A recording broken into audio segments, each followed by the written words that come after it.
How are we doing tonight, ladies, germs, and those who are not germophobic? Anyone outside of that spectrum, how are we all doing tonight? Howdy, Bill. How's it going? Paladin. You too. We got 2 out of the 3 gentlemen this evening. That was posted earlier in the chat, way before stream went live. I don't know if he's still here. He's just there in the back, waiting for this 20 minutes. He's gotta be here. He's gotta be here. Come on. Come on, baby. I've been tinkering with some of the audio settings real quick, so let's just hope that... Oh, he's here. You super germophobic? Yep. Fuck that guy. Yeah, just tell me if anything sounds a bit off. I messed with some EQ, and hopefully that should help with some of the S sounds.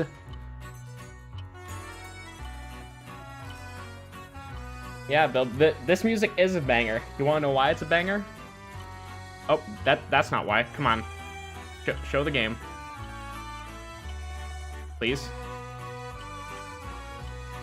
I don't even have this on. Why is... Please. Help. Help. Help.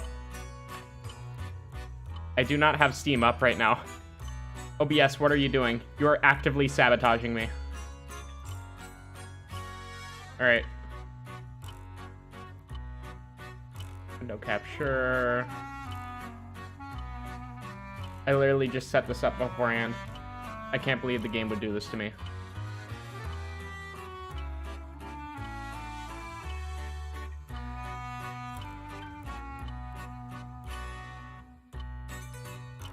That is not the game. OBS, you're real human. Hello. Can I borrow your pants? I shat mine. I'm sorry, mine have already been shitted. Oh well, it's fine. I will just use the monitor, and hopefully that works fine. Okay. Where were you when Club Penguin died? I was in bed when I hear news. Club Penguin was killed. No. It sounds like Halloween in France, Kappa. Yeah, a little bit. You, it's a VTuber? Yeah, I know. Who would fucking watch a VTuber? That's disgusting. Alright, I think we're all ready to go, so. Ah, you are here. Welcome, welcome. Oh, I need a click. I've been eagerly awaiting your arrival. Allow me to introduce myself. I am the storyteller. Pleased to make your acquaintance. I shall be your guide going forward. Now then, before we begin our story, there are several things I must bring to your attention. First, this game uses autosave. The game will automatically save at regular intervals, so you may stop playing at any time. Saving is a very important element of games. It is the only way to keep your memories in place. Shit, is that why I can't remember anything? I haven't been saving my game. God damn it. I knew it was something. If you do not wish to rely on autosave alone. Oh, I need to close my door.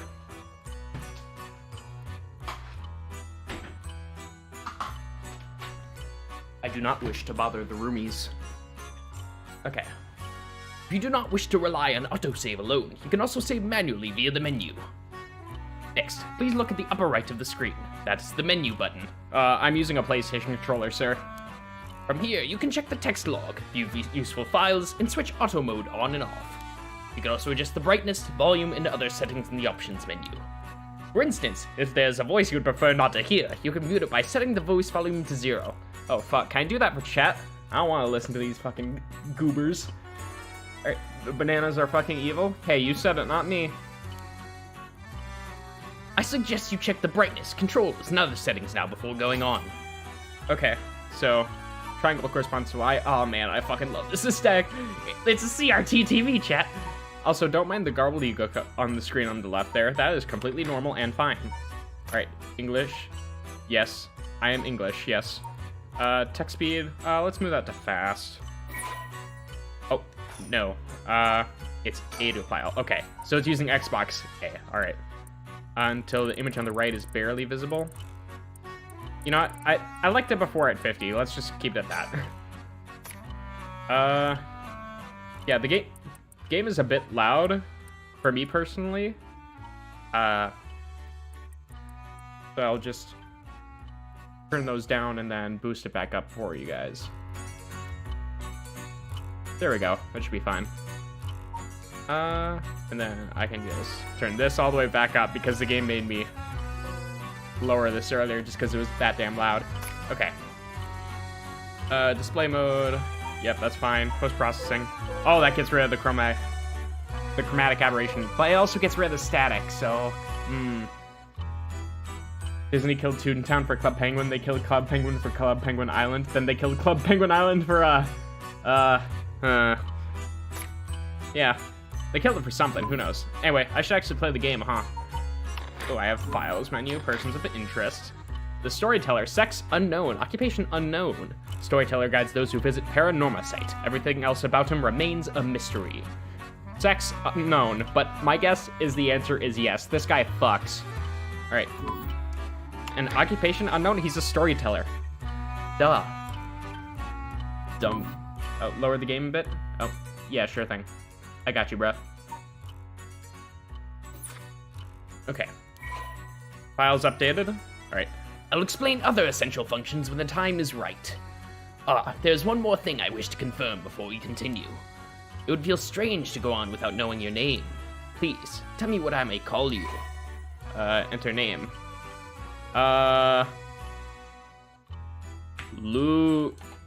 Me. Yes.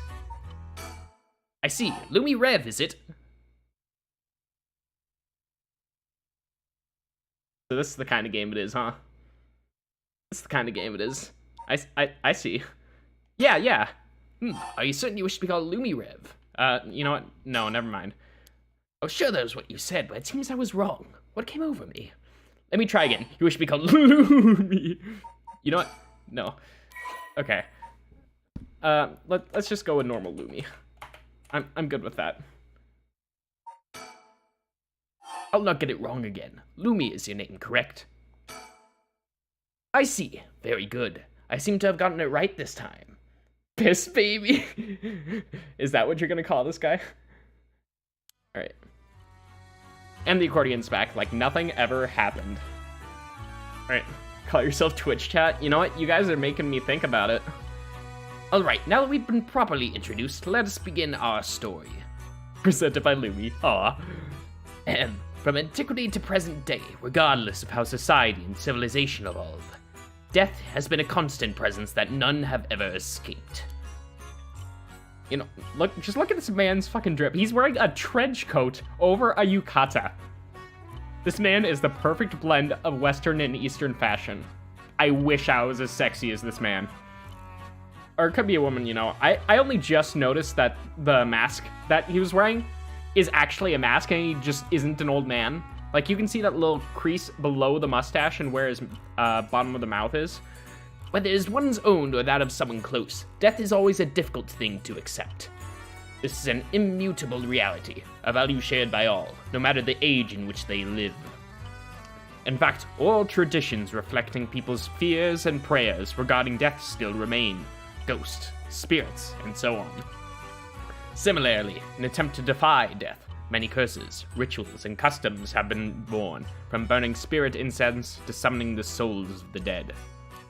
Some of those secret arts are still being passed down to this day.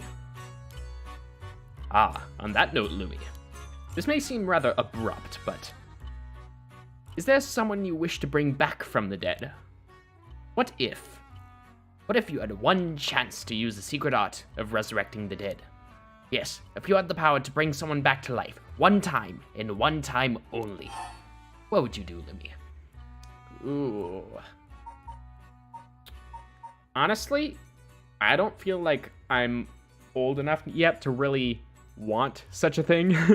Like, all the people that I know that have died have either died of old age, things related to old age, such as cancer, or have been pets. You know, I would like it if my pets came back. But all things considered, I don't want it. Let someone else have it. I see. Very interesting. Yes, that is what I thought you would say. what seems to be the mask. Okay, now you can see it much better here. You can clearly tell that's a mask. Like, the face is slightly discolored here. According to music and talking about death sounds like death and taxes. I wouldn't know, man. Free is good, coward? Hey, man. I think that's rather cowardly to only do it if it came at no cost, you know? Alright. You want to know what this box has been sitting here is? Yeah, I just can't figure it out, man. I'm too young for this. I'm not boomer enough. It's quite the curious thing, isn't it? This is called a color television. The world I will be sending you to is full of devices such as this that do not exist in the age you are from. In this era, a color television can be found in nearly every household. That is not all. For example, if a person should wish to contact someone while they're out of the home, they use public telephones like this that can be found all over the city. Oh god, what time am I going to? Jesus, this is a nightmare. There's not gonna be any video games. Fuck you, unsucks your cock. What? Whom are you telling this to? Who are you attempting to unsuck the cock? This implies that you have sucked the cock of someone here in this room here. Who should it be? Who shall it be? Curious. Alright. Can you imagine what life would be like in such a time? I'd be thrilled to have you continue this story, Lumi. After all, that is why you came here, no? So let us begin. I've kept you waiting long enough.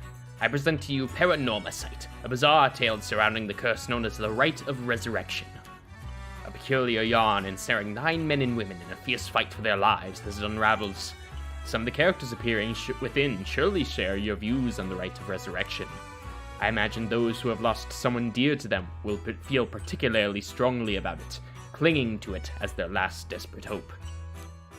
The first I shall introduce, a man named Shogo Okie is one of them. Persons of interest, okay. Shogo Okie, sex male, occupation office worker. Oh god, this guy's... This looks like a Zero Escape character, like a classic Zero Escape ass protagonist here. Shogo is an unremarkable young man entering his 3rd year of working in the planning department at Hihaku Soaps, a chemical company headquartered in Sumida. Born in western Tokyo to an ordinary family around the same time as the birth of color TV, he grew up amidst the boom of special effects, heavy action films, anime, variety shows, professional baseball, and pop music. Shogo graduated from a famous private university in Tokyo and has since settled into an apolitical mindset, common among those of his generation with no strong ideals and no particular dissatisfaction with the world as it develops around him. God, I wish that were me. He is content to just go with the flow, having stumbled into his current position by pure chance, and it is safe to assume he will follow the stereotypical path of working his way up the ladder, starting a family, and remaining at the same company until retirement. God, I wish that could be me. He plays folk guitar as a hobby and is currently looking for a girlfriend. Ooh, anyone in chat? Like, stream's eating up your phone battery, you'll check the VOD later. Alright, it was cool seeing you, Paladin. You better follow up on that promise. I'm gonna quiz you later. You better be here. I will personally DM you after the stream is over and ask when will you finally get around to watching the stream and actually create a proper quiz so you can finally understand what's going on in this game. Alright. Does it have to be someone close? You'd bring back Chadwick Boseman? Dude went too soon? Ooh. Yeah, I guess. I don't know. I wasn't really thinking too deeply about it, so. Breaking news. Alright. Oh, I wonder what could be at such a time. Earlier this morning, the body of a drowned man was discovered at a park in Sumida City. Police have identified the body as Shogo Okie, a 25-year-old man who worked at a company in the area. Well, that was short-lived, I guess. Game's over. I guess maybe Paladin was right. Maybe we should just leave. That's it. We're done. Alright. As signs of a struggle were found, the Sumida police suspect foul play and have launched an investigation. Oh, excuse me. Please pay no mind to what you have just seen. Hey man, can you not do that to me? My heart can't take it. Goodness, you very nearly saw something that would have spoiled the story. Just pretend you did not see that. Let us turn time back a smidge and start again from there. You understand? You saw nothing. You know nothing. You get it, chat? You saw nothing. You know nothing. Alright. The story's work of fiction. All locations, characters, organization, penises, and asses that appear in this game have no relation to reality. Understood. Have a great day.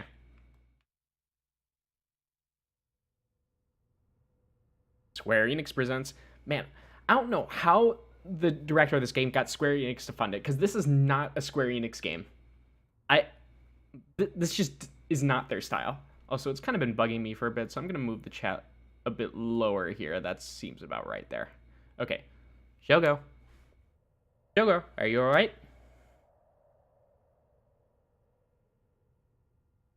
Hey, can you hear me? Uh-huh.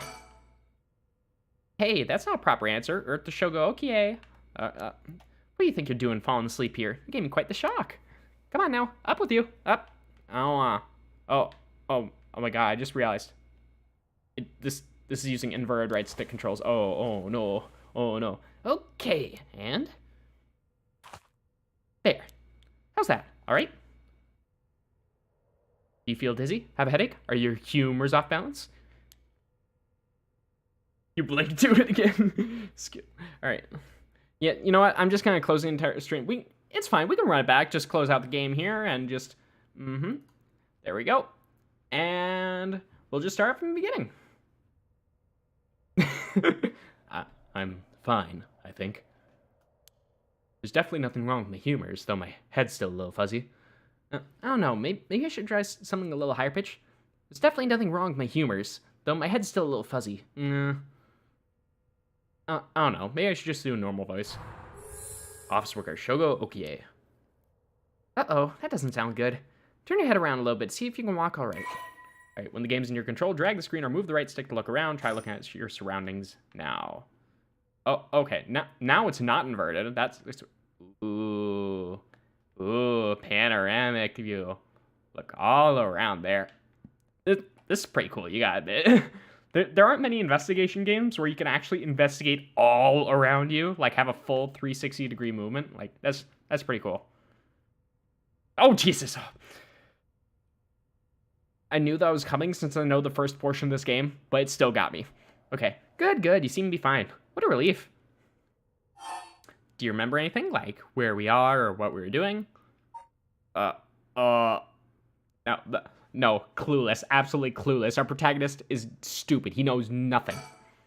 Oh no, you look confused. You're messing with me, right? Stop it, you're scaring me. All right, let's just calm down. Take a good look around you, okay? I'm just gonna pretend to have amnesia for the rest of this game and just completely mess with everybody. If I can start speaking a second language I haven't told anyone about either, that helps too. All right, look around and select things you want to investigate. You can converse with people by selecting their faces.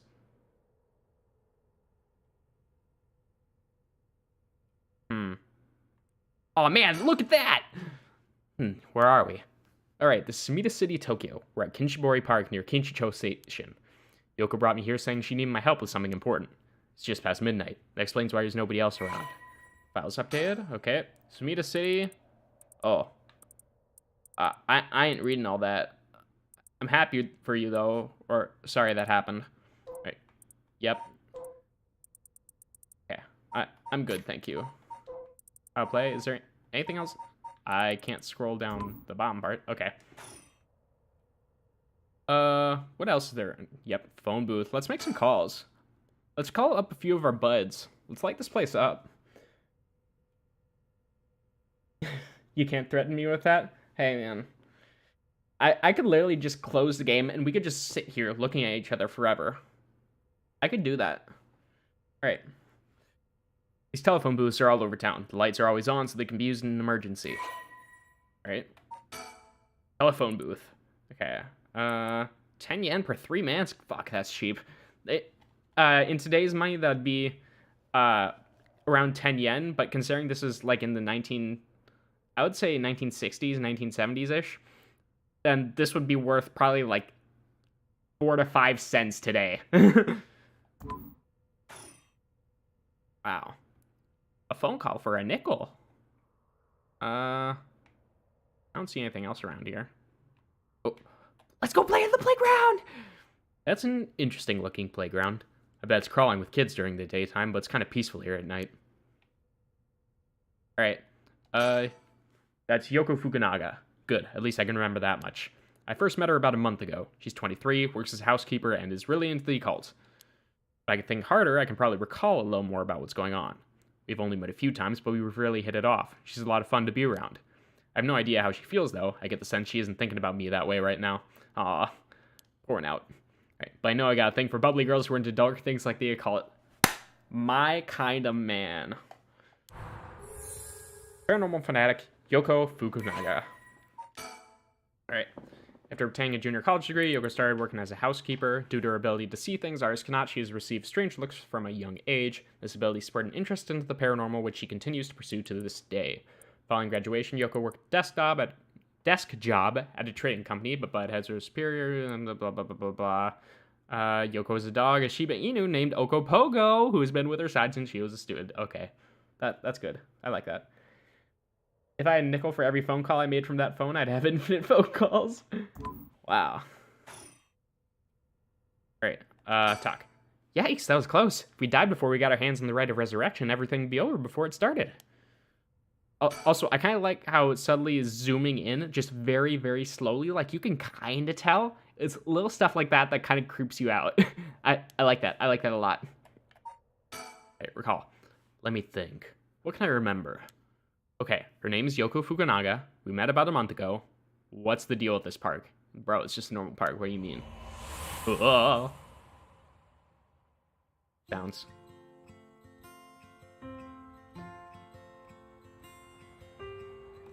It's around noon on one of my days off. Oh, okay, you gotta go. Bye, everyone. Have a good night. Enjoy the game and don't die. No! No, everyone's leaving. Fuck! Ah! I haven't shown you guys the hook of the game yet. No! Alright, have a good time, Bill. Alright. I just finished running some errands in Kinshicho and was here taking a quick break. I was just looking around absent-mindedly. Oh. Alright. I wanted to look around, game, thank you, when I noticed this girl loitering about. She was digging up holes in the sandbox and searching around the playground. She seemed to be enjoying herself, talking to the animal figures and patting them on their heads. Aw. My curiosity got the better of me before long, and I struck up a conversation. Hey, are you looking for something? God, this music's really loud. Jesus. Okay, maybe I gotta turn this down a little bit more. Okay. Hey, a little bit more there. Okay. Ah, sorry. I must look like a total weirdo. The hook is me. I'm the best part. True. All right. Yeah. I guess you could say I'm looking for something. If you want, I can give you a hand. Really? I mean, that'd be a huge help, but are you really just a good Samaritan, or are you after, you know, something else? Shit, she's onto us, chat. She's onto us. Gotta get out. We gotta get out. Definitely the other thing. You're funny. Hey, at least you're upfront about it. Okay, I guess I'll let you help me, but be warned, you might regret what you've gotten yourself into. No worries. What are you looking for anyway? Did you lose a bracelet or something? Not exactly. I'm searching for one of the 7 mysteries. Supposedly, this is the location of the Whispering Canal. What? Clueless. Alright. Now I've done it. I bet you think I'm some kind of lunatic. The 7 Mysteries of Honjo. Do you know anything about it? I figured everyone around here would have at least heard of it, but I guess not. Honjo is what the southern part of Sumida is called. A long time ago, this part of Tokyo was split into 2 separate cities. The north part was Mukojima, and the south part was Honjo. Huh. Am I boring you? Well, I'm not a local or anything. I just work around here. Oh, then no wonder you didn't know. Well, the seven Mysteries of Honjo is a legend dating all the way back to the Edo period. Really? It's that old? That's like over 200 years ago. Okay, this might flow over your guys' heads a little bit since, like, you might not know Japanese history all too well, but the Edo period, I'd say it's more like 100 to 150 years ago, before 1960-ish. So, like, for it to be, like, 200 years past the Edo period, it'd be, like, around 2050, so I'm just, huh? Oh, I've got your attention after all. I just assumed it was one of those fake stories made up to chase the occult craze. I don't blame you. A lot of popular stories going around are pretty fishy. But the 7 Mysteries of Honjo are different, because they're all true. They're true. That's what I said. They're the real deal. So, hold on. What does that mean? Are you telling me there's actually paranormal stuff at work in this park? Yep, pretty much. But there's gotta be more to it. After all I've done, I still haven't found a thing. That was the first time I met Yoko Fukunaga. Files updated. Okay, let's see. Honjo. Southern part is assumed to be the city. It was consisted mostly of swamplands until I assume it was renovated. Yep. Cult craze. Yep.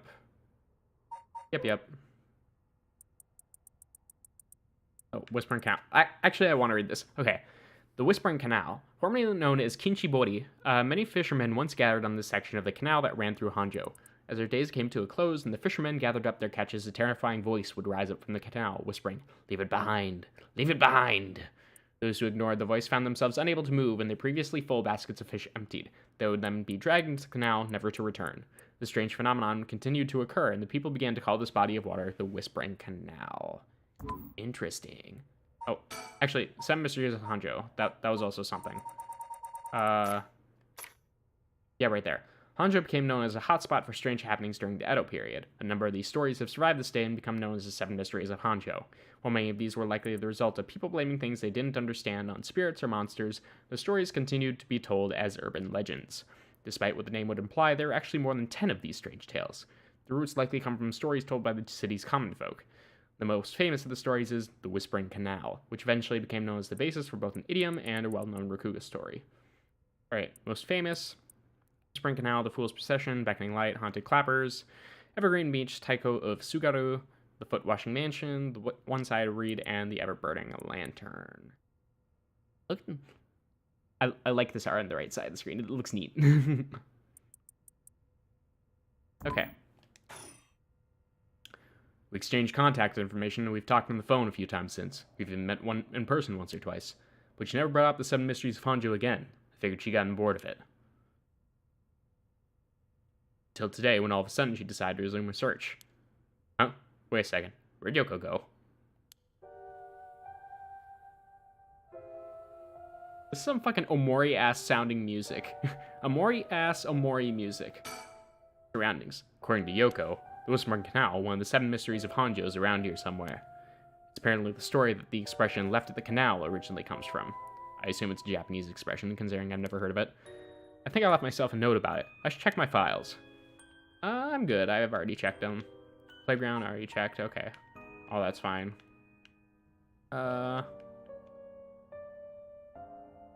And recall. That's right. She asked me to come here to help her look for one of the 7 mysteries. Actually, I think I did some research into the 7 Mysteries of Honjo. Can't remember all too well. I should check my files. Okay. And oh my god. Yeah, you know what? I will leave all this to when it becomes relevant. Yoko. There she is. She's back to digging out poles in the sandbox and searching around the playground. She seems to be enjoying herself, talking to the animal figures and petting them on their heads. Again? No animal needs that much petting. Doubt. Heavily doubt. Press X to doubt. Oh wait, she's coming back this way. Hey, what was that just now? Huh? Didn't you hear that? Now that you mention it, I did feel like you heard something. I'm not too sure though. That was creepy. But your special talent. You should have been able to hear it. Pay close attention for me, okay? My special talent? What are you talking about? Huh? I mean your spirit sense. You look like you can handle your liquor. Wrong spirits, ma'am. Huh? I have no idea what drinking has to do with it, but I don't think so. Well, you must. I mean, you can see me, right? Da da da! Huh? Shogo Okie, 1 a.m. Kinshibori Park.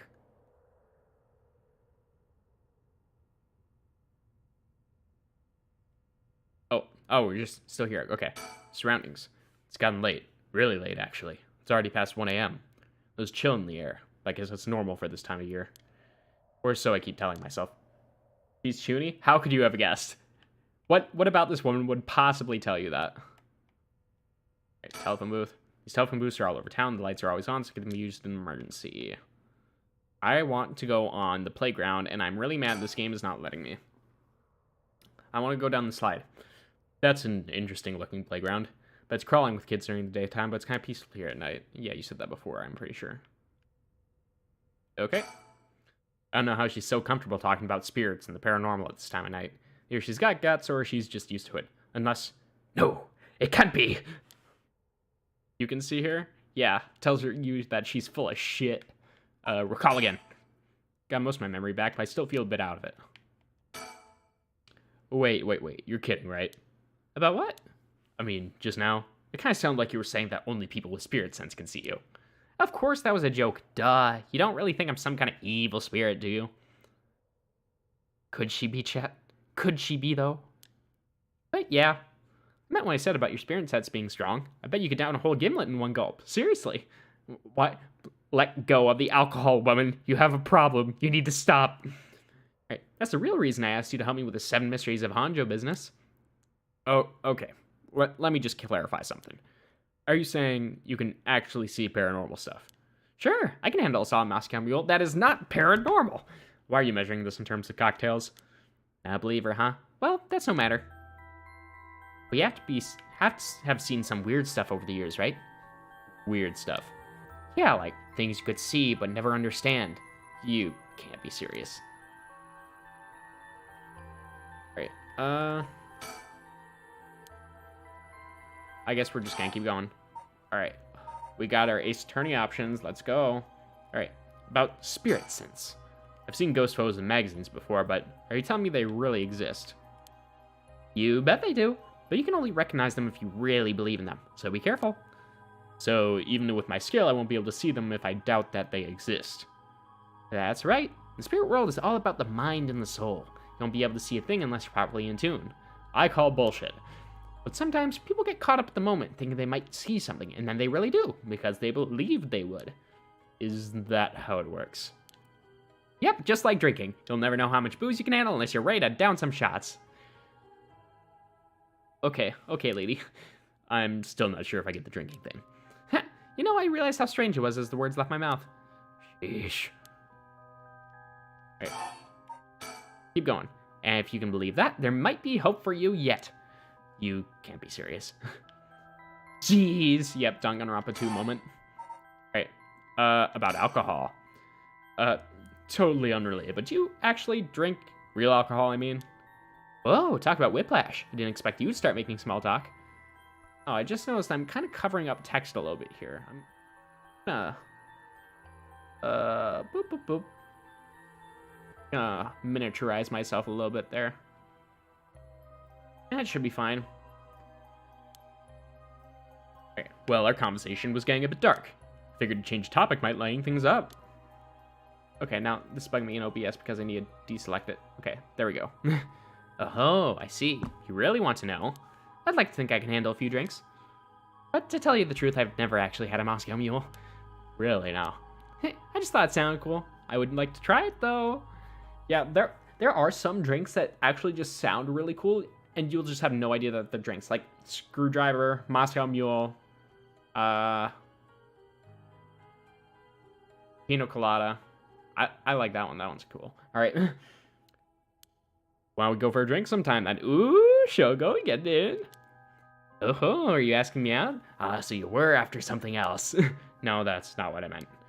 I'm just kidding. Yeah, I'd be up for that. But only if we find one of the 7 mysteries. All right, then let's get to work. My man is motivated only by his cock. I getcha. All right. About the 7 mysteries of Honjo. I just remembered. I actually did some research on the 7 mysteries of Honjo at the library. You did? What'd you find? Well, I discovered a few interesting things. Oh, tell me everything. 7 mysteries. Although they're called the 7 mysteries, the literature lists 9 of them. Oh, I'm surprised you picked up on that. Nice researching. Some people think there could be up to 15. That's the thing about these old folk tales. Stuff gets added to them over the years. That's more extra stories than main ones. Yeah, but the 7 mysteries rolls off the tongue way better than 9 or 15. True. That's always the thing when it comes to this sort of stuff. Like, 7 always seems like an important number when it comes to grouping things together. Like, and I think that's personally really weird because it's not like a multiple of 2 or 5. Like, that's how it normally is. So, I don't know, that's something real wacky that I think is neat about English, if you say so. But it makes sense, don't you think? It's more likely to be passed down if it's easy to remember. Huh, that's a good point. 7's the god number? Could be. Although, I can also see it being 4, like especially in Asian cultures, because 4 is typically known for being the number of death, so I'm kind of surprised it wasn't originally called 4. Alright, about the 7 mysteries of Honjo. Alright, are these really ghost stories? So I read some of the stories, and none of them were, well, scary. I thought these were supposed to be ghost stories. That's true, they're more like a collection of superstitions, really. But there's some pretty disturbing ones in the mix. Yeah, like the one that's supposed to take place here, the Whispering Canal. People who fished in this canal would hear a voice calling out saying, "Leave it." They had to abandon their catch or the canal would take it. Right. Is that what you're expecting to find here in this park? Not quite.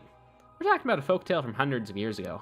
After centuries of the telephone game, who knows if it's anything like the original story? So, basically... Oh, yeah, that reminds me of, like, nursery rhymes and stuff. Those have also been changed quite dramatically from their originals as well, so I can see this.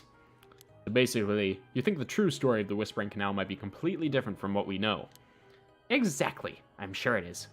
I mean, weren't you curious? About what? People from around here have that expression, left of the canal, right? Meaning to abandon someone. This story is where it comes from. Except the story being told today is about fish. There's nothing about it being left... Nothing in it about leaving people behind. Now that you mention it, that's true. They're saying the original story maybe did involve someone being abandoned. That's what I'm trying to find out. Ah, gotcha. One feels crazy to me. Just a little bit. Alright. Everything's still checked around here? Yeah, nothing's changed. Except Sky! What if there was an airplane or aliens? Oh, no. It seems we're fine. Okay. About the rite of resurrection. Oh, by the way, were we talking about the rite of resurrection? Oh, your memory's as strong as your tolerance. I'm gonna start calling you Martini Man Shogo. Oh, enough's enough. I'm really climbing up the drinks menu, huh? So you know about it, huh? The rite of resurrection. Magazine ran a feature on it recently that got practically everyone talking about it. Really? Maybe that's where I heard about it. Still, I don't know. Seems a little too far-fetched to be true. So, the rite of resurrection. It's a forbidden art to bring the dead back to life. Concocted. Concocted. That's a weird word to me. I can never get it right. Concocted by a famous onology from an ancient age. Rumor has it that an old manuscript containing actual concrete details about the rite was recently discovered. This rumor comes from a presentation given by local historian Hideki Araishi at an academic conference. Sure know a lot about this stuff. That's because I'm secretly a huge occult buff. No fucking way. Chat, did any of you see this plot twist coming? I don't think I did. I kinda got that. Oh. But if a researcher spoke about it in an academic conference, that must have some basis in fact. Exactly. That's why I believe the rite of resurrection is real. Now I'm starting to believe it too. Good. The pursuit of the unknown starts with belief. I got that from Professor Araishi himself. Okay, the rite of resurrection. As indicated by its name, this manuscript holds detailed instructions on how to perform the secret art of having the dead and this forbidden ritual. Yeah, this...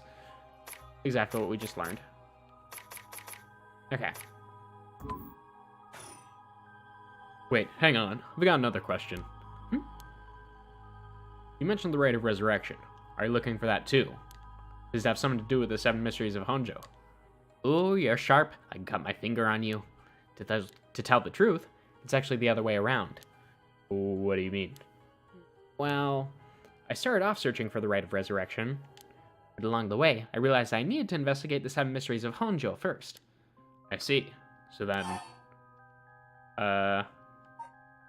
what's that got to do with the 7 mysteries? So about the connection between this rite and the 7 mysteries, putting together everything we talked about, I guess that the original stories behind the 7 mysteries, the true stories, are the key to finding the rite of resurrection. And that's why you're here searching for one of them. Do I have that right?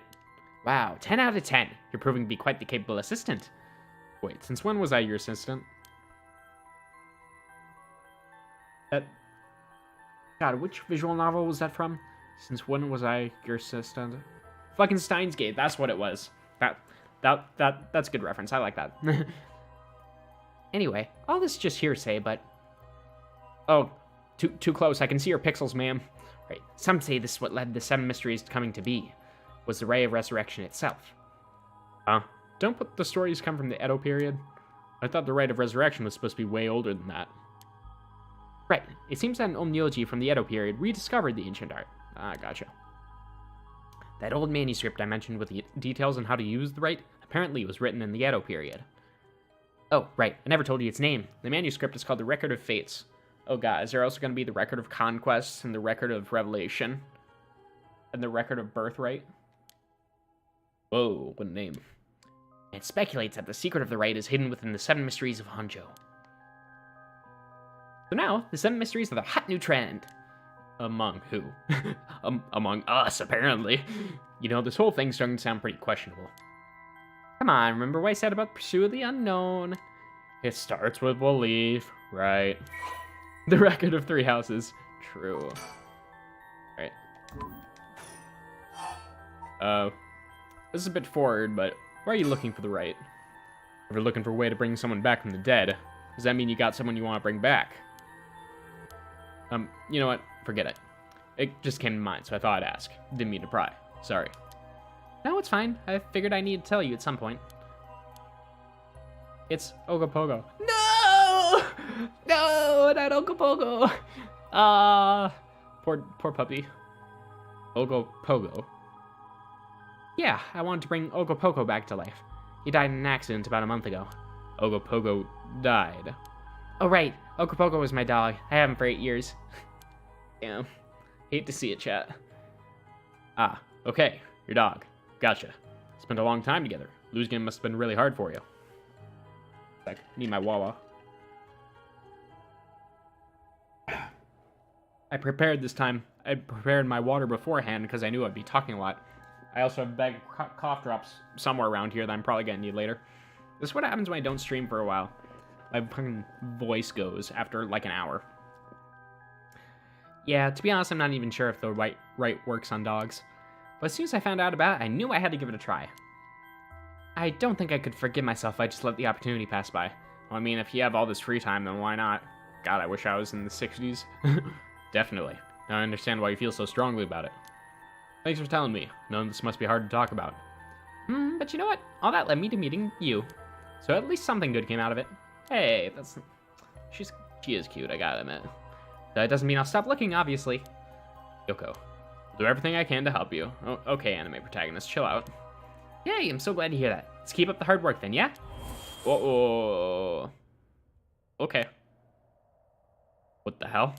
Feels like the air just changed.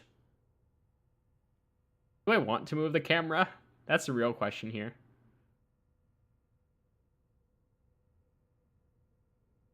I'd really rather not. Let's think. What was that just now? I just looked behind me. Someone's got Yoko really rattled. What if I just called the police right now? I feel eyes on my back. I can't move. Is there something behind me? There's nothing. There is nothing. You are scaring me. Yoko, are you okay? Hey, what's wrong? Stay with me. No, this can't be. No. Why? Yoko! It's no use. She's in no condition to talk. I will talk with her as much as I damn well please. This game's stupid. Alright. Come at me! Come at me! Alright. Yoko's playing over here, but I don't see anything out of the ordinary. Still, she looks really spooked. Now she's making this up.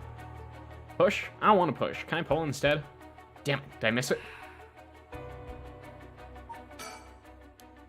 Yeah. You're just seeing things. Let's go home. You know what? Let us just go home. Grab the train. Let's just not do any of this, you know? God damn it. Fucking dumbass. Fucking stupid baby game meant for babies. Fine! I don't get this. What's going on? Did something happen? Yoko? God damn it, I don't want to turn around. Come at me!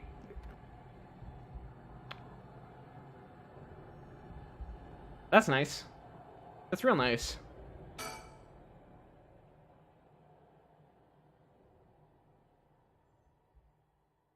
Huh?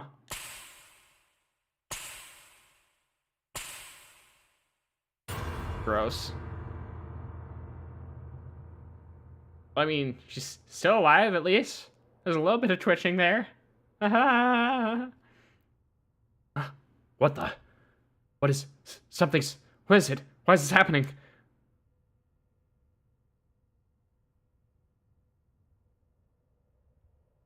Okay, 1 a.m.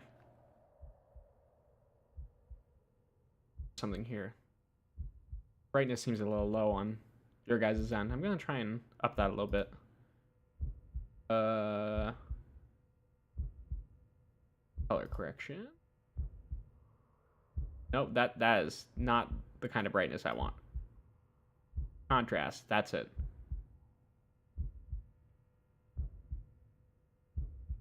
That look better?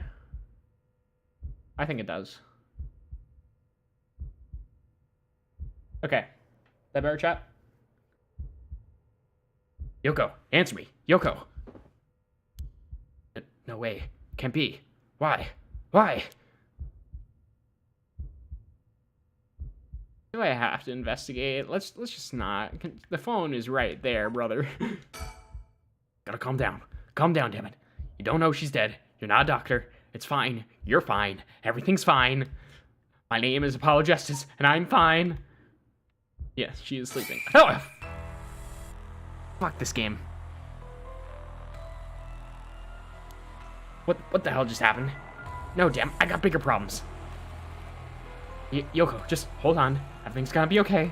Oh god, she's not breathing. She's cold, and I don't feel a pulse. This can't be happening. Okay. An ambulance. Right. I've gotta call an ambulance. I need a phone. Yes, go with the... She is sleeping. You are sleeping. We are sleeping. Yoko.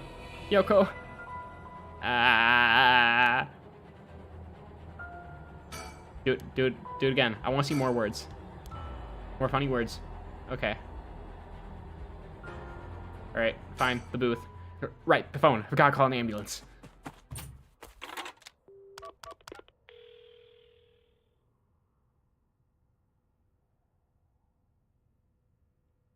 Called it.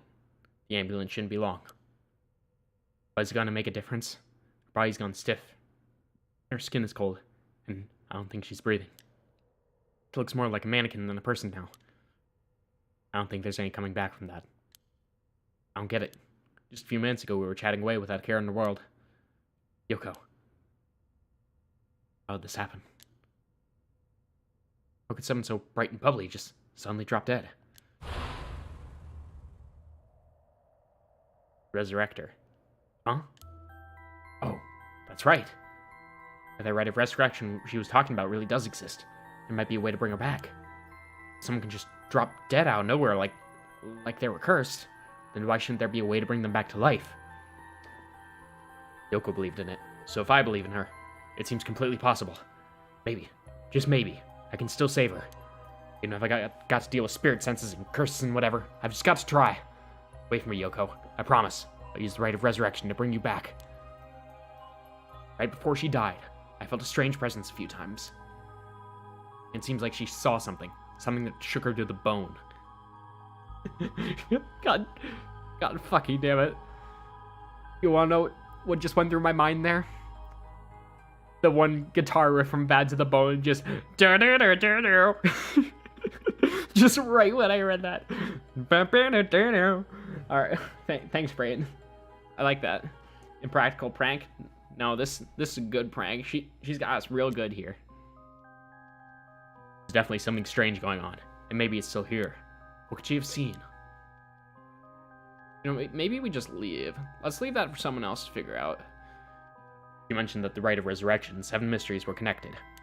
So maybe, whatever it was she saw, Had something to do with that Whispering Canal. Whoa, okay. Damn it, the presence again. Must be around here somewhere, but where? My controller's doing the rumblies of, oh. No, it's in the telephone booth. I've called an ambulance already. It should be here soon. Cold night air feels like it's pressing down on me. Just standing here makes me want to scream. But I've got bigger problems right now. Oh, what? Why is the check mark not going off? I want my check mark, damn it. There's someone at the playground. Oh, it's just doing it for all. Okay. Oko. Oh, of course. I don't know how it took me so long to realize. That's be some weird prank she's playing. Oh, yep, he finally realized, chat. This is classic. A second now, she's gonna open her eyes, get up, and have a good laugh at how scared I was. Look at that. She's right next to me. Hello, Yoko. Alright, Yoko. You can give it up now. Boy, I fall for that one. You really got me good. Ah, classic prankster. Wait, no, I got it. You really were some sort of spirit all along. There's no way you're really dead, right? I'm not even fooling myself anymore. No going back, only forward. Does she have anything good on her person, like a wallet or like car keys, something? Like, I mean, we might as well make the best of it, you know? All right, fallen object. Huh? There's something on the ground. It's got particle effects. Did Yoko drop this? Yeesh. Didn't notice it till now, but there's a small wooden sculpture by your side. 3 or 4 centimeters tall. Looks like it could be a keychain, but from how rotten it is, it's way too old for that. Despite how tiny it is, I feel an almost palpable malice radiating from it. What the hell is this thing? Hearthstone acquired the Whispering Canal. Oh, hi. What the? Help me, leave me. Why? It hurts. Drop dead. Are these the Whispering Canal's memories? Such deep sorrow. The resentful memories flowing into my mind. Turn their backs, they walk away. Leave me behind. Drop dead. Kill them. Kill them. Those who walk away. Kill them all. You have acquired the power of the curse stone, the Whispering Canal. You can use it to kill those who walk away from you. Press the use curse button to kill your target as they attempt to depart. Okay, game, I mean, if they're telling me to. Murderous impulse seeps in my soul like thick black tar. Sa, now. Korose, kill. Kikoe luka, nioi mushio. Can you hear it, Curse Bearer? You, who so strongly desires this right. Kill them.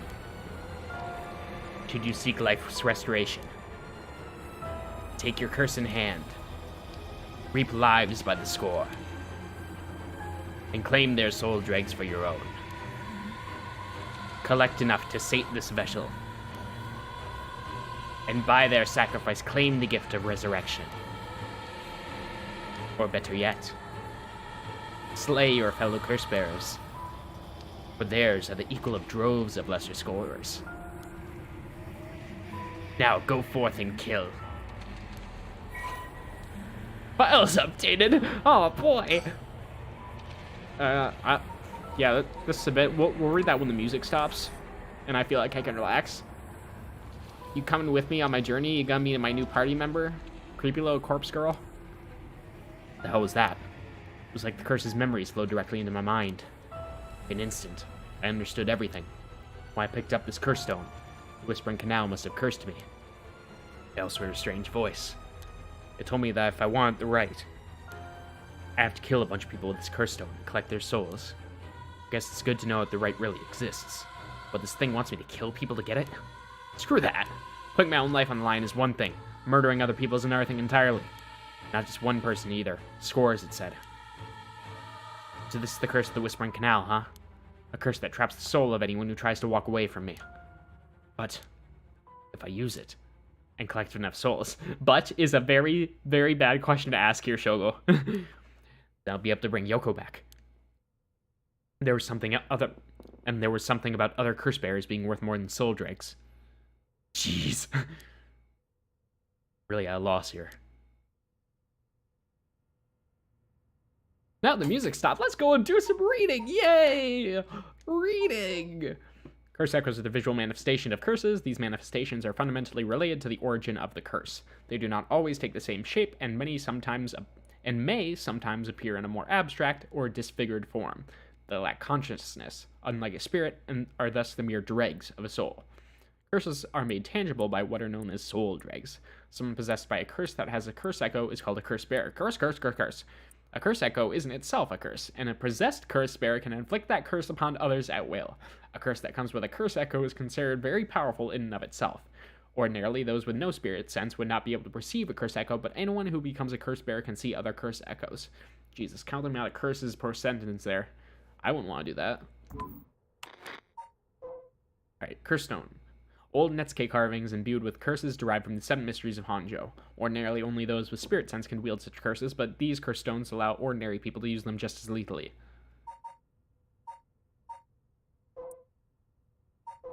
Are we going to find people who naturally have spirit sense, or... I feel like that's going to be a plot point there. This is the Dark Souls of Phoenix, right? No, this is just a visual novel. Calm down, son. It's just a novel. Someone dies, their life essence will leave the body and become a soul. If one is killed by means of certain curses, however, the life essence will turn to a residue known as soul dregs. It essentially uses these soul dregs as a sacrificial offering to bring back the dead, but the amount of soul dregs required depends on when the person being resurrected passed away. The more time has passed since their passing, the more soul dregs are required. Oh, at least this should be easy. Kill only, like, I don't know, 3 people maybe, then that should be enough. She just died real quickly. We've inspected Yoko, it seems. Surroundings. Feels like I'm being watched. Is someone there? Where are you? Game, please don't do this to me. I don't want to hear that right now. The fuck is that? Ma! Ma, is that cat? There's a weird fucking cat outside! Huh? The hell is that? Looks like a light. Floating in there? Huh? We're just not gonna acknowledge it? Okay. Okay, I see how it is, game. Alright. Hey there, pal. How's it going? Doing well tonight? Now I look closer. Is there someone there? Hey, bitch, come over here. Get some of these hands. Hey, who's there?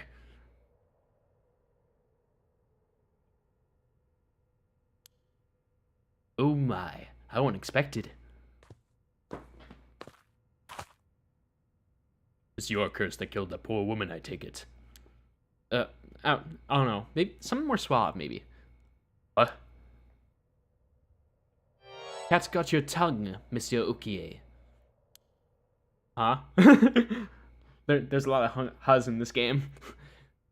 Danganronpa approaching very rapidly.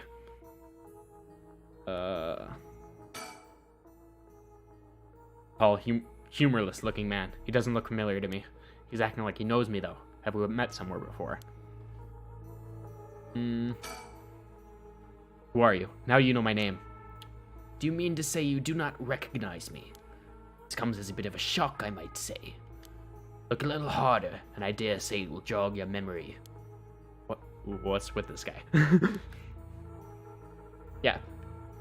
My man, you're just gonna completely ignore the corpse behind me? Look a little harder, and I dare say it will jog your memory. What's with this guy? Think? The man. Who is he? Looks to be in his 30s or 40s. He's all dressed up in a suit and tie, but somehow he looks really shady. Oh, look at that. We got our first bot for the first time. Let's go. Alright, let me just right-click and... actually, do I need to go into mod mode here? Probably. Slash ban. Bolting assistant. There we go. Okay, it's actually Yoko. How could I have been so blind? What's he doing here? Was he watching us all this time? Something tells me curses are nothing new to him. If he's one of the other curse bearers, then I need to be careful. He might be here to kill me and take my curse stone. If he wanted to do that, he'd probably do so already. but by the same token, killing him will net me a lot of soul dregs. I still don't have a clue of who you are. How you know me? Have we met? Dear me, it's always humbling to find that one is not as well known as one believes. Perhaps my name will help you remember. I am Takumi Yumioka. Takumi Yumioka. Does that ring any bells? I think I've heard the name somewhere before. Maybe. So you do not even know my name. How disappointing. Disappointing, but fortuitous. Mysterious stranger, Takumi Yumioka. Alright, persons of interest updated, okay. The man was covertly watching Shogo Okie at Kinshibori Park. Okay. I don't know. I think something deeper would suit him better. Well then, Mr. Okie, allow me to make you a proposition. You have a curse stone in your possession. I would like you to give it to me. I can't. Can't. I need to bring Yoko back to life. Oh my. So you mean to use it then? Why'd you say that, Shogo? You know about the 7 mysteries of Honjo and the curses and all that, don't you? But of course, those curse stones, they're terribly dangerous things, capable of killing without a trace so long as their conditions are met. Hadn't thought of it that way, but yeah. Imagine what might happen if one fell into the wrong hands. They would be safer in mine, don't you agree? No way. Nuh-uh. Okay. Although it seems I arrived too late to stop you from killing that poor woman. Where that wasn't me. I'm willing to overlook your indiscretion, but only if you give me your curse stone. No way in hell. For all I know, the wrong hands are yours. Very well. I'd hoped to settle this amicably, but you leave me no choice. This Takumi guy must have a curse stone of his own. No. I don't think so. Otherwise, he would have done something. There's no way he has a curse stone of his own. If he did, he wouldn't be so eager to get his hands on mine. He wants one of his own. They're that powerful and that dangerous. By the sounds of it, if I give him the chance, he'll try to take my curse stone by force. I have to keep him talking and figure a way to get my curse out first. Curse out first? He doesn't have one. Oh man, dialogue. Dialogue tree. The illusion of choice. How can I get him to leave me behind? Though it would be a waste to not take this chance to find out about the other curse bearers. Okay, observe again. Takumi Yumioka, you say his name was. He hasn't taken his eyes off me for a second. Even now, he's still staring right at me. Who the hell is he? Maybe if I focus, I can recall something useful. Recall? The hell does he know me? It's not like I've been gang out much. I barely have a life outside of work. Then from work, maybe? Think. I want to use my curse on him. I have to get him to walk away and leave me behind. Now, what would convince him to do that? Scenario 1. He does what he came here to do. Scenario 2. He suddenly needs to be somewhere else. He's probably here for my curse stone, so I don't think I'd get out of Scenario 1 alive. Scenario 2 means hoping something will happen by chance, and luck is rarely on my side. So my only hope is Scenario 3. Something makes it impossible for him to stay. I don't have time to keep...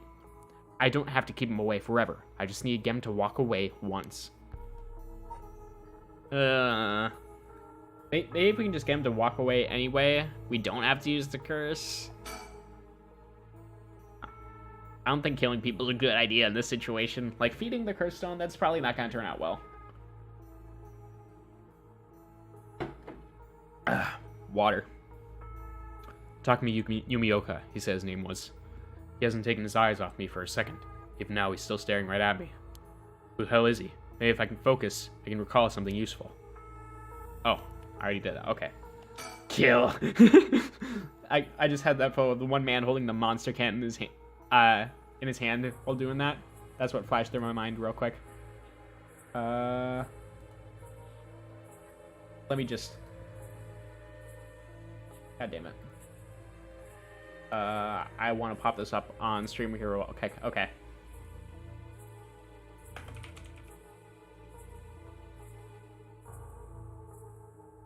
Fucking... There we go. This guy. That's just what flashed through my mind. Dun dun dun dun dun. Yeah, we're from Steve Harvey. That's a good one too. Kill. I like that. Any topic that'll keep him talking. My best bet would be Talk to me about Yoko, about my curse stone. We need to keep him talking, then. Let's do Yoko first. Are you not weirded out about the body behind me? How do I know it wasn't you who killed Yoko with your curse? Mr. Okie, if you are hoping to trick me into revealing whether I possess a curse stone, I assure you, you cannot. You cannot. It is your curse that was responsible, Mr. Okie, no matter what you might tell yourself. It doesn't make sense. I only found this after Yoko died. Oh? Don't play dumb. I know that you're the one who did this. Whether you choose to believe me is your prerogative, but you are mistaken. You should know that multiple curses awakened at once at the stroke of midnight. There are many other curses in Honjo, and many other curse bearers. Is it not premature of you to assume that I am the one responsible? Wait, so you're saying that at midnight, a bunch of people became curse bearers? No point in continuing this conversation. For all I know, you could be telling me anything. Yeah. Unfortunately, there's nothing here that boosts his credibility. Alright. Talk to me Yumioka, since his name was. He hasn't taken his eyes off me for a second. Even right now, he's still staring right at me. Oh, god damn it. I meant to talk. Alright, about Yoko again. Why are you so convinced it was my curse that killed Yoko? Why, it is simply that... Huh? Huh? Do believe I just saw your companion move. Bullshit. Bull fucking shit. She did not. She did not. Shogo, you need to just back away, slowly circle around him, and then get a look at Yoko while you're that far away. She what? No, she did not. No, she did not. No, sir. What are you doing? She did not check on her. Not when I have you in front of me. Alright. About Takumi. Before I give you my curse stone, I want to know who you are. And you know if I can trust you. She's actually just pranking them? Yeah, she's just really good at pranks, guys. She's really committed to the bit. Yeah, very pixelated nose, sir. A reasonable enough concern. Very well. I'm an associate of the great sorcerer Suigen Gamyoto. Suigen Gamyoto. Indeed. You must have heard of him. I believe he was recently featured in a certain magazine. Your unfortunate companion there came seeking his counsel not a few days ago. It was from her that I learned your name. I thought she would have mentioned me to you, but it seems that was presumptuous of me. And when did this happen? Why, just 2 or 3 days ago. Gotcha. Yeah, I'm not buying that. My protagonist is smart, thank God. He knows I don't know who he is, so he's just trying to feed me a story. I've only known Yoko for a month, but she never mentioned going to see some mystic. Although it is Yoko we're talking about here, so it's hard to say for sure. I hope that is enough to convince you that my hands are more than trustworthy. Found my curse stone. What do you want with my curse stone anyway? Excuse me for a sec.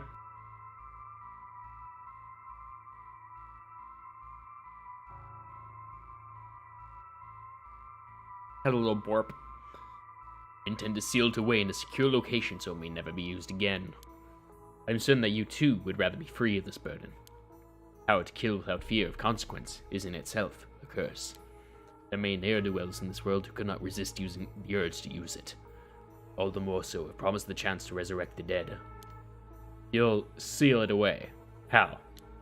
I'll put it in the care of a sorcerer who is well versed in supernatural matters. If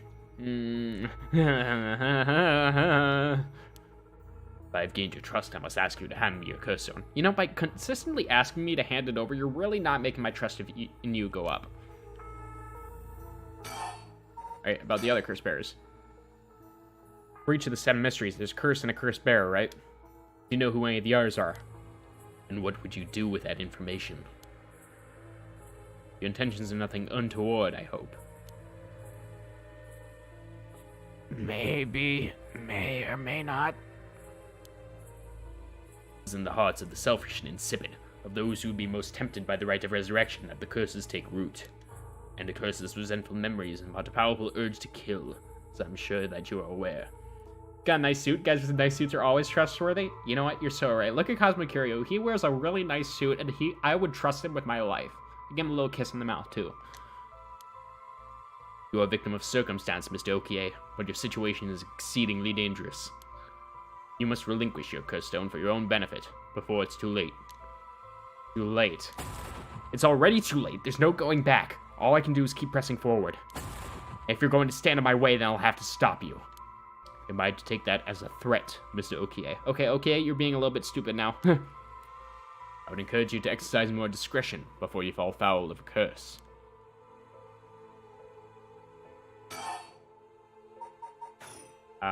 Can't really do anything else. Inspect. Okay, now do I recall?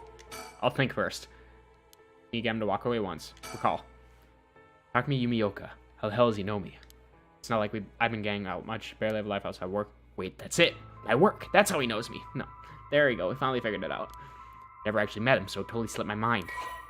Persons of interest updated. Male. Occupation, secretary to the chairwoman of Hihaku Soaps. Curse Echo, unknown. I was Takumi secretary to the chairwoman of Hihaku Soaps. Chemical company. Worships the chairwoman. Yep, Takumi is a supporter. He is the Hubert of this game. Acting as Natsue's mouthpiece in this capacity has earned him the ire of the current president and the board of directors. Takumi knows the names and faces of not only all employees at the head office, but also the temporary workers in their factories and warehouses, and even their main suppliers.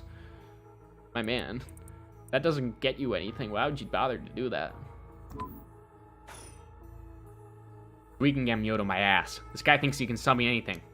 But I don't know if having that figured out helps me much right now. So we can get Myoto my ass. I know who you are. I like how he verbally said that out loud. You work at Hihaku Soaps, just like me. You're the chairwoman's secretary. Well, that took you long enough. Your lack of company loyalty is frankly astounding. Fuck the company. Allow me to reiterate my request then, not as a stranger, but as your superior. Hey, we're not at the office. You don't get to push me around like this. Go off. Go off, sir. Why is the chairwoman's secretary even out looking for curse stones anyway? I refrain from revealing myself precisely to avoid such questions, but I suppose needs must. Since the dawn of the Showa era, the land of Honjo has nurtured our company's growth, and vice versa. It is our duty to ensure that curses do not take root in this land that we call home. Companies don't give a shit about that. That doesn't make you money. I'm not sure I buy that. Like many things, it's not a matter that concerns the rank and file. I think it'd be much more understandable if they wanted to get Curse Echo so they could eliminate their business rivals. That's more understandable to me. The chairwoman has no desire to spread fear throughout her beloved company's birthplace. Now, if that is all, I must insist that you hand me your curse stone. What if I just handed you my ass and then you gave it a little slap? That'd be better. Kiss my ass, dude. Alright. Can I do anything else now? Alright, no wonder I didn't recognize him. He's way above us lowly peons. I've only seen him in the company bulletins. But he knew who I was. Could you memorize the names and faces of everyone in the company? Ugh. Can you get him to walk away once? Wait, I've got it. I know I can convince him to leave. Alright. Oh, no. Talk. God, this guy's tall. Convince him to leave. I like how that's an option. Alright. Oh, crap, I totally forgot. What is it? Hand over the curse stone. No. I called an ambulance. Oh, right, I forgot to mention. I called an ambulance. It should be coming any minute now. Ambulance. Have you lost your mind? They will arrive to find you standing next to a corpse alone in the dead of night. No doubt they'll hand you over to the police, who will have some questions for you. Probably, but I'm sticking with Yoko. Unless you want to join me in an interrogation room, you better get the hell out of here. Tell them the truth, I see. They're getting closer by the second. I cannot afford to be waylaid at this juncture. I fear I must take my leave. I ain't doing that. I ain't doing that. Show this is just a bad idea all around, dog. Sooner or later, I'll return for your curse stone. I only hope you do not abuse it in the meantime. Well then, I bid you good evening. Oh, I did not press that. Shogo, you piece of shit. Alright. Go! Shogo, okay, you dare.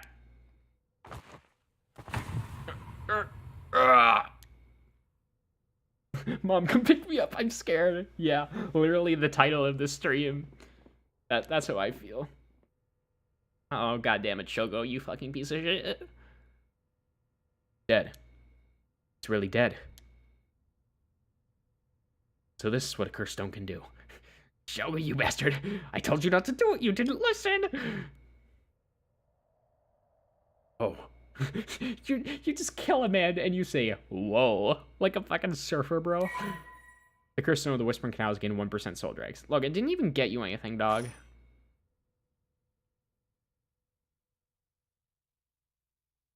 Unbelievable. 2 a.m.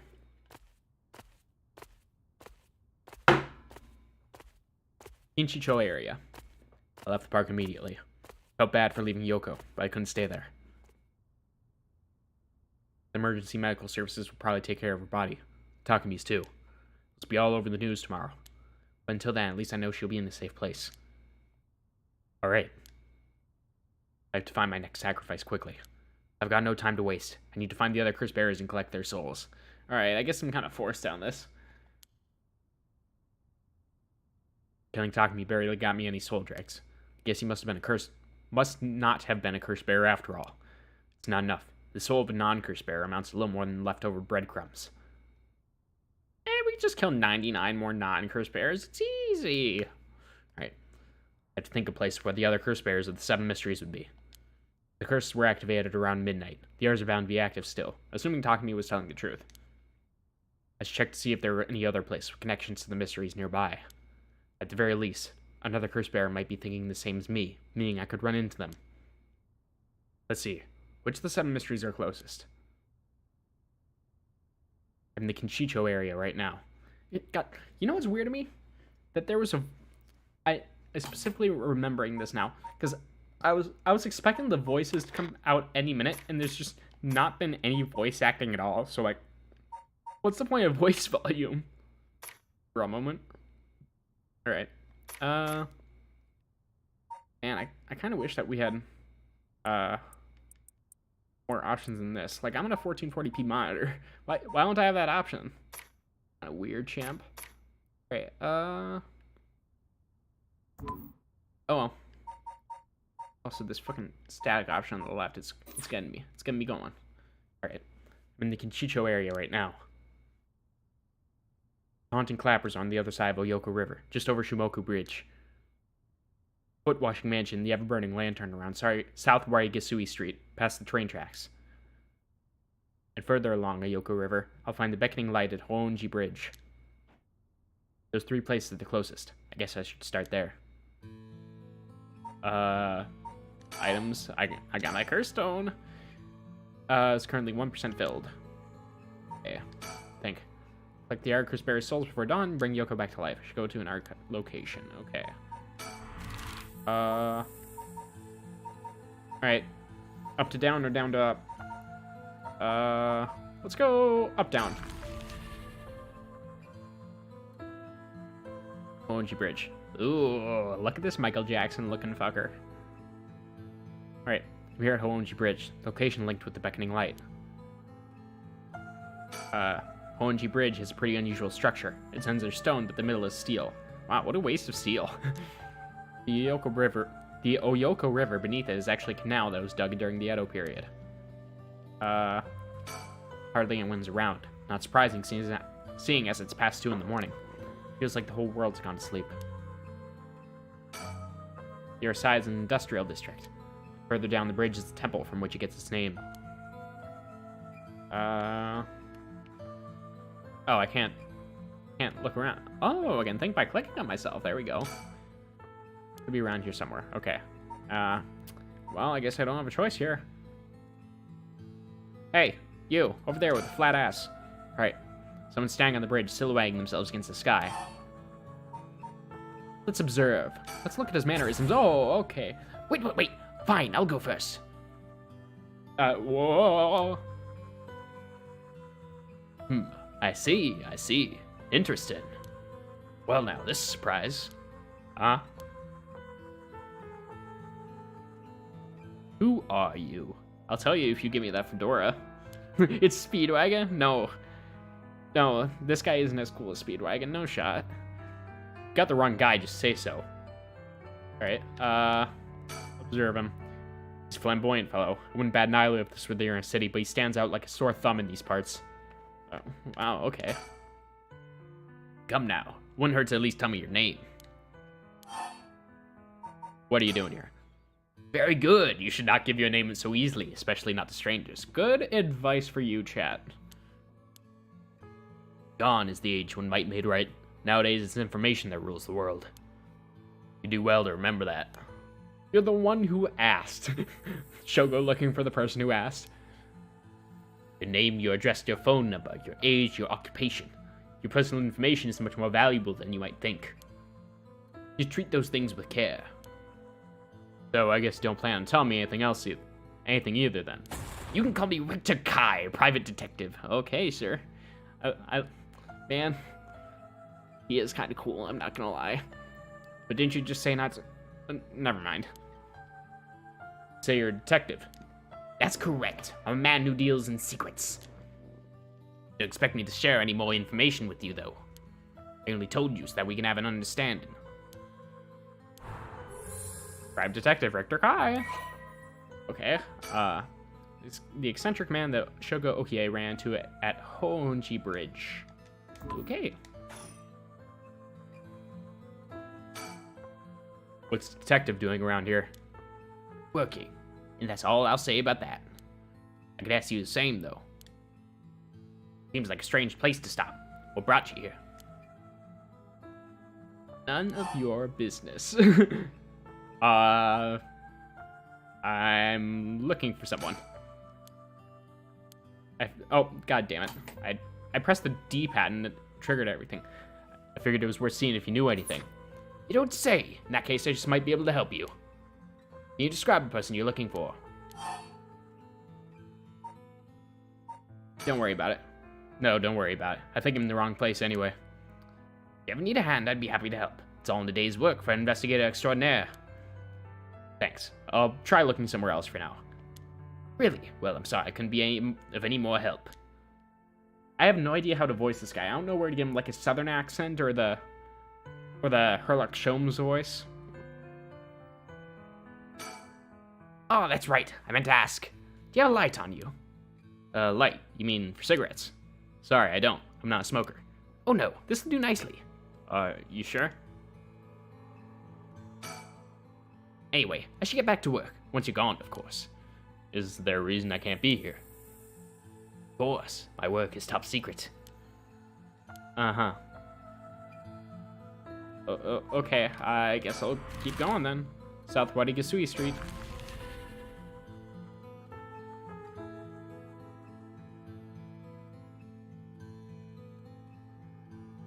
Built a foot-washing mansion, they have burning lantern from this area. It's late at night, even a road as big as this one is as sound as the grave. It's just me. Or is it oddly dark around here? Yeah, a little bit. Like, even though you can see those lights on the left, they're barely lighting it up. Could this be? Huh. I don't see anything. I know it's past midnight, but it still seems oddly dark around here. It's feeling. It's the same as before. Oh, hello there, sir. How are you? There's something over there. Is that a curse echo? Curse of the Seven Mysteries given form. I knew it. There's curse bear around here. You know what? Maybe I don't want to deal with this right now. Kill. No, you know what? I'm good. I've had enough. You know.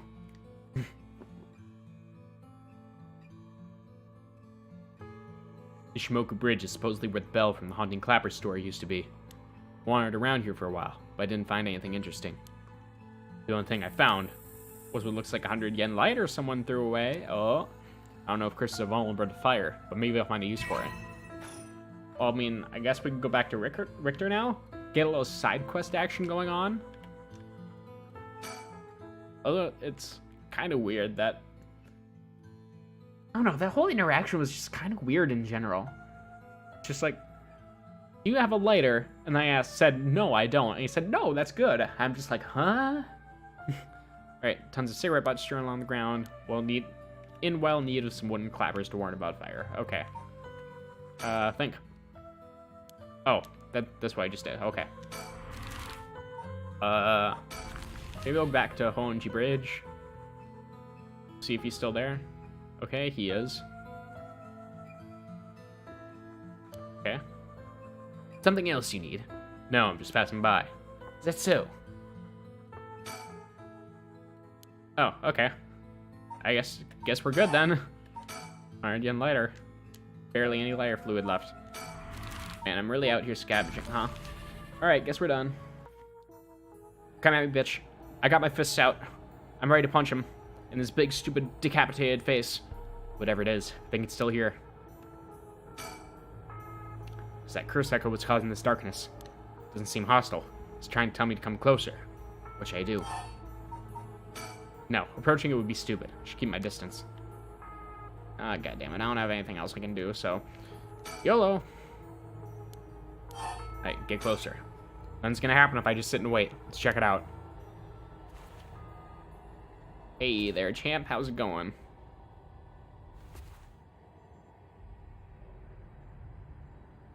My controller's vibrating with every step I take. Darn it. Now what? This isn't the curse doing this. Somebody's pulling me in. Bro, we just got knocked out. Ah, that hurt. Looks like I'm inside a building. To toss me in here. Can't see squat. It's the same darkness from the cursed echo. Oh. Look what we got. Actually, I can kind of investigate. Oh, my stomach. It feels like it's ripping apart. Gross. Well, Dead. oopsie. A body has been discovered. Oopsie. My, Lumi. You seem to have arrived at a less than favorable result. This is mere conjecture on my part, but perhaps might have survived if only you could have done something about that pesky darkness. I know, but I wanted to look around. Fear not. You may make as many attempts as you please from before approaching the cursed echo. Alright. Very well. Just remember, it is never wise to linger in the dark. God damn it. I'm sorry for wanting to investigate. Alright. Get closer.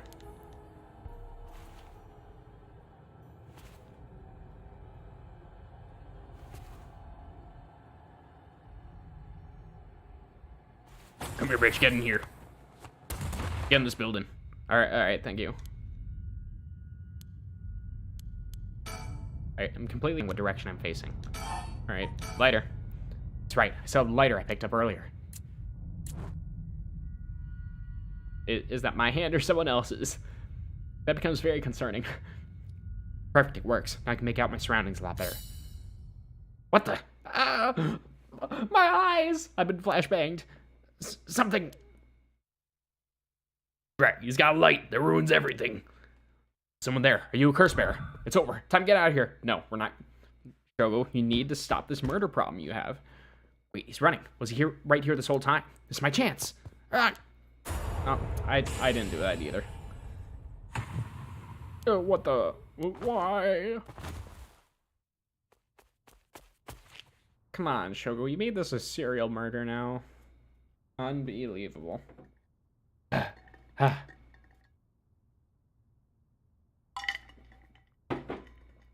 was a close one. Didn't catch a glimpse of the curse bearer, but it seems like I'm alright. 30% soldier eggs! I guess he was a curse bearer. This curse must have had something to do with light and darkness. My guess would be the ever-burning lantern. There's a connection between the 7 mysteries and the way the curses work. That might be useful to know.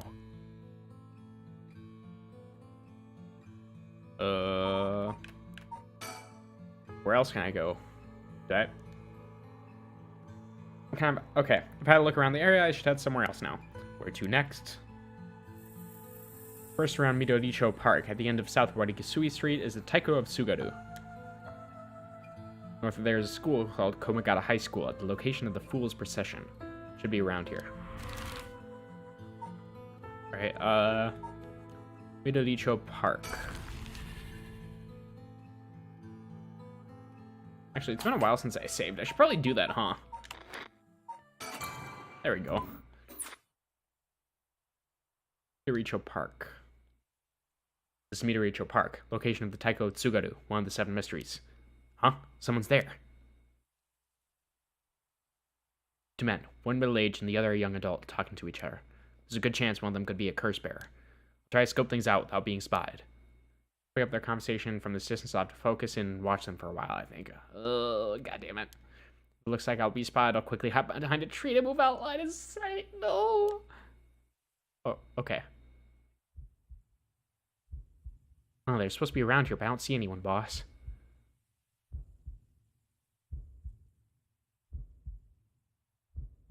No need to get ahead of ourselves. I bet we see something before the night is done.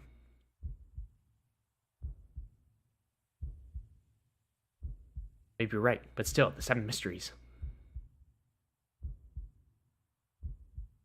Huh? Was there a noise from behind us just now? No, there wasn't.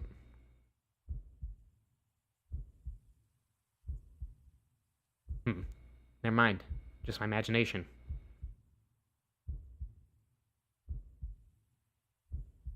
Okay.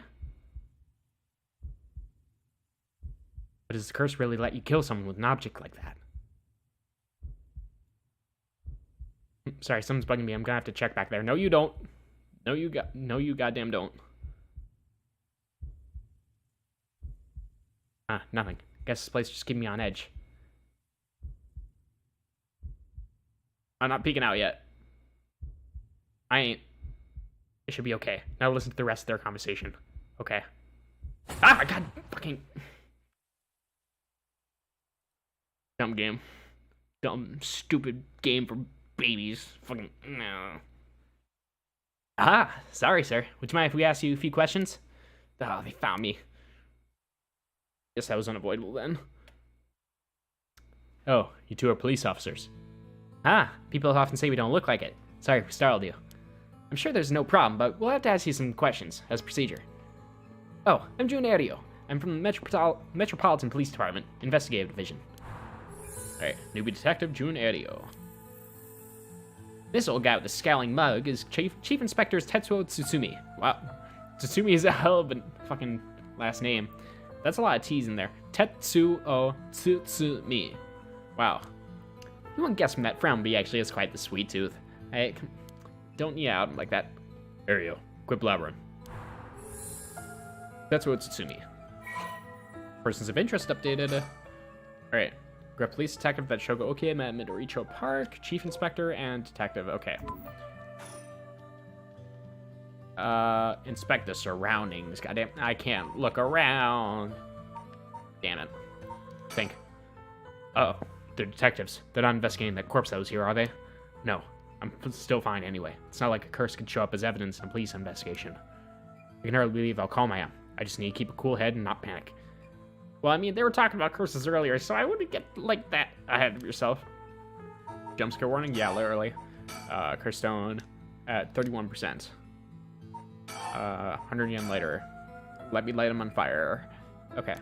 A little bit left. Oh. Oh, god damn it. That was actually someone else. Okay. I have to figure out whether or not they're curse bearers first. With 2 of them, the bearer could be either one. Could the other one already be aware that their friend is a curse stone? Probably. Oh, god. There was a new line there. I feel like they said something about a curse they were talking about just now. They said something about a curse while they were talking just now. If they were talking about a curse here of all places, it's highly likely they would have something to do with a curse bearer. Either way, if I'm going to do it, I have to get them both. Leaving one alive would be too risky. Ugh. But I still don't know if I can use the curse on 2 people at once if they both leave at the same time. Can we avoid that if at all possible? How about you first? Now, first, can you show me some ID with your name, address, and occupation? I guess. I'll be okay. I'm better off just going along with it. Wow, you work for Yaku Soaps. I hear they've been raking it in lately. That true? I don't know much about that. I'm just a recent hire. You've been working there for 3 years, though, haven't you? People are loving that new hair product you have. I use it all the time myself. Thank you for your patronage. Haha. Ario, you use hair products? Yeah, all the times, boss. Guys nowadays all use these things. Isn't that right, Mr. Okie? Yeah, sure. We make men's cosmetics now. That's so. What a time we live in. Sorry. Boss is the kind of caveman who thinks using only a bar of soap for all his washing makes him cool or something. How do you know that? Do you watch him shower? I don't think that. I just don't care enough to use anything else. Actually, we do have all-in-one soaps just for that purpose. There are plenty of people like you. Ha! Hear that, Ario? That's what I'm talking about. You should put out more of those. Aren't you all riled up? Anyway, Mr. Okie, what is it that you're doing here? Actually, I'm searching for the 7... God, fucking Shogo. Have you heard of the 7 Mysteries of Honjo, Detective? Yeah, I've heard of them. We were just talking about them a minute ago. A girl I know is into them. That's how I got interested. I see. I seem to remember even Miroricho Park had one of the mysteries associated with it. What was it again? Taiko of Tsugaru, if I remember correctly. Yeah, Taiko of Tsugaru. Ah, that's right, Taiko of Tsugaru. The whole area used to be a residence of the Tsugaru, a clan of samurai. So that's why you're hanging around in the middle of the night. Discover anything interesting? I don't like the way you're looking at me after that. No, nothing. Though I admit I haven't been looking into these things too hard. Right. I think I understood your situation. Thank you for your answers. Now it's quite late, so you best be heading home. What about you? I'll leave the questions up to him. I got nothing to ask. Alright. Something wrong? You're free to go. It's probably for the best if I leave. Detectives show no sign of leaving. I don't have conclusive proof that they're curse bearers either. The risk is too high for me to stick around talking with them for too long. I see. Well, I'll be going now. Take care. We're done here. Go on home. Yes, sir. See, Papa. As intimidating as expected a veteran cop to be. First that private detective, now police detectives. Why a day of all days? I think you know why. I always imagine detectives as blunt and aggressive, but I guess there's some pleasant ones too. Well, yeah, they got the whole good cop, bad cop shtick going on here.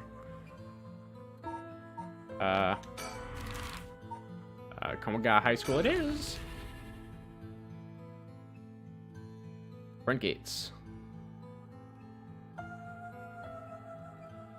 Here I am at Komagata High School. Surroundings. School is supposedly on the former site of a daimyo's residence where he counted the fool's procession. It's now at the center of a quiet residential area. There's not a person in sight. Sure. Co-educational, 632 attendees. Shortened Tacoma High. First middle school in 1943. Now it's Komagata High School. 3S to Sumida, sound morals, social responsibility, and strength of spirit. But success has been limited. Oh, yeah. The classic fucking school motto. Nobody knows it. Plagued by delinquency. Temporary employees. Sports clubs. Traditional culture research club is thriving. Interesting. Is there anything else that I really need to know here? Mysteries. I guess maybe we should read about one of these at least. Mysterious tale regarding an encounter had by a daimyo at his residence in Honjo's Ushijima, now Komagata High School. While walking around his estate, he heard the sound of music, much like that of a Kagura performance. He commanded his people to find the source, but no matter how much they searched, the music would fade out when one neared the Warigasui Canal. The source of the sound was never located. The story is also known as the procession of the Tanuki, as many were of the belief that it must have been these mischievous tricksters behind it all. Huh, maybe you, Shogo was right earlier. Like, none of them are really disturbing, except maybe the Whispering Canal. Beckoning light. Following it will cause it to go out suddenly when near, but just when one fears the darkness may swallow them up, another light will appear further ahead. Some say it's benevolent, others believe it's a monster. Some believe it's a vengeful spirit of someone that died, luring the lost to the land of the dead. Hunting clappers, that was the earlier location. As the evening bell rings in Iriecho, near present-day Shumoku Bridge, a night watchman patrols the dark streets and announces his presence by shouting warnings about fires, all the while striking his wooden clappers. But tonight, the sound of another set of clappers answers back. He curiously claps his clappers together again. Clack, clack. The echo answers again, but no matter how hard he searches for the source of the second pair of clappers, he never finds it. Some say it was the work of a mischievous Tanuki or Kitsune, while others say it was the warning from the spirit of someone who lost their life in a terrible fire. Or maybe there was just an echo. You ever think about that? When it becomes 7:40? I know, right? Like, this game, it hooks you, and you just don't realize how much time has passed. Alright, Evergreen Beach. Yasudu Gardens. It was so impressive that the house became known among its people as the beach residence. Somehow no one had ever seen a single leaf fall from the tree. Became known as Evergreen Beach. However, this particular species of tree was actually an evergreen, so the lack of fallen leaves was nothing out of the ordinary. This led people to say that the strangest part of this legend is the fact that it even became a legend at all. Alright. Check out Tsugaru. Once a daimyo from the Hirosaki domain in Tsugaru who built a residence in Midoricho on a large piece of land. On this estate was an almost 8-meter tall tower that served as a lookout for fires. Only a designated firefighter was allowed to use the large drum that resided atop the tower in the event of a fire. While most towers use wooden blocks to sound the fire alarm, for some reason this residence was permitted to use drums.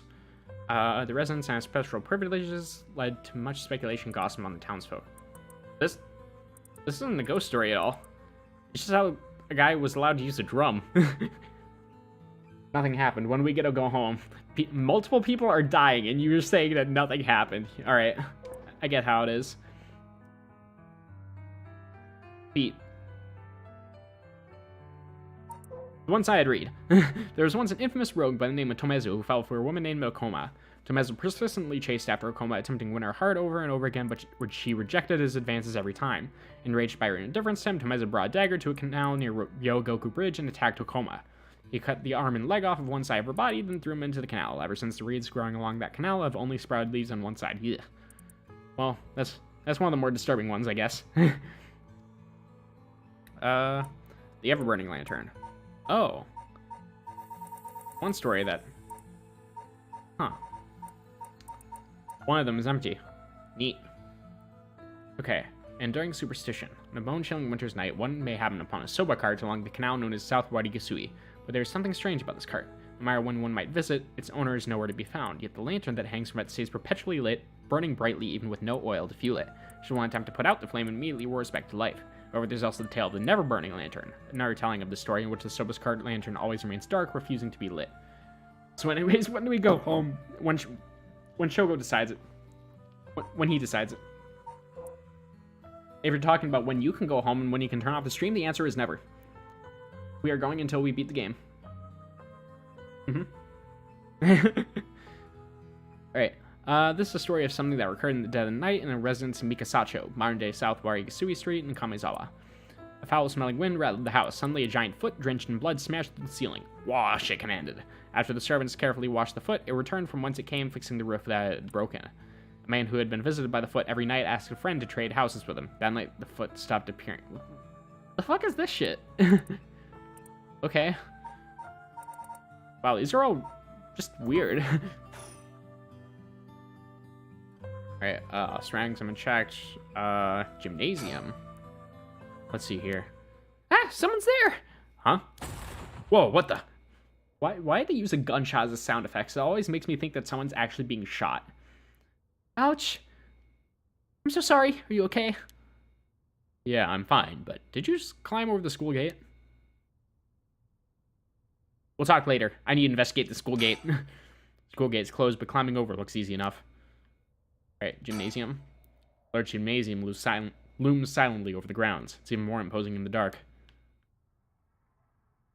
Okay. Student. Girl in the school uniform came climbing over the front gate. She must be a student there. I think she's hiding her hand. I don't know, I can't see it. But apparently he can see it, so who cares? No doubt about it. That's a curse stone. The girl is a curse bearer. Well, kind of bold for her just flaunt it. What's going on? Why are you at school this late? Well, I'm really sorry. I'm in a big hurry right now, so I gotta go. She did nothing wrong, Shogo. Don't do it, Shogo. Hey, wait. God. Shogo. Huh? Curse? Why? Can't be. Mio, I'm sorry. Bro, we're just controlling a mass murderer. Goddamn. Kill. And we're not even doing anything about the bodies. We're just leaving them there.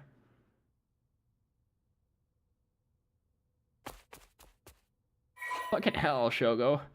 Curstone has gained 36% soul drags. Was that like 3 people this guy is murdered now? Jesus.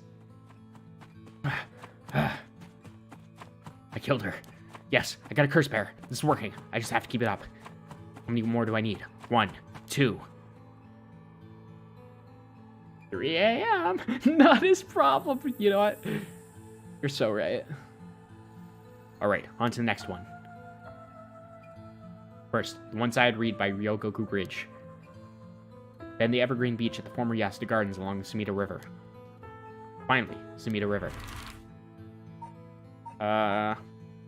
I mean, I guess we've been going up to down this entire time, so...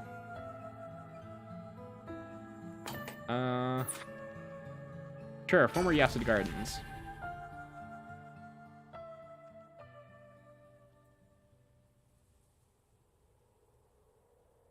Former Yasuda Gardens. There's some kind of incident here recently, so the entrance closed off. It was easy enough to sneak in since there are no guards at this time of night. However... Bruh, why does this background here look like fucking Minecraft?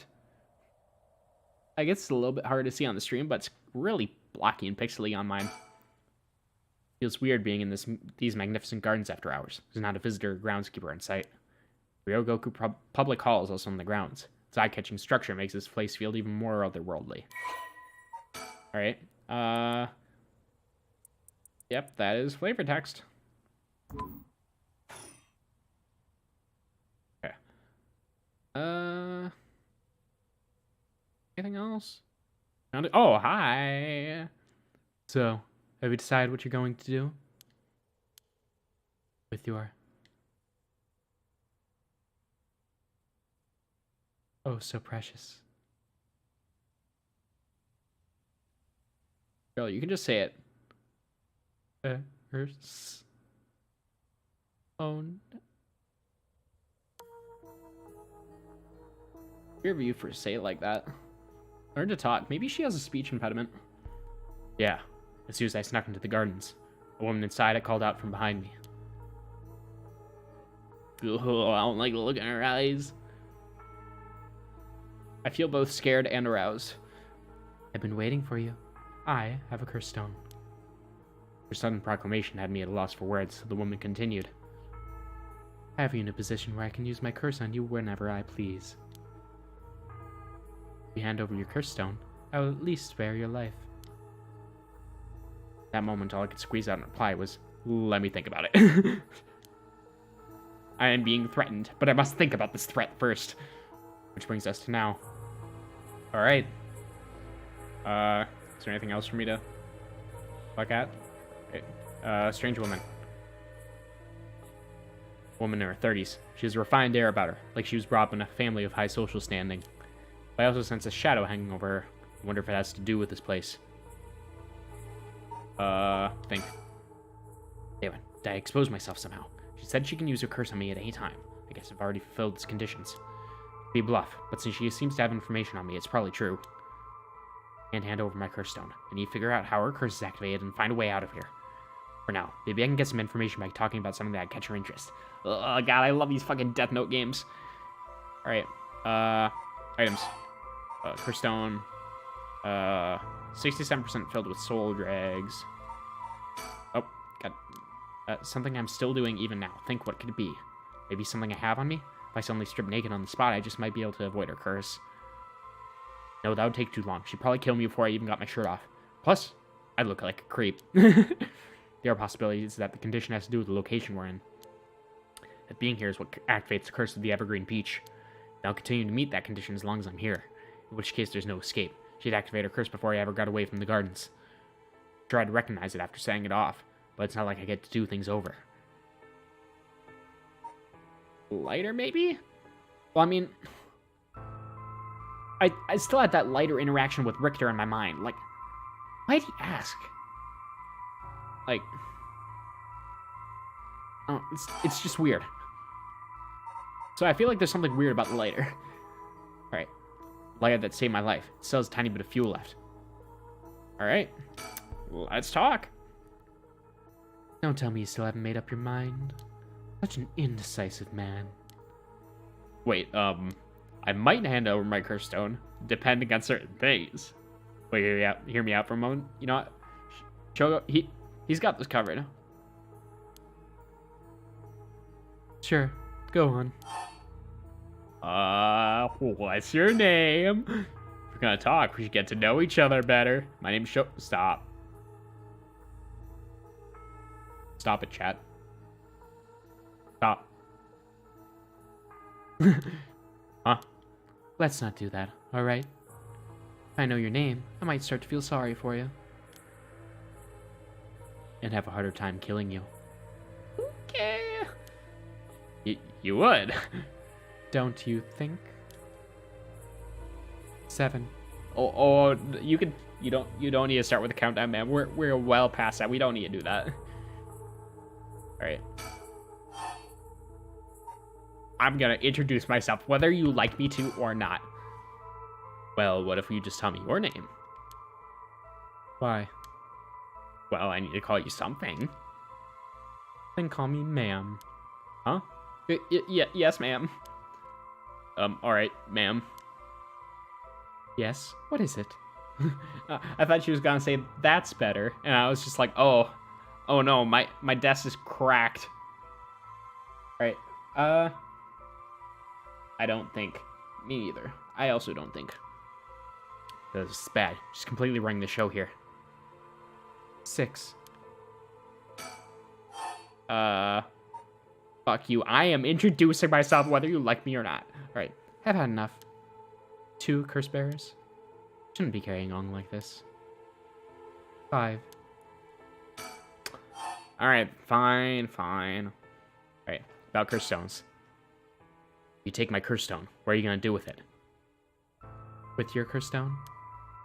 It's brimming with soul dregs, isn't it? It's already killed so many. No. No! She knows so much. Dude, she's literally just prodding you for information. She is lying out her ass. I like to avoid such crude methods myself. 4.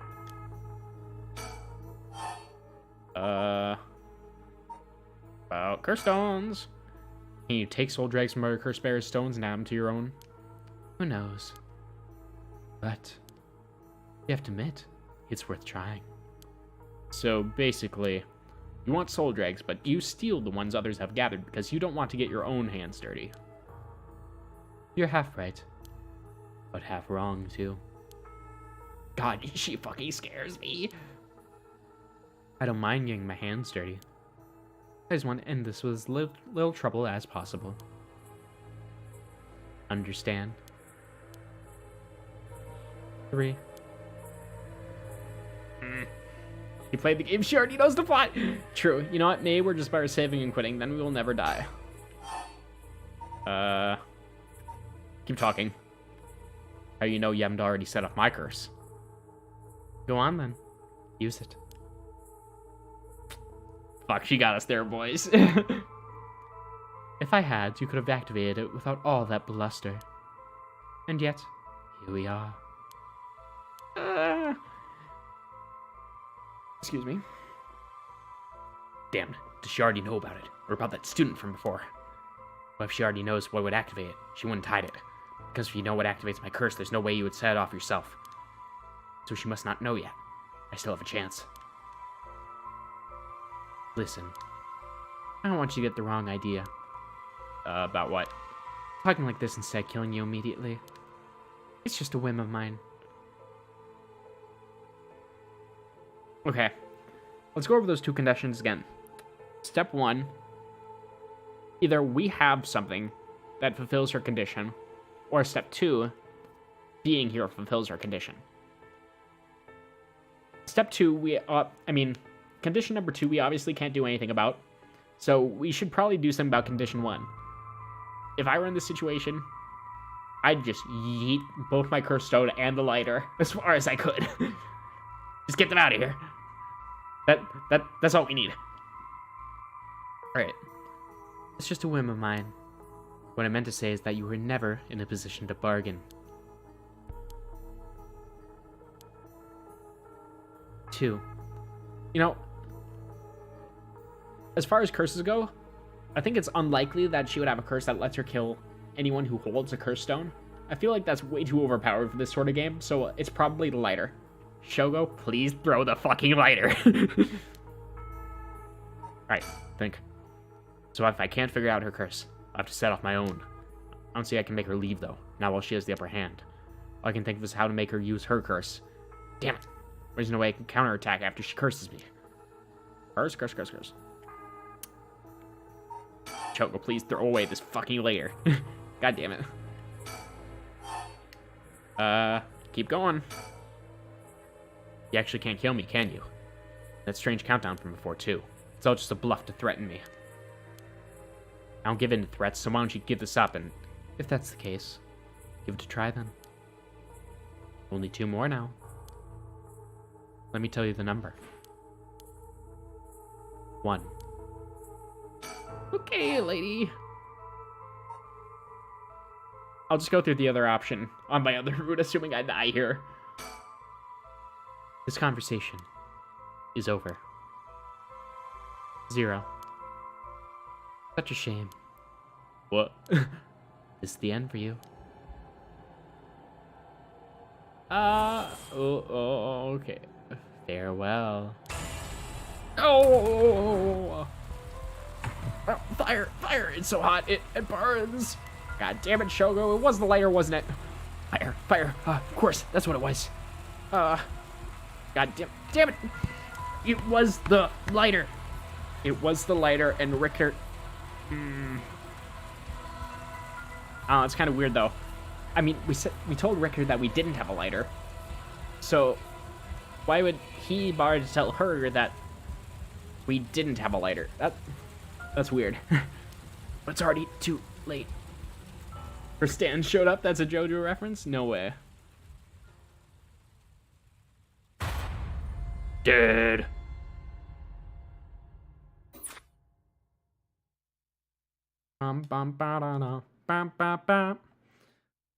My, Louie. You seem to have arrived at a less than favorable result. It's not all in vain, however, as you finally realize how the curse is activated. Fear not, you may make as many attempts as you please from the conversation with the lady. Very well, sir.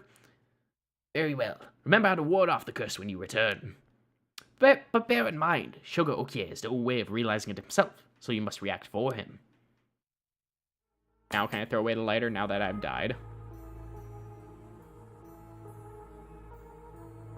Alright, first we will talk about the Rite of Resurrection, so this one first.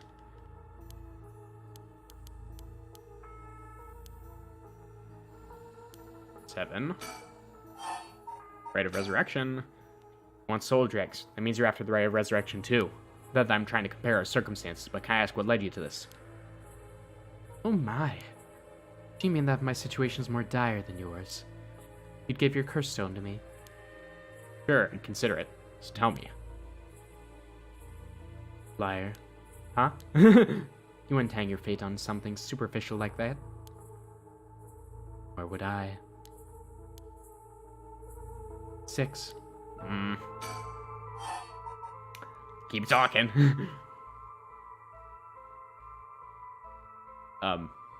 Miss? My son. What? He'd be in 6th grade now.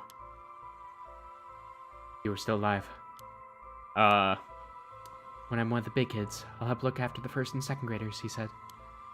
He always has a strong sense of justice and responsibility. He wouldn't stand by when he saw other kids being bullied. He'd defend them, even if he was no match for the bully himself. He'd often come home in tears, only because he was sad that he wasn't strong enough to save others. Okay, now, you're trying a little too hard here, lady. Want to be a policeman when you grow up? Okay. I get it. Thank you, Shogo. Me and Shogo, we're on the same wavelength. Okay, I get it. I've heard enough. Oh, that's enough for you? Yeah. Hearing such a sad story just makes me all the more sorry I haven't changed my mind. God damn, fucking savage. Let the kid live, Shogo.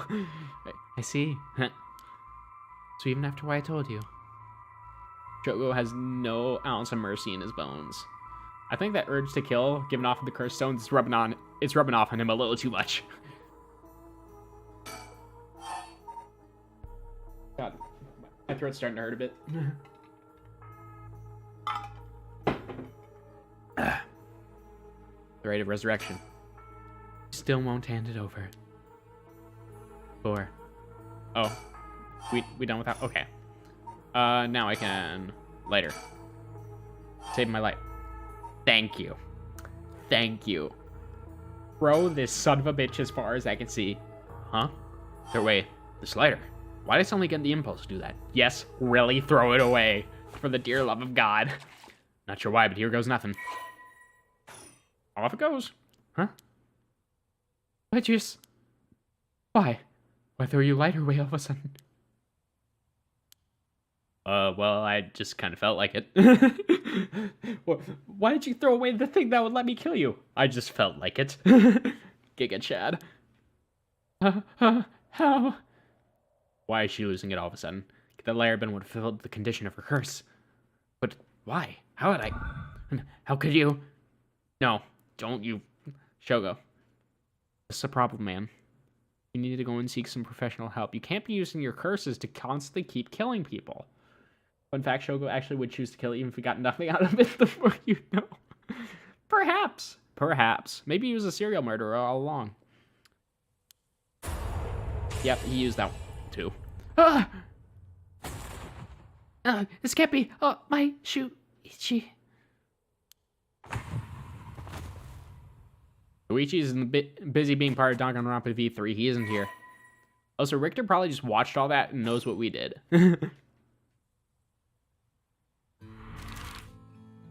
Alright.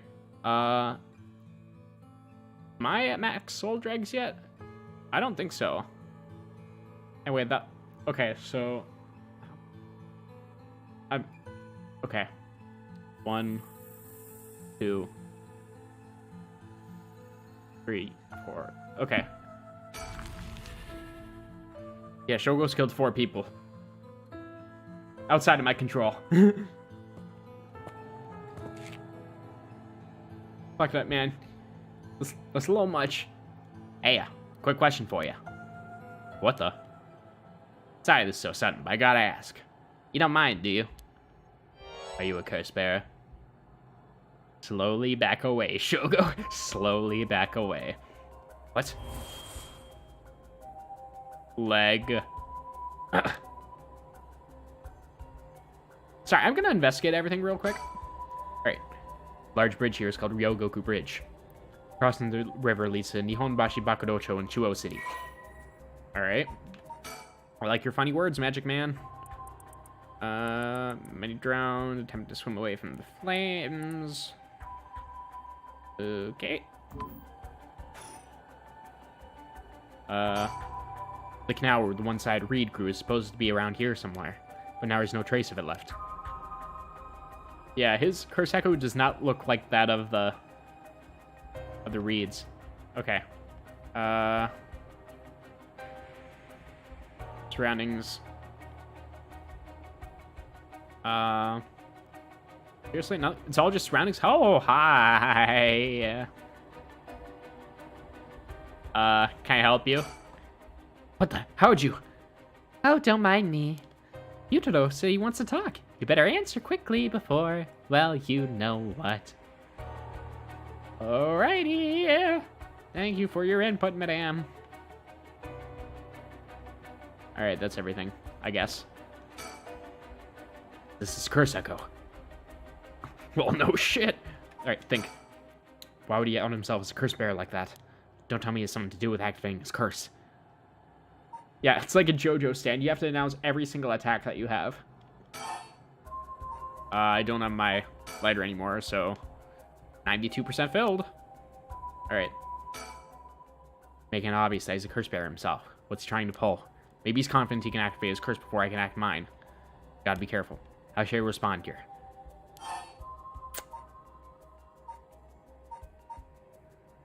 We've waited too long to say that. I'm a curse bearer too. Yeah, I'm a curse bearer too. I appreciate the honesty. I just want to have a nice, calm little chat. Name's Yutaro Namigaki. My curse echoes the foot washing mansion. Yeah, you certainly look like it. Persons of interest. Alright, university student didn't hide the fact he was a curse bearer. Okay. A chat. I'm not gonna curse first and ask questions later just because we're both curse bearers. I've got a little more class than that. Hope you're smart enough to extend me the same courtesy. Alright. Fine. Chat away. Thank you. Good to know I'm dealing with someone reasonable. We just gotta let it go for now. Young man, probably younger than me. Maybe a college student. This guy's quite the bold character. He's got confidence. I'll give him that. We still good over here? Alright. I really don't feel comfortable turning my back to her, but sure. Alright, let's talk. What do you want? Right. I'll cut straight to the chase. Will you join forces with me? Join forces. Together, soul dregs. Yep. You're using your curse because there's someone you want to resurrect too, right? In that case, it'd be more effective for the two of us to work together than to do it all yourself. Think about it. We could split the work, and we have two kinds of curses at our disposal. Well, I mean, it would be a good offer if I wasn't at like 92% already. Working together. I hadn't thought about that before. Then the soul dregs in one curse stone be moved to another. That's a fundamental requirement for this to work. Well, we'll just have to test it, and I can't do it that alone either. I see. Well, I mean, if he has enough to give us 100%, then maybe. Alright then, if working together helps us both get what we want, maybe it's not a bad idea. Thanks. Glad to be dealing with someone who can think things through rationally. But there's something I need to know in advance. Tell me, how many soul dregs do you have right now? This man doesn't have shit, does he? Right. I have some, of course. I'm more than competent, after all. I'm asking you how many. I'm at 1%, but don't worry about it. My curse is so easy to activate, I'll play it in no time. Well, and yeah, and... Well, maybe the reason you're at 1% is because you've been over here on the street asking if anyone has a curse. Is this curse activated by lies? If so, then we'd probably already be dead. But you haven't managed to get any on your own, have you? I'm at 92%. God, how fucking threatening would that be? Huh? Say what? That's the amount of soul dregs I have in my curse stone right now. What? Okay, I'm talking a bit too much. Give me a second, I'm gonna grab a coffee.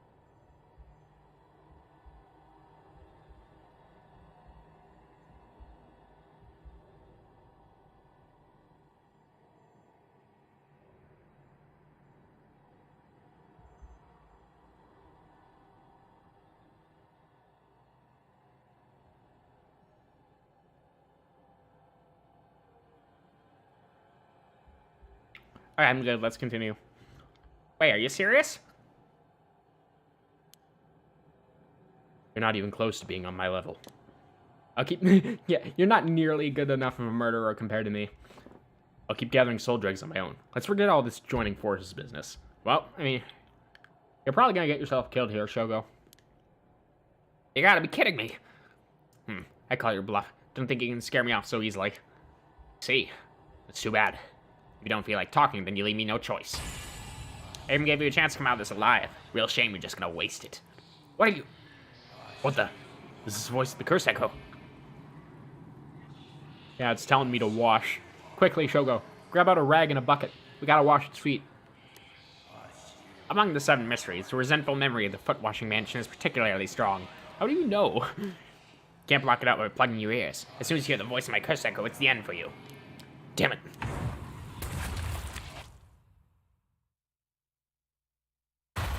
Dead. Ripperoni. Foot washing Shogo. That's not an achievement I want, game.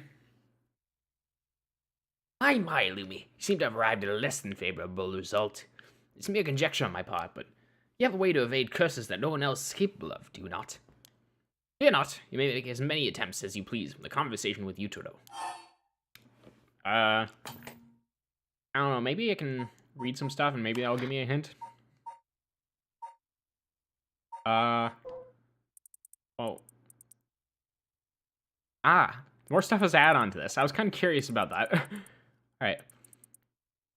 Toki loved fishing with her father Jinkichi more than anything. With their wicker baskets on their back, they would leave for the canal every morning and fish till the evening. The miso soup her mother Koma made using the carp they caught was to die for.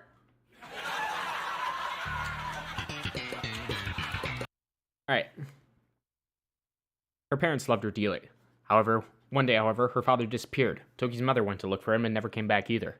Those who came to express their concern eventually stopped visiting her out of fear. Toki continued to wait, all alone. Mother, father, where'd you go? Don't leave me behind.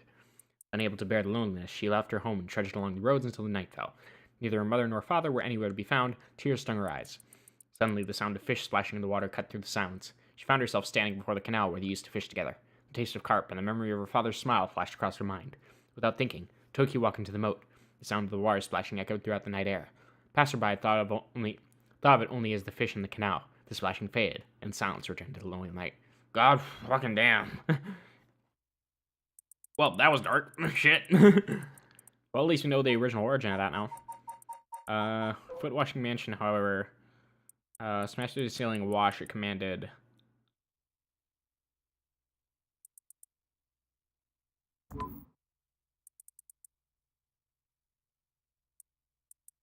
What is this? Is it the voice of the curse echo?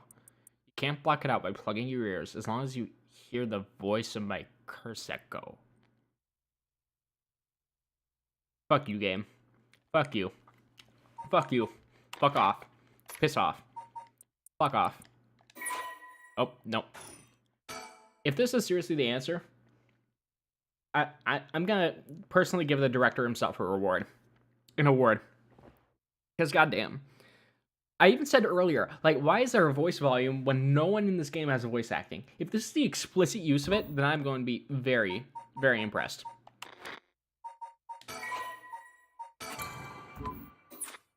Try again. Very well. Remember to ward off the curse before it's activated. But bear in mind, Shogo Okie has no way of realizing it himself, so you must react for him. Shogo needs to wash his feet. Why do the feet speak? That's a good question. Why do the feet speak? Alright. Auto button display? Sure. Let's have an auto option. Okay. Do I need to... How do I... Can I increase the speed of auto? Or just have a skip option? Eh. I guess it's fine, I'll just spam. Or can I just start? Nope, that's not an option. Well, this is going nowhere. Okay. Won't run away. Gonna have to trust me. Yeah, now we're back at the same options, okay.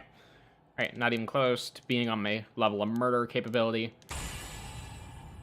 Yep, and now we can't hear the voice. Oh my god. Where are you? Yep. Can't hear anything. This fucking game. This stupid fucking game. God damn it. Do you know this game is only worth 20 bucks? It's only worth 20 bucks. And I'm getting peak cinema. What? There's no way. And yet, there he is, perfectly unharmed. Ow, what's going on here? Jogo doesn't know what you did. No, he don't. He really don't know for real. I'm walking him through this. Clearly God watching down from on high, guiding him through this choose-your-own-adventure-ass story. I don't completely understand myself, but his curse's conditions don't seem to be met. This is my chance. Yutaro, your curse won't work on me. I'll let you off easy today, so get the hell out of here. You son of a... Fine, just be on my way then. But mark my words, I'll make you regret this. I ain't doing it. I ain't doing it, dog. Fucking Shogo. Kill. I'm never pressing the button for this. The game is just killing them automatically. Why? How is this? And then the woman's just walking off. Goddamn.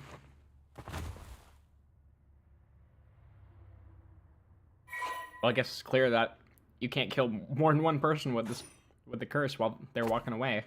We figured that out, I guess.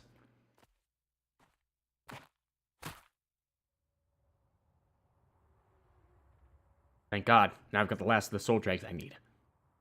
Was that just coincidence? It wasn't able to activate his curse for some reason. Hit the cough drop. It moved in my mouth. I wasn't able to talk for a second. Wasn't able to activate his curse for some reason. Things going well. Luck must be on my side. Or God. I am God, okay? Oh, I should check my curse stone. Should have gained a lot just now. What the? It's evolving. Dun dun dun dun dun dun dun dun. Ah!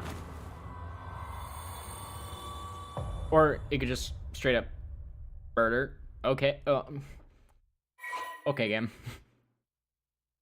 Okay, game. Okay, game. This is one of those games, huh? When I said choose your own adventure looking ass, I was joking about that. Pardon the interruption, but I'd like to take this chance to tell you about the story chart. This is the screen which will appear when you open the story chart. From here, not only can you see the overall structure of the current story, you can also progress along different branching routes by playing stories over again. We call this exactly the power that Shogo Okie had sought after. Normally, you would have been able to use the story chart feature freely, however, due to certain circumstances, it has been locked until now. So I'm forced down to the kill everyone route. Okay. From here on, you'll return to the story chart from time to time at breaks in the story.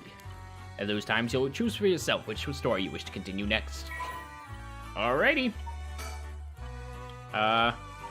It's just added to the how to play section. Okay. Story chart. Awesome.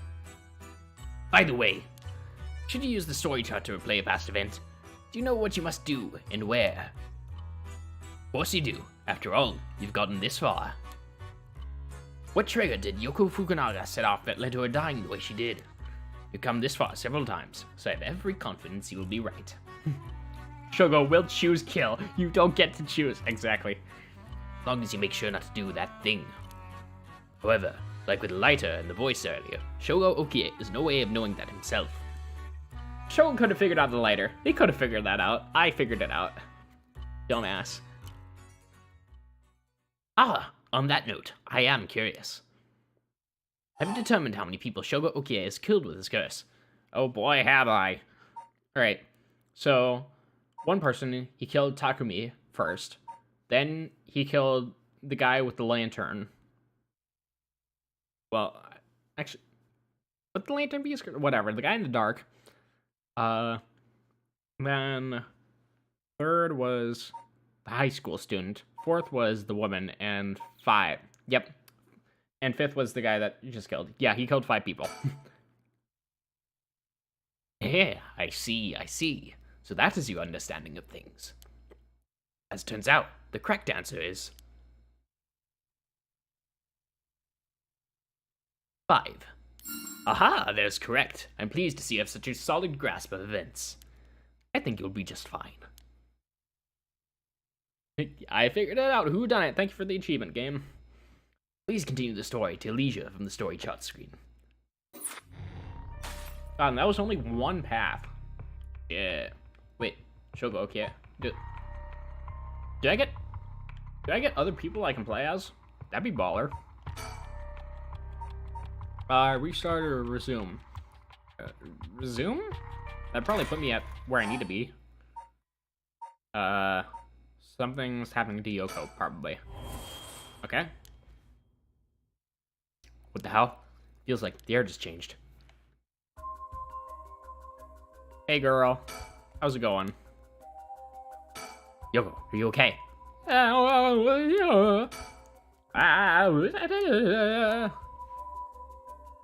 Oh, I can keep talking to her this time, okay.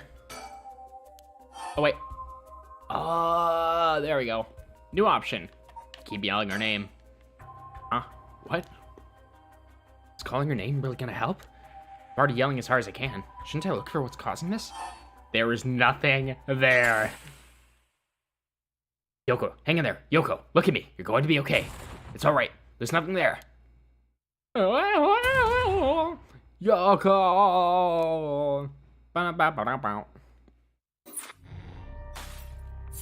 New story. Okay. Shogo cries Yoko's name in desperate attempt. Was please get through. Rookie numbers? Yeah, 5 isn't nearly enough.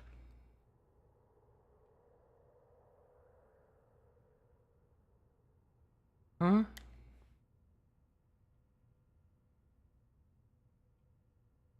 Huh? Oh, good. You're awake. What? Are you okay? You're so riled and confused, I thought you really lost it.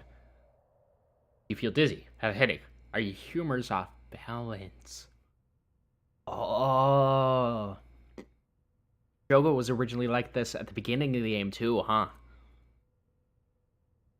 Did maybe Shogo experience something curse related right at the start of the game where it was like, huh? What's happening around me? Amnesia bullshit?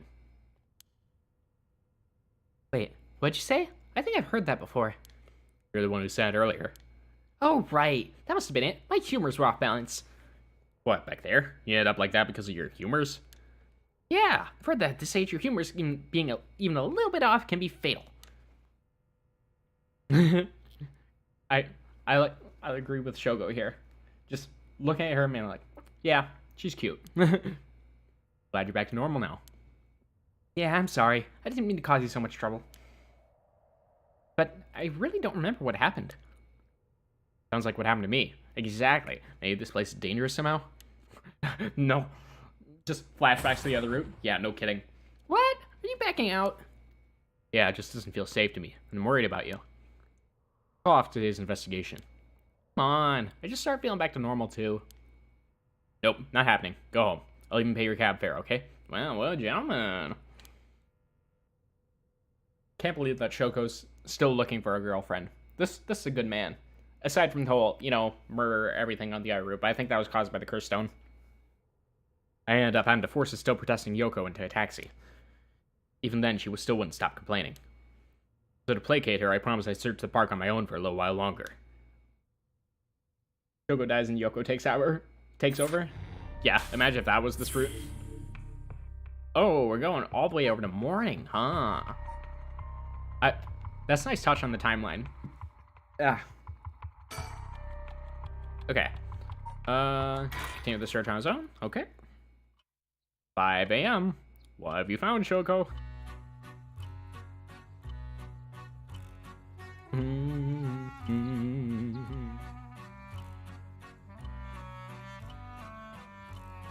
In further news... Oh! Huh. They maybe weren't kidding. A police officer discovered a man collapsed in Sumida Park. The man was taken to the hospital, but his death was confirmed shortly after. Investigation is still underway, but police suspect a connection to the other unexplained deaths found in the area at around the same time. There are more deaths in here? Why the fuck isn't this place blocked off at this point? Title drop.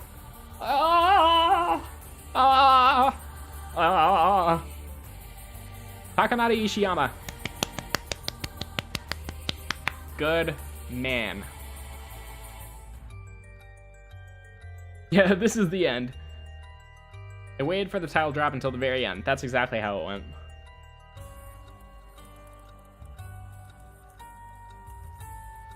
This is a really good start. This game has me by the balls.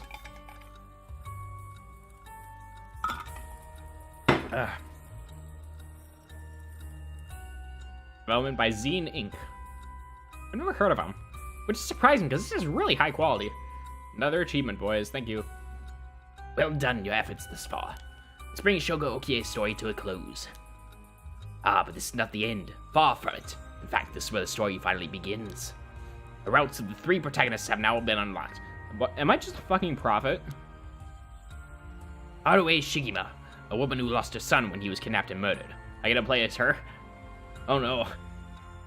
Oh boy, I've gotten to play as a serial murderer so far. Now I get to act as the creepy serial murderer. Xenoblade? I do want to play Xenoblade 3. If I had more time to stream and stuff, I would do that, but I think it's better for me to focus my time on making video scripts right now. And then over the summer, I'll make those into actual videos and try to at least gain a little bit of popularity, because streaming's not doing it.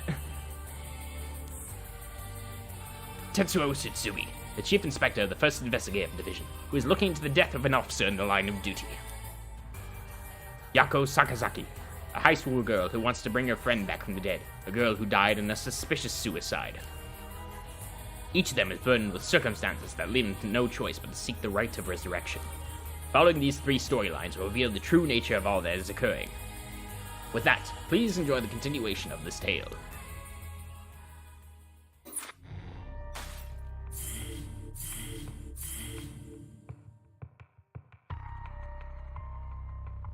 Xenoblade 3 is delightful. I know it is, but man, RPGs are a commitment. They are a commitment. I discovered that after playing Xenoblade 2, especially, because I sunk a good 200 hours in that game, and then another 40 on top of that for fucking, Torna. You're not done yet? I doubt I would be. I do want to play it, though. I really do. I just have a lot on my plate right now. Alright, I guess keep going top down. Not dreams. When the son of Haruo Shigima was kidnapped, a botched investigation by the police resulted in the child's murder. 1 year later, Haruo has hired a private investigator to help resolve the unsettled case. Lay at home, while speaking to the detective at her home, something strange suddenly appears. Interesting. May those who mock fires perish in flame. Kill them. Kill them, the flame bearers. Kill them all. You have acquired the power of the curse stone, the Haunting Clappers. You can use it to kill those with a fire or a fire-starting device on their person. Oh boy. How nice. Files updated. Okay, yep, that's been updated. I'll read it when the music stops. This isn't a good backdrop. A murderous impulse seeps to my soul like thick black tar. Sa. Korose. Now kill. Can you hear it, curse bearer? You who so strongly desires the right. Kill them.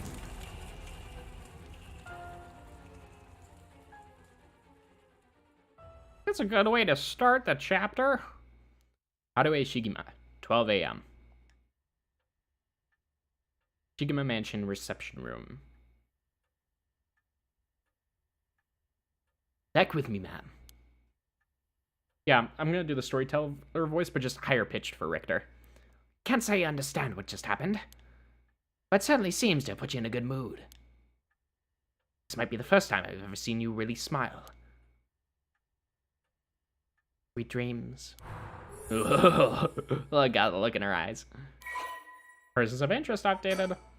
Alright, sex female. Kurseko, the Haunting Clappers. Always a housewife who resides in a manor near Shimoku Bridge. Her 11-year-old son, Shuichi, was kidnapped and murdered about a year ago. The death was the result of a mistake on the part of the detective assigned to the case, a mistake which enraged the kidnapper and had him cut off all contact with the police, leaving no room for negotiation. Ugh. The incident was covered up, and Shuichi's killer remains at large, leading the aggrieved Haruo to call on the services of private investigator Richter Kai to uncover the truth. I'm talking a little faster. I need to slow down. Enunciate my words. The Shigima family came from a long line of samurai who built their residence in Honjo during the Edo period. They assumed important positions in the police force following the Meiji Revolution, thereby protecting their family's elevated status. Even today, many in the Shigima line work as police bureaucrats and senior police officers. Haruo's father sits in the upper echelons of the National Police Agency, and her husband, adopted into the Shigima clan through an arranged marriage, is also a highly respected agency official. However, as her family prioritizes work above all else, it wasn't long before Haruo's marriage grew cold. Well, I mean, was it warm in the first place? I doubt it. Though she wants for nothing, she is isolated from her neighbors and withdrawn from society. Seeing her son grow into a young man gave Haruo a purpose in life, but it was cut short by the kidnapping incident. Following the incident, Haruo spent many days in a deep depression, breaking into sudden fits of shouting and wandering around in the middle of the night. Her cheerful, loving disposition faded away, and she took to making snide remarks at her husband, which only further soured their relationship. A few months ago, Haruo's husband was transferred to another area for work and now rarely returns home, with Haruo left to live in a large, empty mansion alone. Is her father not here at all? Goddamn. As a housekeeper who's been with the family for a long time comes in to take care of all the housework, Haruo has nothing but time on her hands. Yeah, now it's 8:30. Yeah, fucking hell. Time is slipping away. Alright. No. Not dreams. Sounds like something I might want to hear about.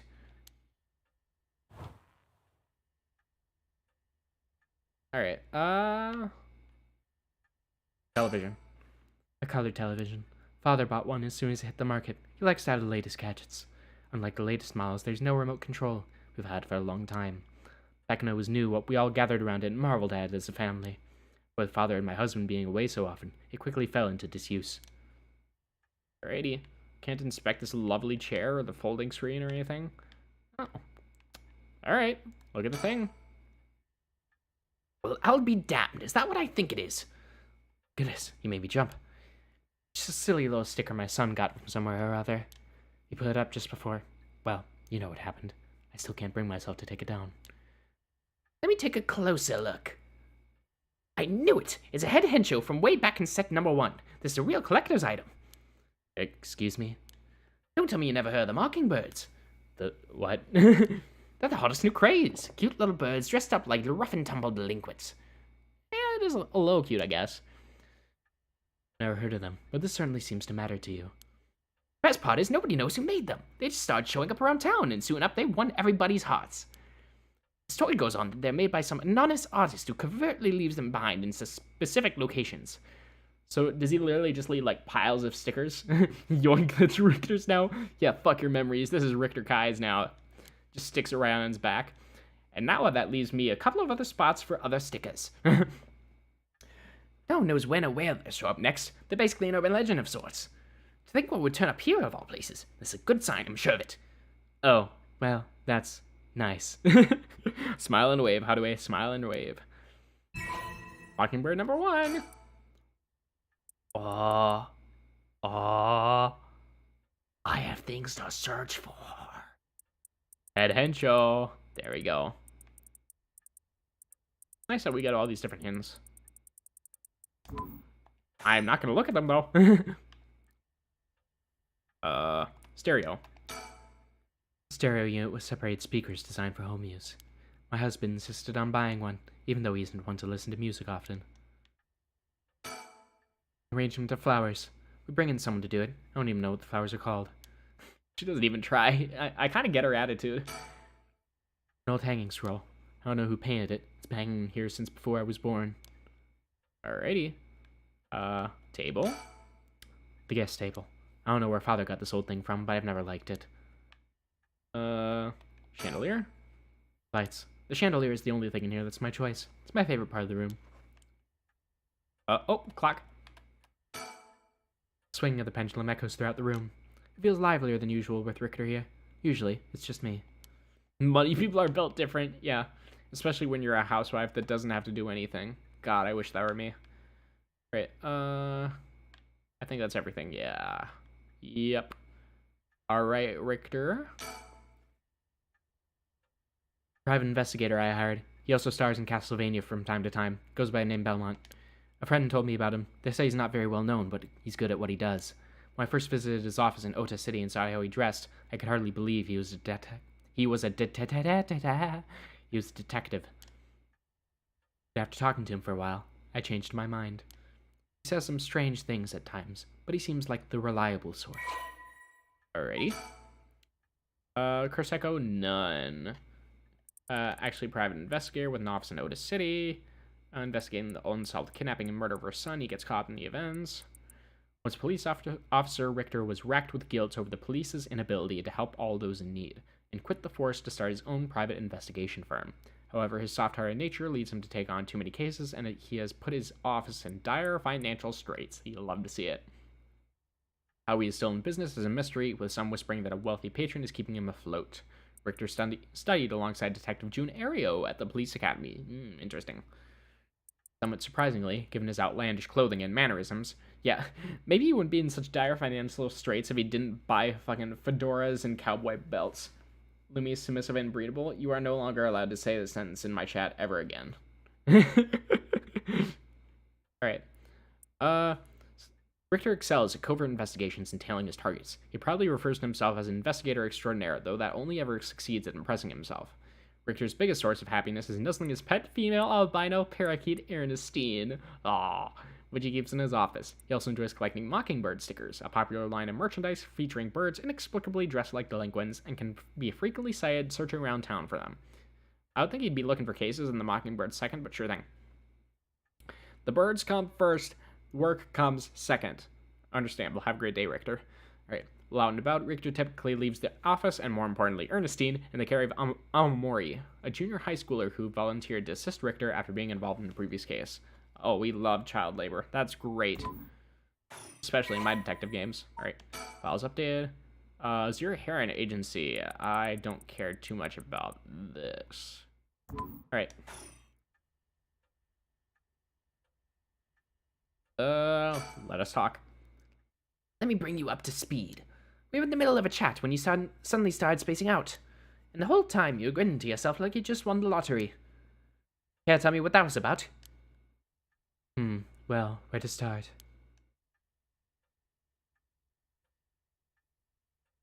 Interesting. Very interesting. So the haunting clapper's curse echo appeared out of nowhere. You had to perform the rite of resurrection and gave you the curse you'll need to do it. Have I got that right? That's right. It's all real. Honestly, I still find it a little hard to believe. Like, are you seriously just taking my word for it? Like, I space out and I suddenly come back to, and you don't immediately think maybe I'm just schizophrenic? But I guess I have to now. I saw that curse stone appear in your hand myself. Ah, okay, maybe that would do it. It looked like it popped clean out of thin air. With evidence that clear, there's no denying that there's some supernatural force at work. Alright.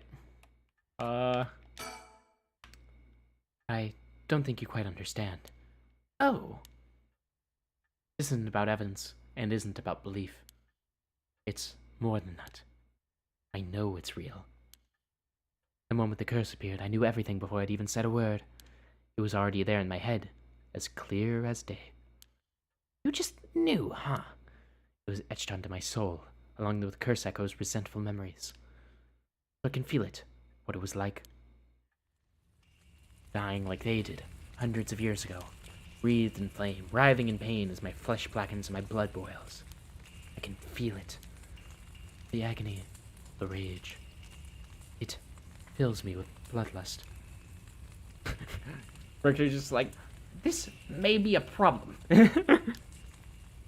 I think I need to kill someone. Girl, we need to get you in therapy. Anyone will do, just as long as they're carrying fire. I see. That could be a problem. You think so? From what I know of you, I was sure you'd see it as an opportunity. The stronger the desire to resurrect someone, the stronger the urge to kill. That's how it seems to me, anyway. Good grief, talking about a spanner in the works. Yeah, no kidding. Let's say we take a stock for a moment. Remind ourselves where we've come from and where we're going. That might be a good idea. Alright, before we do that, I just remembered. Yeah, let's go back to 7 Mysteries. Haunting Clappers. I hope this means we get to eventually learn all the stories. I like that. Red, red, red. Everything has dyed crimson. My home is burning to the ground. It's hot. So, so hot. I must call for help, but I cannot speak. My throat must be burned up from the smoke. No, I think I'm already on fire. That's right. I'll just use the clappers. Clack, clack. Is anybody there? Clack, clack. Why is nobody coming? I'm going to burn to death. How did it come to this? Oh, right. Her. Must be the work of that vixen who suddenly appeared and enchanted my lord. That witch. Those hauntingly cold eyes of my lord dancing in the palm of her hand. Perhaps I was also taken in by her. How many innocent people did I lure in under orders? This must be karma. The sound of a heavy bell. It feels like my head will split open. Alright, the evening bell. That must be why nobody could hear the sound of my clappers. I've got to do it louder. Clack, clack. Turn voices back on, please. You know, how could I forget? How could I forget? Oh, nope. And just in case. There we go. God. Oh, those cold eyes. That just reminds me of Hadoué. He says that he fell for them too. Is that why he chose Hadoué? Why this curse chose him? Interesting. Alright. Let's keep going. About the investigation.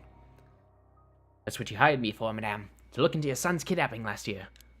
To uncover the truth behind the abduction and murder of Shuichi Shigema.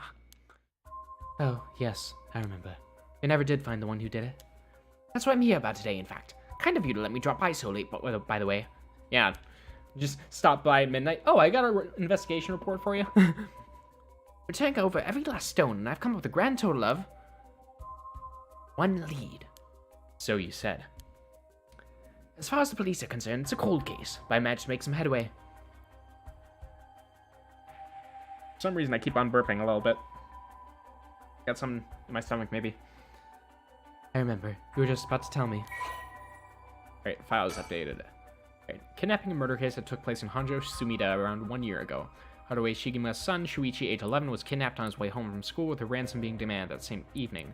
Initially, the kidnapping was thought of as a simple extortion scheme, but when it came to light that the Shigema family was closely tied to police, and Shuichi was in fact grandson of a senior official, it was quickly assumed that the perpetrator was acting upon a grudge against the police force.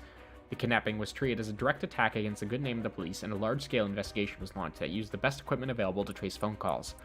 This made it all the more embarrassing when they were unable to catch the culprit, losing the public's confidence. The culprit grew cocky, relentlessly mocking the police force. After 3 days of failure after failure, Haruo reached a breaking point. Spurred by concern for her son, she resolved to hand over the ransom money as fast as possible, but her husband and father, who had the prestige of the police in high regard, refused, saying that they would not let the criminal win by giving in to their demands. The increasingly frantic detective assigned to the case lost his temper when the criminal called to give an ultimatum, causing the culprit never to make contact again. I need another cough drop. This is the only way I'm getting through the rest of the stream, boys.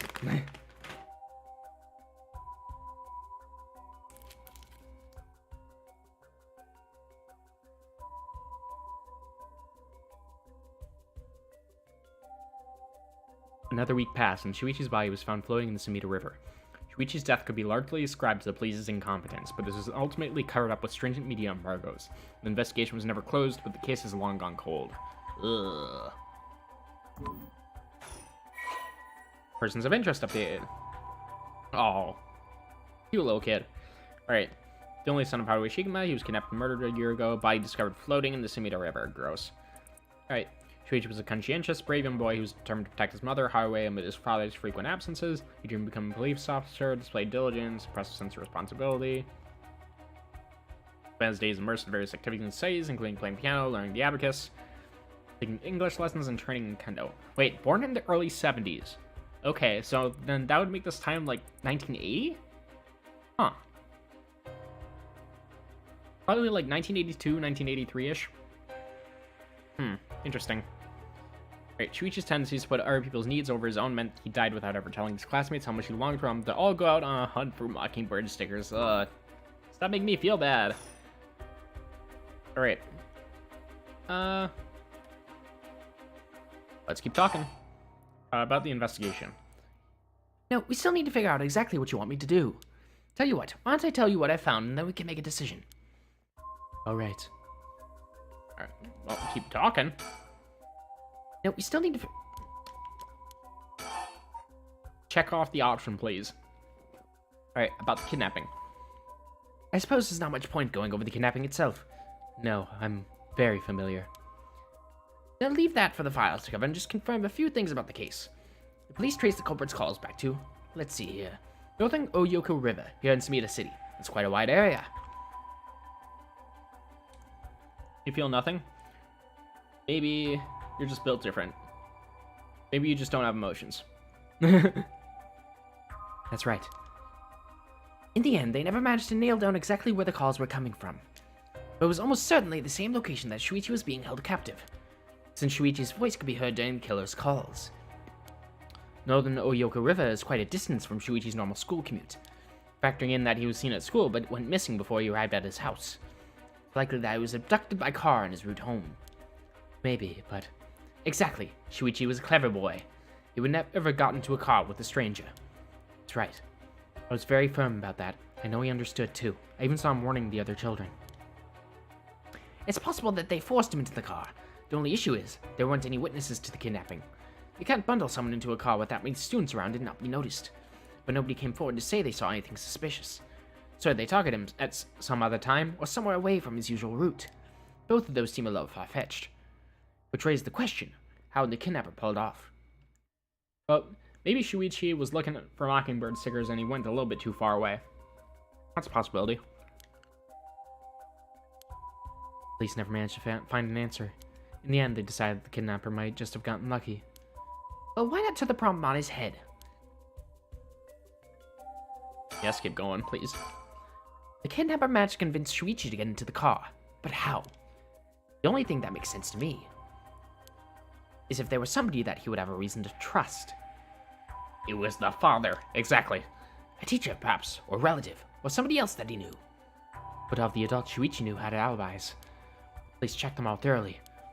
They did, huh? No one throws numbers at a problem like the cops. What if it wasn't someone he knew, or rather, what if the culprit disguised themselves as a police officer? That would explain why he didn't find them suspicious. The Shikima family has close ties with the police after all. He would have had reason to trust them. You might be right, but surely that couldn't have. Well, there's a problem with the theory. You'd be surprised how much police officers stand out. That's all the point, after all. They're meant to be a visible deterrent against crime.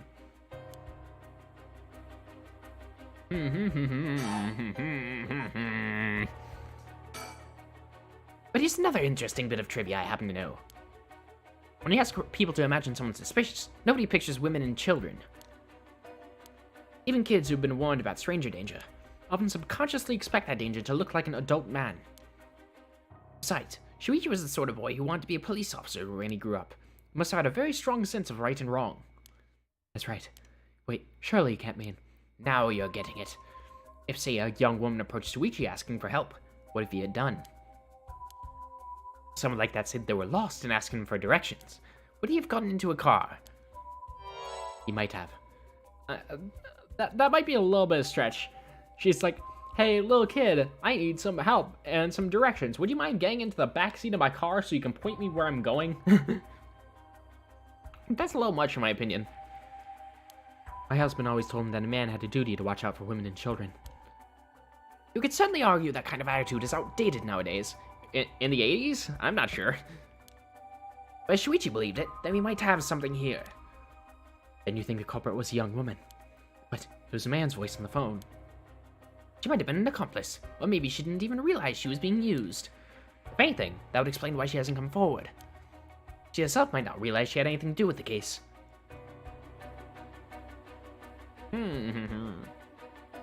There's not much I can say about it. I'm just interested. Full throttle. Keep going, my guy. I like your funny words. So the question is, did anybody see Shuichi speaking with a young woman on the day of his disappearance? See, what I said about people's biases, that goes for witnesses too. I figured that maybe, if I started asking new questions, I might get some new answers. So I spent my day asking around Shuichi's school route, asking if anyone had seen something. And one man thought he had. You mean, he saw it happen? Well, I can't say that for sure yet. It turned out he wanted something from me, so he asked if we could talk in private. Flashback. Ooh. Several hours earlier. Alright, this should do. No one around, we can speak in confidence. I never feel comfortable if someone ever asks me to, like, speak in private. I'm just like, ooh, you're gonna murder me, aren't you? Excuse me, what was your name again? Jonoichi. Got it. Well, Jonoichi, I'm all ears. Just so we're on the same page. You're a private detective investigating Shuichi Shigima's kidnapping. Do I have that right? Of course. What else do I look like? How should I know what a private detective looks like? Oh, forget it. Look, I'll tell you straight. My life is in danger. I need your help. Excuse me if that caught me a little off guard. Let me ask you straight. Who is trying to kill you? A student called Michio Shiraishi. Interesting. Schoolgirl, eh? Sounds like you've been naughty. That... Richter, hold up. Stop. It's nothing like that. The girl, she's a murderer. I'm the only one who knows, but I saw what she did. Michio Shiraishi. I saw her kidnap Shuichi Shigema. Come again? I saw her talk to him on the street and lead him away. I didn't think much of it at the time, but then he went missing. She murdered him. I'm sure of it. Or at least she's got something to do with it. That's what you're here for, isn't it? Then you can't let her get to me. If that's true, then you've been sitting on some valuable information. Why didn't you tell anybody? Well, you see, if you can't explain that, I don't have any reason to believe you. I couldn't. She told me she'd kill me if I spoke a word. Well, I wouldn't think that she'd know that you were watching her. Especially if this was in an open area. Like, was Jonoichi stupid enough to, like, go up to her and be like, hey, what'd you do with Shuichi? And then she'd be like, oh, if you say anything, I'm gonna kill you. I'm just like, the fuck you doing, bro? You're telling me a schoolgirl had you scared for your life. So you've been sitting on that all this time, and you think that she's coming for you now that you spilled the beans. Yes, that's it, exactly. I'm begging you, don't let her get to me.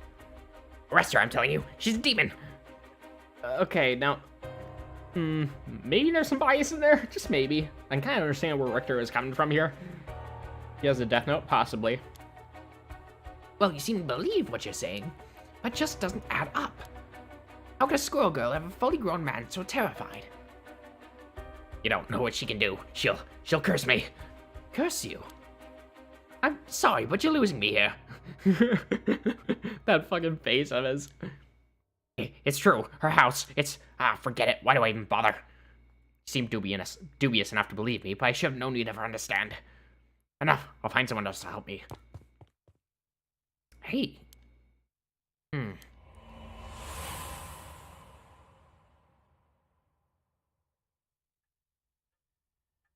And that's about the long and short of it.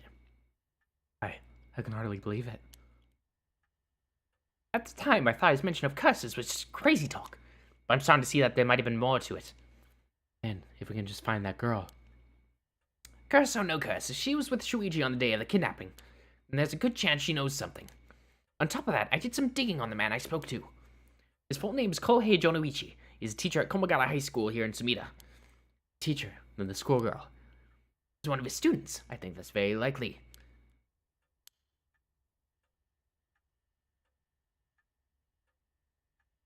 Ooh, all right. We've gone for a while here. I think it's about time to take a break here. I need to go refill my water, so we will be right back in a second here. In a sec.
And we're back.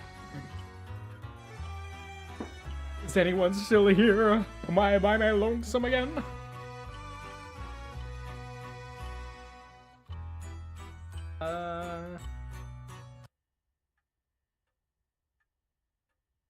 Okay.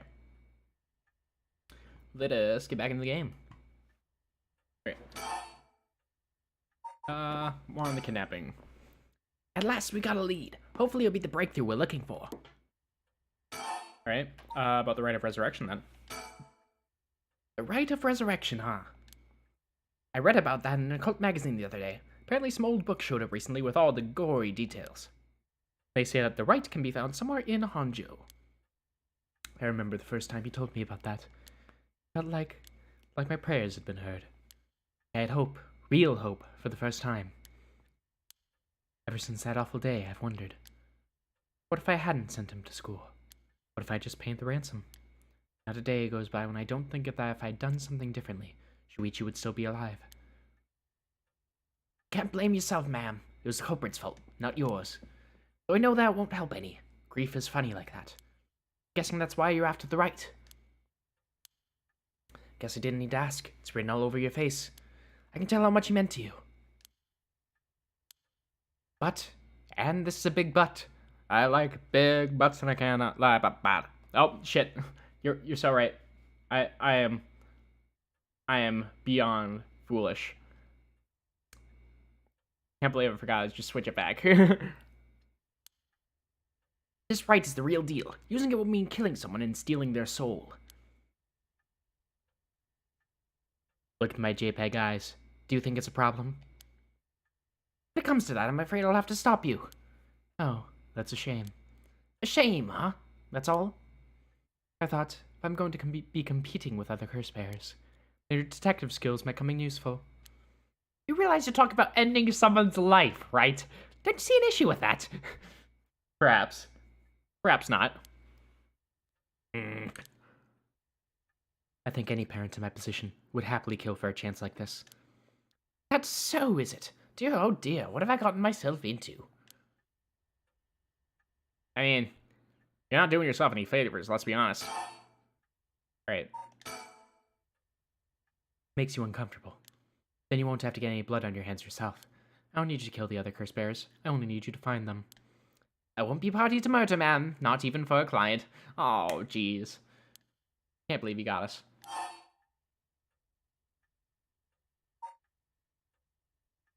Money is always the answer.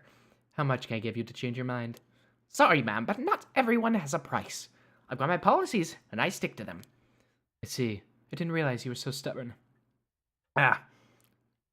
Got a bit of food caught in my throat. I ate something during the break. Let me say, though, it's not like I don't get what you're going through. As long as you're not killing anyone with your own hands, maybe I can help you out. What do you have in mind? Well, how about stealing someone else's curse stone after they filled it with soul dregs?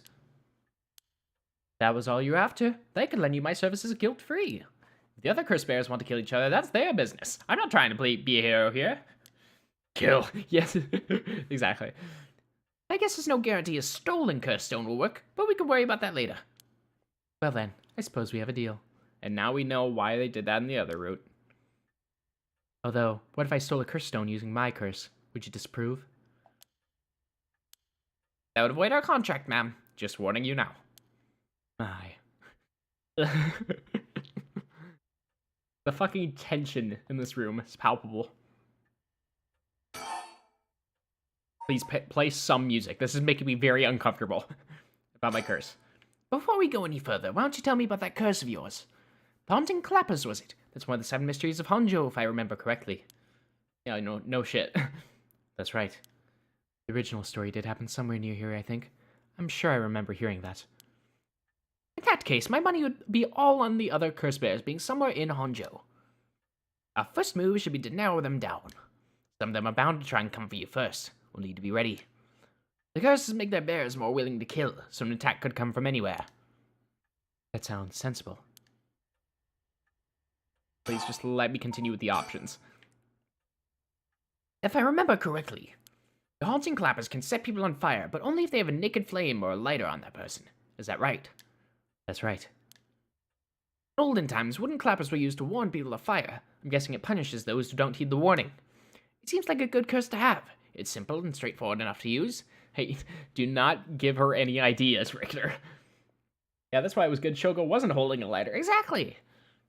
God, I can't believe they didn't plan on if you went to the up location first before you went and grabbed the lighter. Like, come on. Just a little bit. Although it's hard to say how it stacks up without knowing what else is on the table. Really think it's that good? Target can't do much to throw it off, and it has a nice long activation window.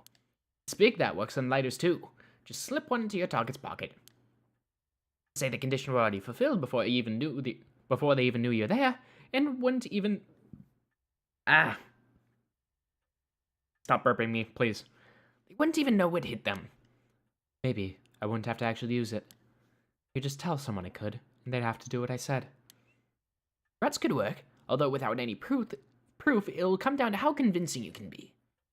If only you could use the curse, then back out at the last second. The last second?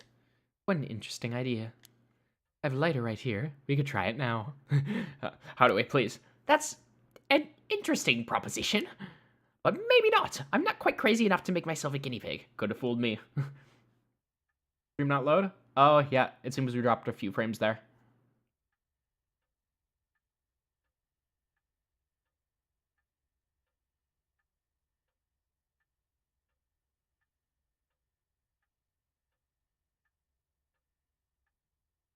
Okay.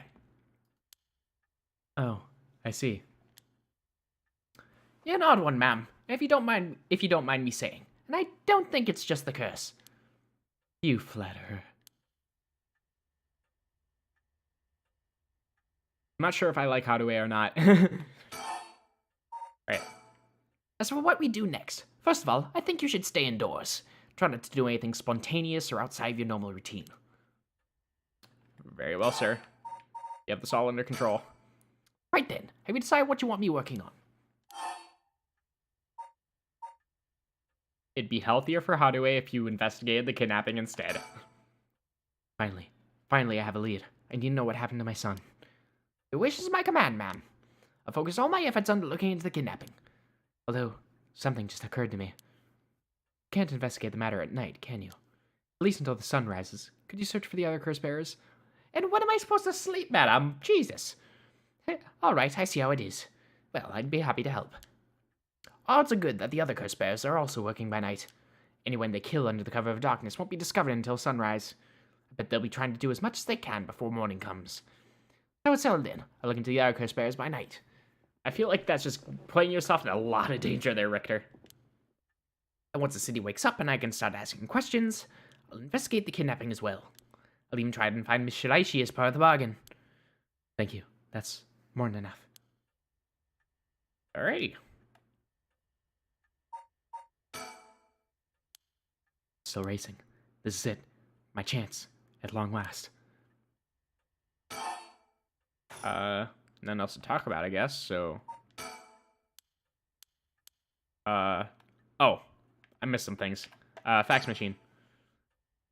Fax machine. You can send images to other places on the telephone network. I don't really know how that works. Most houses don't have one. I rarely find a use for it. Did fax machines seriously exist back in the 1980s? Wow. The telephone. This mansion has a private line. Alrighty. Is there anything else I'm missing? Or oh, we're done now. Okay. Now then. I should get to work. There's only so much time before sunrise. I'll call you if I find anything new. You stay here and keep a lookout. My guy, tucking up a button-up shirt into jeans with a cowboy belt on and a fedora.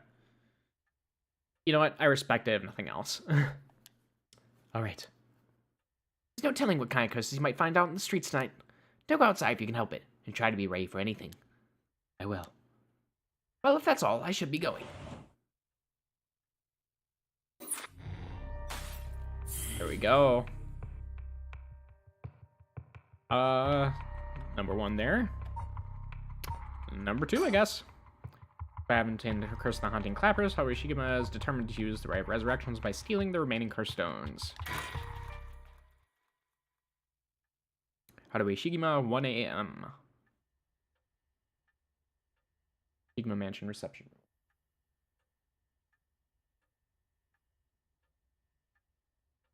Been almost an hour since Richter left. He promised he'd call me if anything happened. But he hasn't. So all I can do is wait. Might want to just go to sleep, wait till morning, you know? Oh, there we go. Guest table. Come to think of it, I never offered him any tea. Not that I ever learned how to make it. Probably should. That's like a necessity in Japan. Newspaper over there. Wasn't there before, so I guess that's what changed. Okay, fax machine. Rarely find a use for it. Don't know anyone who owns one. For your phone. And for Richter to contact me, but he hasn't. Alright. Scroll. Seeing too often to feel anything from it now. Put me at ease just a little. Stereo. Should I put a record on? No, it's too late for that. Not in the mood for music. Burb. Let me click on the burb.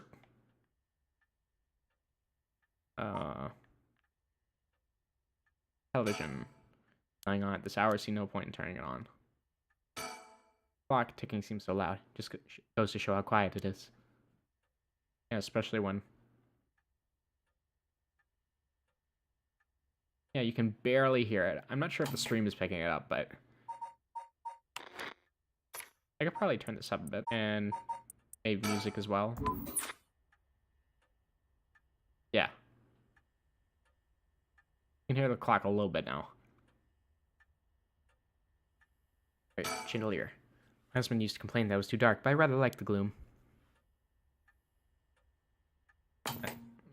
Actually, seeing where the audio is peaking, I do think that sound effects are a little loud.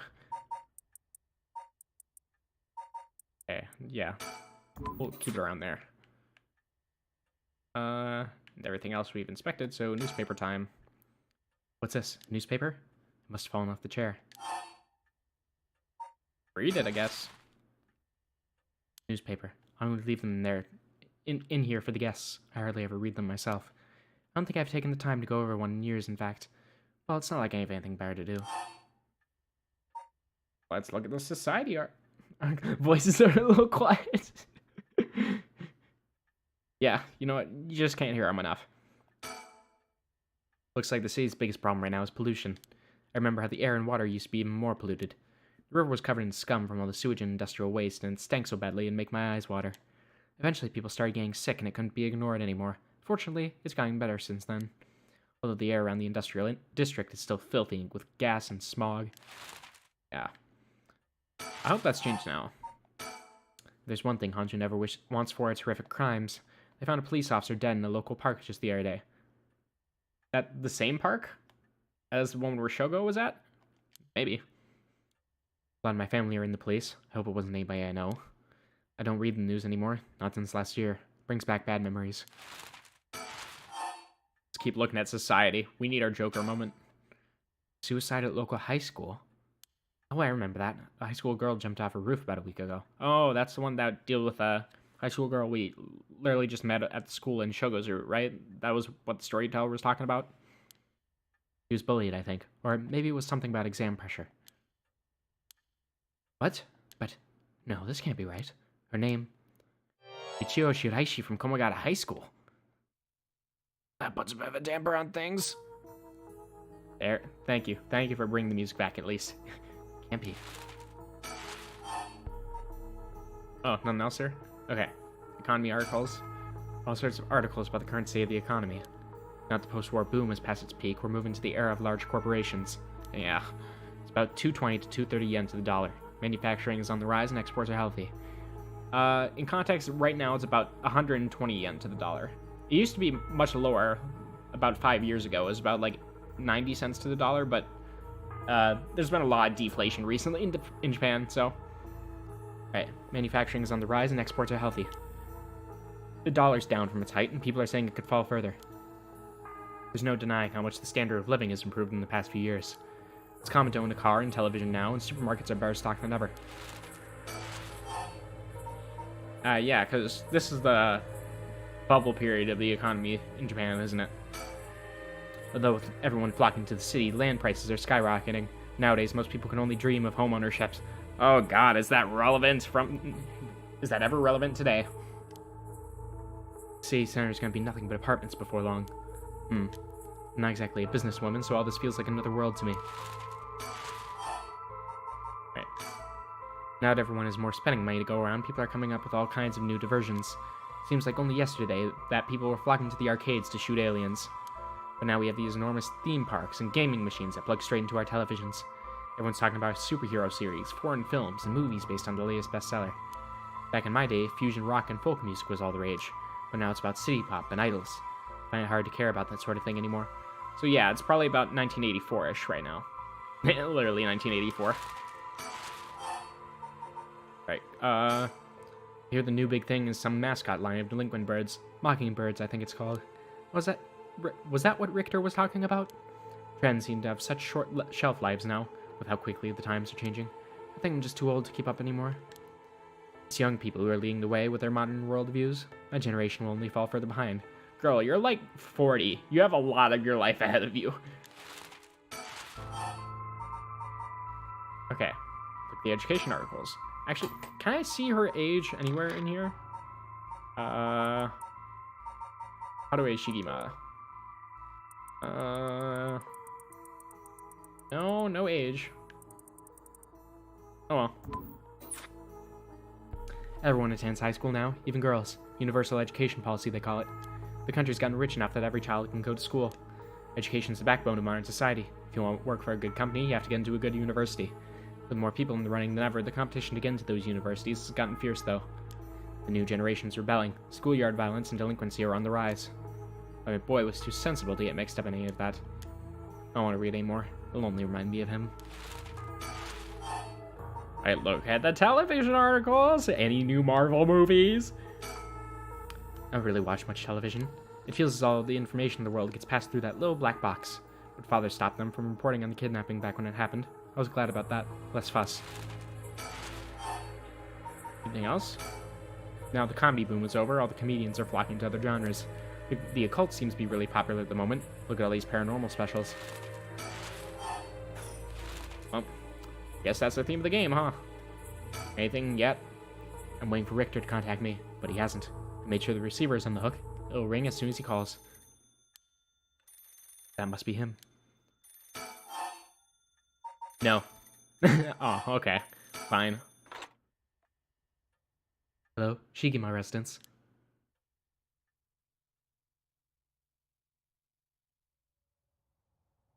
$2 a.m. Richter, you're seriously calling us out at 2 a.m.? To a bridge. That's not a good sign, gotta admit. Richter called me out here to meet him, and we came here to Komagata Bridge. Richter, there's something I need to tell you. Honey, I was just thinking the same thing. Surroundings. Oh, that's the thing! That's the thing up there! Okay. We're on Komagata Bridge over the Sumida River. There's a highway on one side and a freeway on the other, but they're both deserted this late at night. Okay. Thank you, flavor text. Surroundings. Yep, and there it is. Oh, a schoolgirl flamingo. Nice. Anything else around? I don't think so. Yeah, just the Sumida River, so. The Sumida River. The water is filthy and horrid, but at night, when it's still, it looks almost peaceful. Can I ask you something, ma'am? Is the Sumida River what you Honjo folks picture when you think of home? I couldn't say. All I can tell you is I can hardly stand the sight of it. Right. Should have guessed. This is where they found him, after he went missing. All alone, floating in that horrible water. All I can think is how scared he must have been. How cold he must have been. What did he ever do to deserve something so awful? I've come here every day since then. I prayed to the river to give him back. Give me back my son. Day after day after day. You know, in olden times, people believed rivers marked where our world met the next. The act of crossing flowing water had a huge amount of spiritual significance. Back when Edo was founded, the people of Chuo saw the Sumida River the same way. They associated the far side of the river with the afterlife. That same place would later become Honjo. All the fear and revulsion accumulated there and took root. But then the Ryogoku Bridge sprang up after the Great Fire of Mereki, and just like that, Honjo was part of the city too. Bro, the river doesn't care. True. River don't care anything. It don't give a shit. Alright. And as it turned from farmland into a town, those people surrounded it with man-made rivers and crisscrossed it with canals and waterways. Weren't those to prevent flooding? That's what I was told. They were, but that's not all they were for. Their other purpose was to contain all the corruption that had built up on the far shore, and stop it leaking through to our side of the Great Divide. Officially, they were a physical barrier, but unofficially, they were a spiritual one too. So, if I have this right, are you saying that Honjo is a place where the real world meets the afterlife? Exactly. That's why the rite of resurrection is here, rather than anywhere else. I'm sure of it. And that's probably why the 7 mysteries and their curses have survived to the modern day. I guess that would make this spot we're standing now, right over the water. The border between life and death. If there was ever a place where bringing back the dead might be possible, I reckon it's here. It's funny that you mentioned praying to the river. That might have done more than you think. That's supposed to make me feel better. Just thinking aloud, man. Well, it's a nice thought. The lore. This is the lore that I absolutely love and that nobody else will give a single shit about. Like, again, the river doesn't care. Alright, yep. Mockingbirds, yep. Okay. Anything else about the river? Oh, that's right. There's one more memory I have of this river. Do you mind if I tell you? Go ahead. It's been about 20 years now, when I was still a schoolgirl. Back then, the Sumida River was much filthier than it is now. Yeah, so 20 years ago, that'd probably make her about 36 or so? Or it's just words that sound like they're smart. Do not call me out like that, okay? It was full of garbage and industrial discharge. It was scummy and slimy, and it stank. You'd look over the water and see dead cats and dogs and pigeons floating. Ugh. One day, among all the filth and garbage, was a piece of my missing classmate's hand. What? Me too, Rector. Me too. It was almost a miracle when you stop to think about it. What were the chances that someone would find a part of her that was still recognizable? And that although everything but the palm had rotted away in the water, the part that was left would have an identifiable scar. And that they could tell it had been a murder from the blade marks on the bone. Wait, are you talking about the Nejima murders? Yeah, I've heard of it. I'm impressed. Assume you were but an elementary schooler at the time. I wasn't really aware of it then. I'd only heard about it after the fact. I had no idea the victim was a classmate of yours. Nejima murders. Notorious case from over 2 decades ago. I'm assuming they're going to talk about all this, so I don't want to read all that. Persons of interest. Michiga Nejima, the man who made headlines over 2 decades ago as the perpetrator of the brutal killings known as the Nejima murders. To be honest, it was all a bit of a blur. A wave of chaos just parting around me. Something like that. Except the rest of her body must have sunk to the bottom of the river. They combed the riverbed, but they only ever found pieces. Everything else must have rotted and flowed out to sea. Afterwards, I heard that all the divers who had been looking for her fell ill. A sorry story for everyone involved, huh? It's funny. Everyone figures the river's filthy already, so one more piece of garbage won't hurt. But every little bit makes it worse. It's a vicious cycle. I know I wouldn't want to go rooting around down there myself. That's right. Which is why the riverbed is the last place anybody would go looking. Or so was the killer's thinking, I suppose. The times were changing quickly back then. Things were confusing. Everyone seemed to be in a hurry. Young people were moving to Tokyo in droves. Some even ran away from home to make it in the big city. Welcome back, Bill. You have missed a lot. you don't have no idea how much has happened in these 3 hours, mate. Like, dude, you gotta watch the VOD. This shit is insane. Oh my god. Like, I don't even think I can recap this for you, man. And made easy targets for bad people. A lot of them ended up disappearing without a trace. You see, back then, if you chopped a body up into tiny pieces and threw it into the river, it would rot quickly and discreetly, and sink to the bottom, never to be seen again. Who died and why is it your fault? Literally, like, 5 people died in one story route, and we figured out that this is actually a branching paths game, so we're on a different branch of the story right now. And we're playing from this woman's point of view right now. So, her and this guy, Richter, he's a private detective. They're trying to look into the mystery of her son's death, as he was kidnapped and killed a year ago. And it was on this day that Hadaway here, the girl on the right, received a curse stone that would kill it, that had the power to kill someone if they were holding something that could light on fire, or if they had fire on their person. Branching paths, you say? Genocide route? Let's go! That was literally the route that I was forced on. It was literally the genocide route.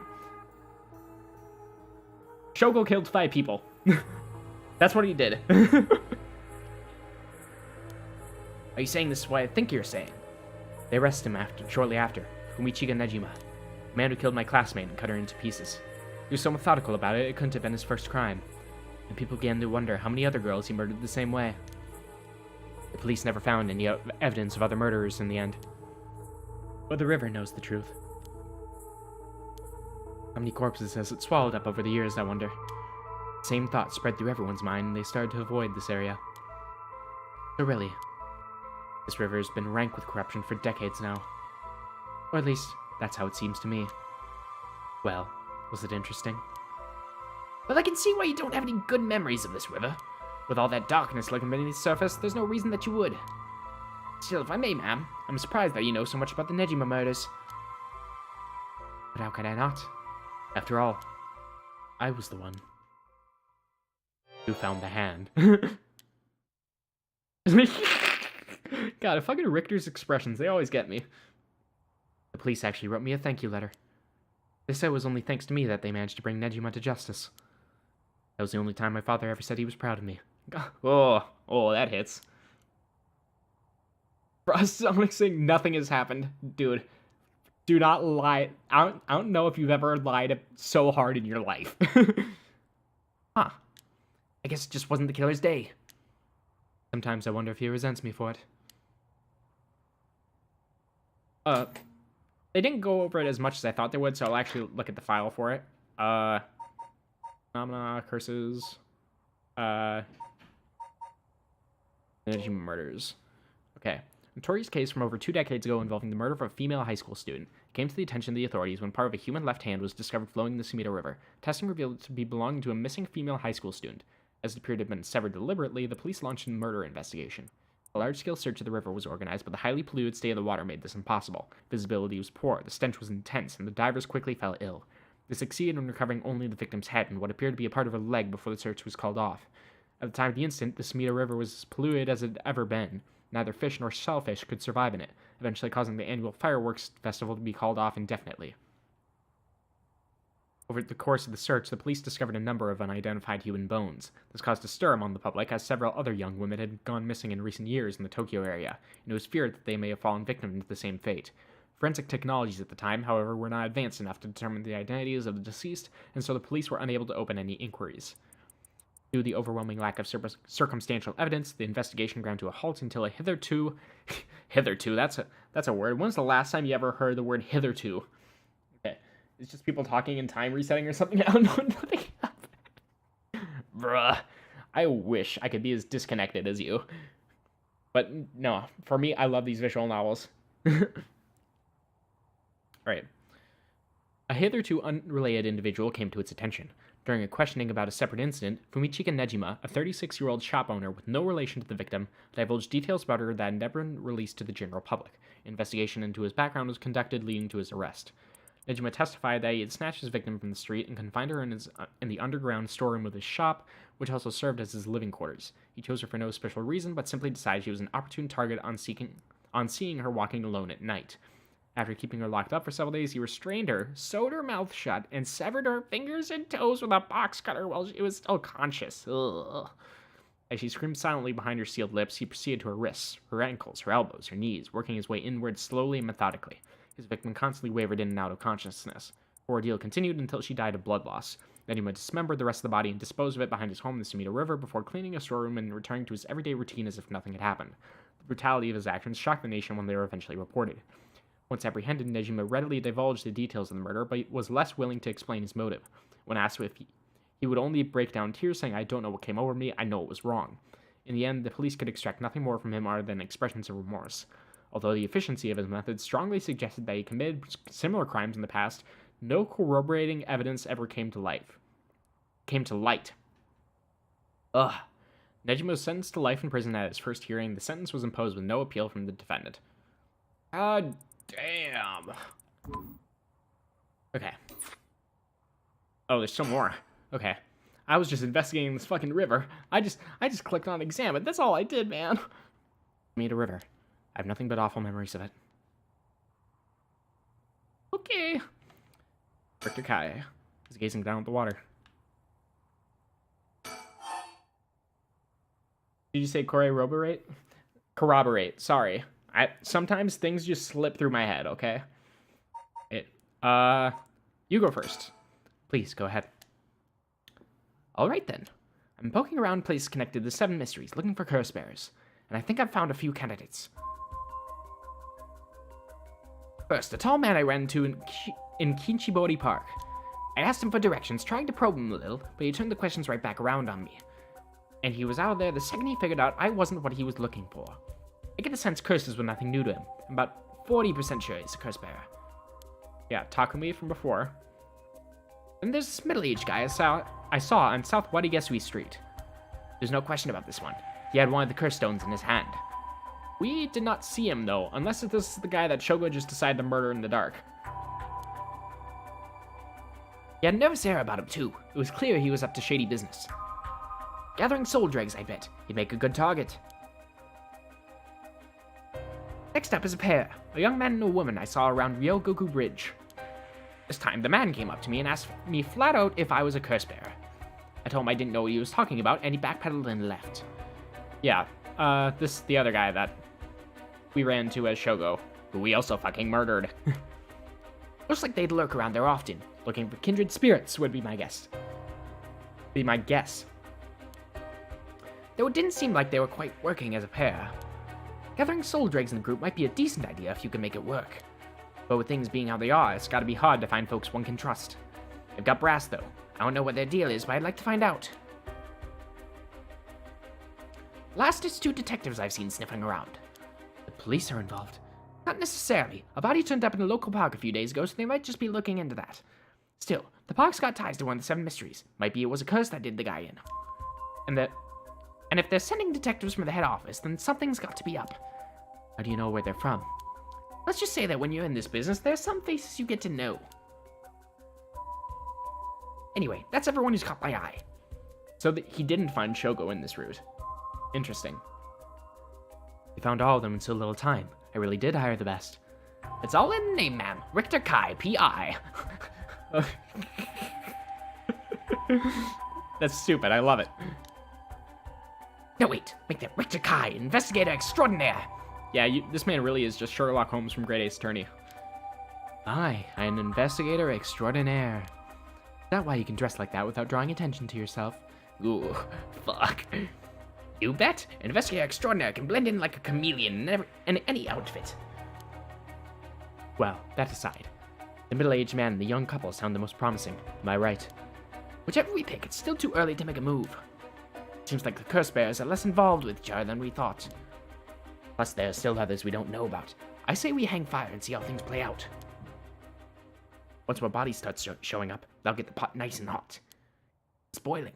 Our chance will come.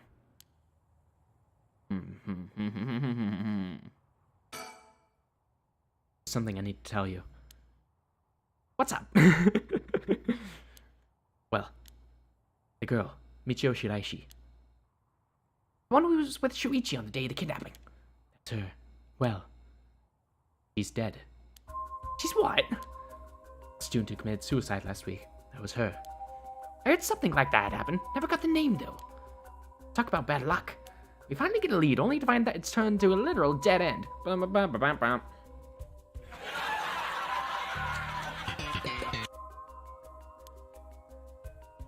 Unless her death was the whole reason Jonoichi was so shaken up. He said she was going to curse him. Was he talking about her taking revenge from beyond the grave? Seems like we're back where we started. Not necessarily. That teacher knows something, I'm sure of it. At the very least, I'd put money on him having something to do with Miss Shiraishi's death. That's why he's so scared of being cursed by her. I see. And also, something tells me he knows more about your son's kidnapping. In any case, I think I've got a good idea of what he's hiding. Call it a hunch. A hunch. Well, more of a theory. Care to take a guess? Let's take a guess. Can't say for certain, but...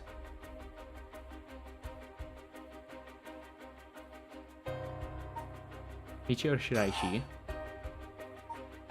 founds Mr. Jonoichi with a curse?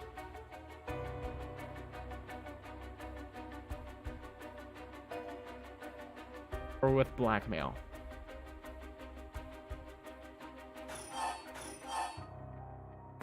I'm gonna take a quick save here real quick, just in case I get it wrong.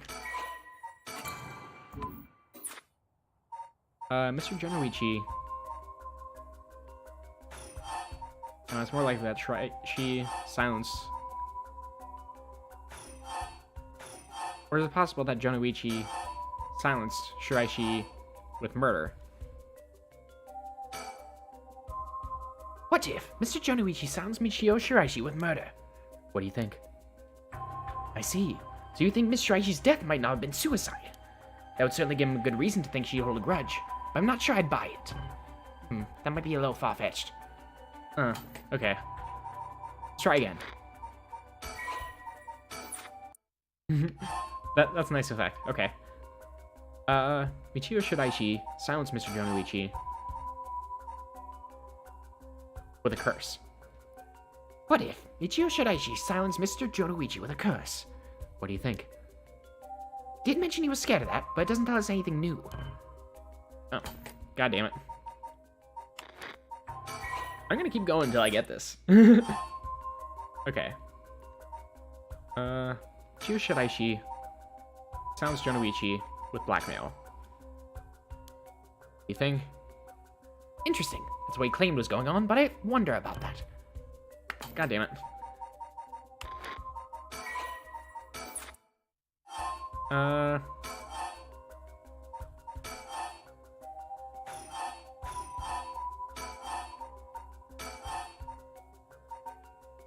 Blackmail, no.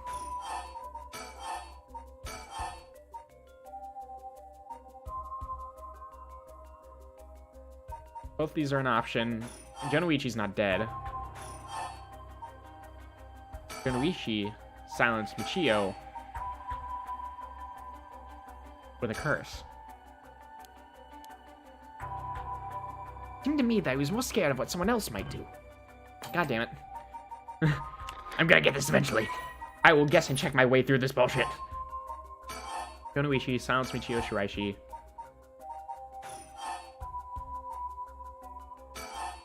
Or he silenced himself? The curse?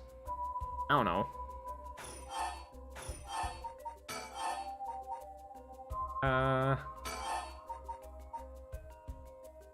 She silenced herself with murder. Do you think she killed herself? I wonder if there's all there is to it. God damn it.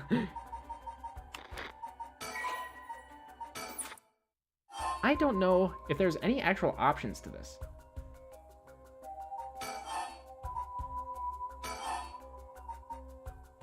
Sounds Jonoichi with murder. But maybe like someone else's murder? Doesn't mention he was scared of that, but it doesn't tell us anything new. Okay.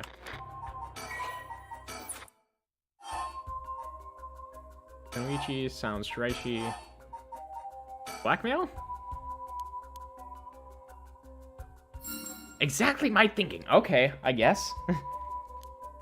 Jonoichi knew about Miss Shiraishi's connection to the kidnapping, and he used that to blackmail her into doing his bidding. It made her feel so trapped she took her own life to escape.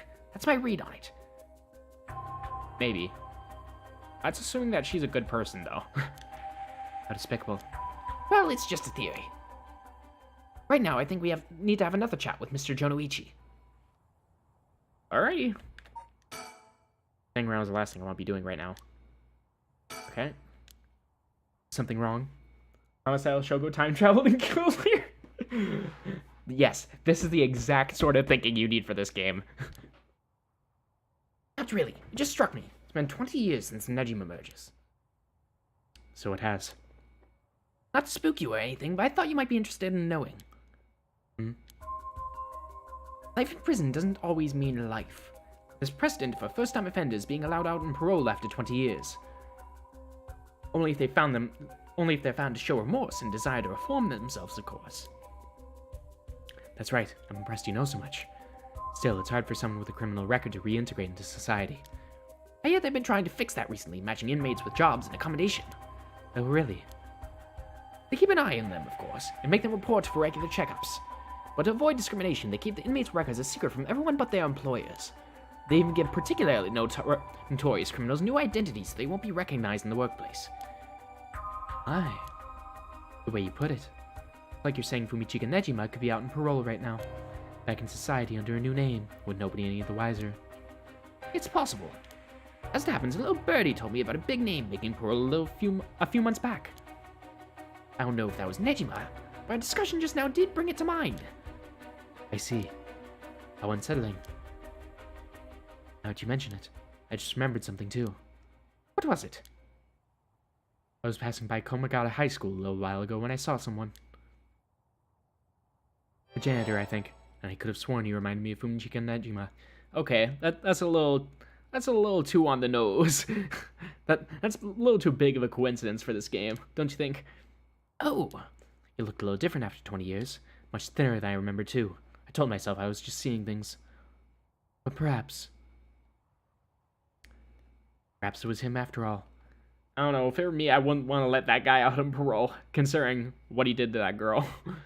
Like, murder is one thing, especially if it's in self-defense or, if it was second degree, but first degree premeditated, like, dismemberment and sewing the mouth shut and cutting off digits, like, okay, maybe there's no chance for you, you know? Perhaps it was him after all.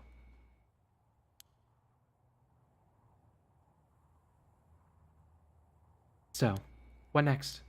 The big question now is what the rest of the Curse Bearers are up to. Luckily, the Smita River is a good distance from any of the 7 mysteries. It's unlikely the other Curse Bearers will come all the way here. I can finally have a moment to think. I see. All right. Suspend, I guess? Sure. You currently cannot progress any further. Once your situation has changed, select resume to try again. Pressing suspend will return you to the story chart. Alrighty. We've been here for almost 4 hours already. I know, right? Dude, just say that literally every 5 minutes and I'm gonna be like, dude, time really do be a thing, though. Okay, so Bill, if you're still here, this is what we went through. So, basically, this is a girl we like. There's a curse that appears at our location. She dies, and then we decide to go on a murder spree in order to bring her back. And then we die at the end when we fill up all of our soul dregs. And then in the other route, which unlocked after we finished the genocide route, we kept yelling fucking Yoko's name and eventually brought her back. And then we took her to a taxi and sent her home. And then 5 hours later, Shogo's dead again. Nothing has happened for 4 hours. You know what? Maybe. All right. Tetsuro Tsutsumi, crime scene investigation. I like this guy, so let's see what he's been doing. 11 p.m. Ooh, actually before midnight this time. Former Yasuda Gardens.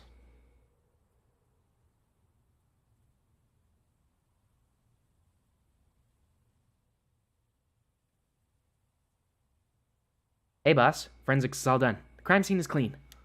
The other officers have all gone home. It's just us now. The park should be able to open back up tomorrow like nothing ever happened. I doubt we'll get that many visitors after everything that's happened. You'd be surprised. Lots of people love that kind of thing. I bet they'll be lining up to get in. Occult stuff is really popular right now. Do you not know that, boss? Sounds stupid. Base. Like, why do I feel like this man is just gonna be the most base character of all time? Well, it's not exactly rooted in science, but if ghosts really did exist, we could just ask them who the perp is. Somehow I doubt it'd be that simple. Oh, but I've heard that high school girls are really into the spirit board thing these days. Kill. God damn it, Toast. We haven't even gotten our curse stone yet. We can't. Supposedly you can call in spirits and talk to them by using a board with letters on it. Wouldn't that be something? You can try it out yourself if you're so interested. Hey, that's not a bad idea. Let's give it a go sometime, boss. What now? Stop messing around. You really think we're going to solve this case by moving a coin across a scrap of paper? Sounds like you know all about it. You gotta be open-minded. Well, if that's how police work's gonna be from now on. Don't make me laugh. Spirit board. Yeah. Not a Ouija board. This is much more of a Japanese thing. I forget what exactly the game is called. Something sun. Kokiri-san? I think that might be it. Yeah. All one needs is a coin and a piece of paper with letters and numbers written on it. Using these, all one has to do is ask a question of the called upon spirit, and it will move the coin in answer. Yeah, it's basically a Ouija board, though. It's believed to be a tool that was adopted from Western spiritualism and molded by Japanese occult enthusiasts. Though it is considered a form of divination, the ritualistic nature of its usage can cause self-hypnosis or autosuggestion, linked to hallucinations or symptoms similar to spirit possession. Many schools have banned those boards, in addition to stories of people having seizures when using the boards. Yep, fun stuff. Listen up, Ario. Ari's just like, what's up? You need me to kiss you a little bit on the cheek? We all need a little smooch from our boys every now and then. A little kiss goodnight. Right. Well, the police just ask the ghost. They can solve every murder, SMH. Literally, Phoenix, right? Can't go blaming the death of your buddy on something like the occult. I don't care if it was ghosts or the occult or what. Whatever it was that did this, I'll get them. I promise you that. Well, you've got the right attitude, but we don't even know if this is a murder yet. Biases weaken our judgment. Get too fixated on one thing and you stop seeing everything else. Aye, boss. So, now we finished investigating the scene, let's review what we know. Now? It's getting late. Figured we head straight home from here. Kissing the homies is not gay? Exactly. Well, kissing the homies goodnight is not gay. Yes, that's true. Kissing the homies, still not gay. I mean, if it's your homies, then, you're just showing them a little support, Alright. Come on, we've got to go over all the info we gathered. What better place to do that than here at the scene of the crime where we can soak up the atmosphere? Soak up the atmosphere? The hell is there to soak up?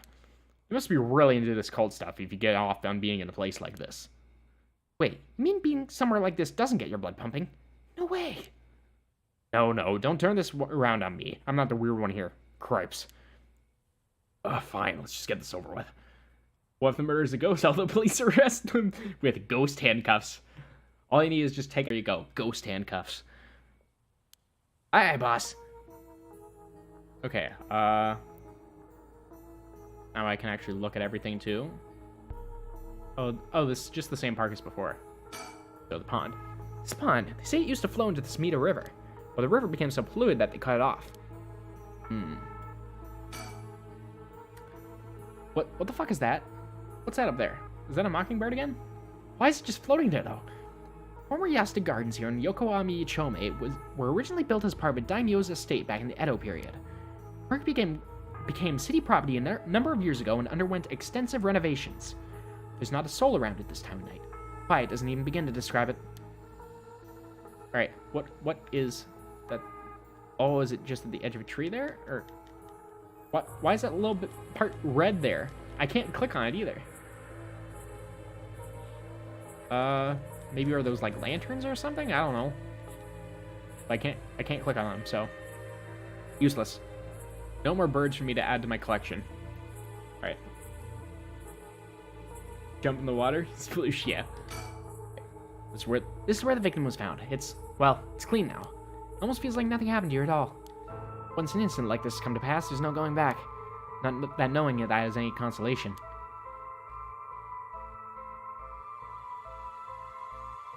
Still just normal surroundings. on going around the bridge either. Guess we just talked to him. Junario, a detective in the Tokyo Metropolitan Police Department, 1st Investigative Division. His rank is sergeant. This is his first time leading a case. It's like he's graduated from rookie to newbie. He looks put together on the outside, but acts like a kid most of the time. Honestly, the force could use more people like him. Oh, that's cute.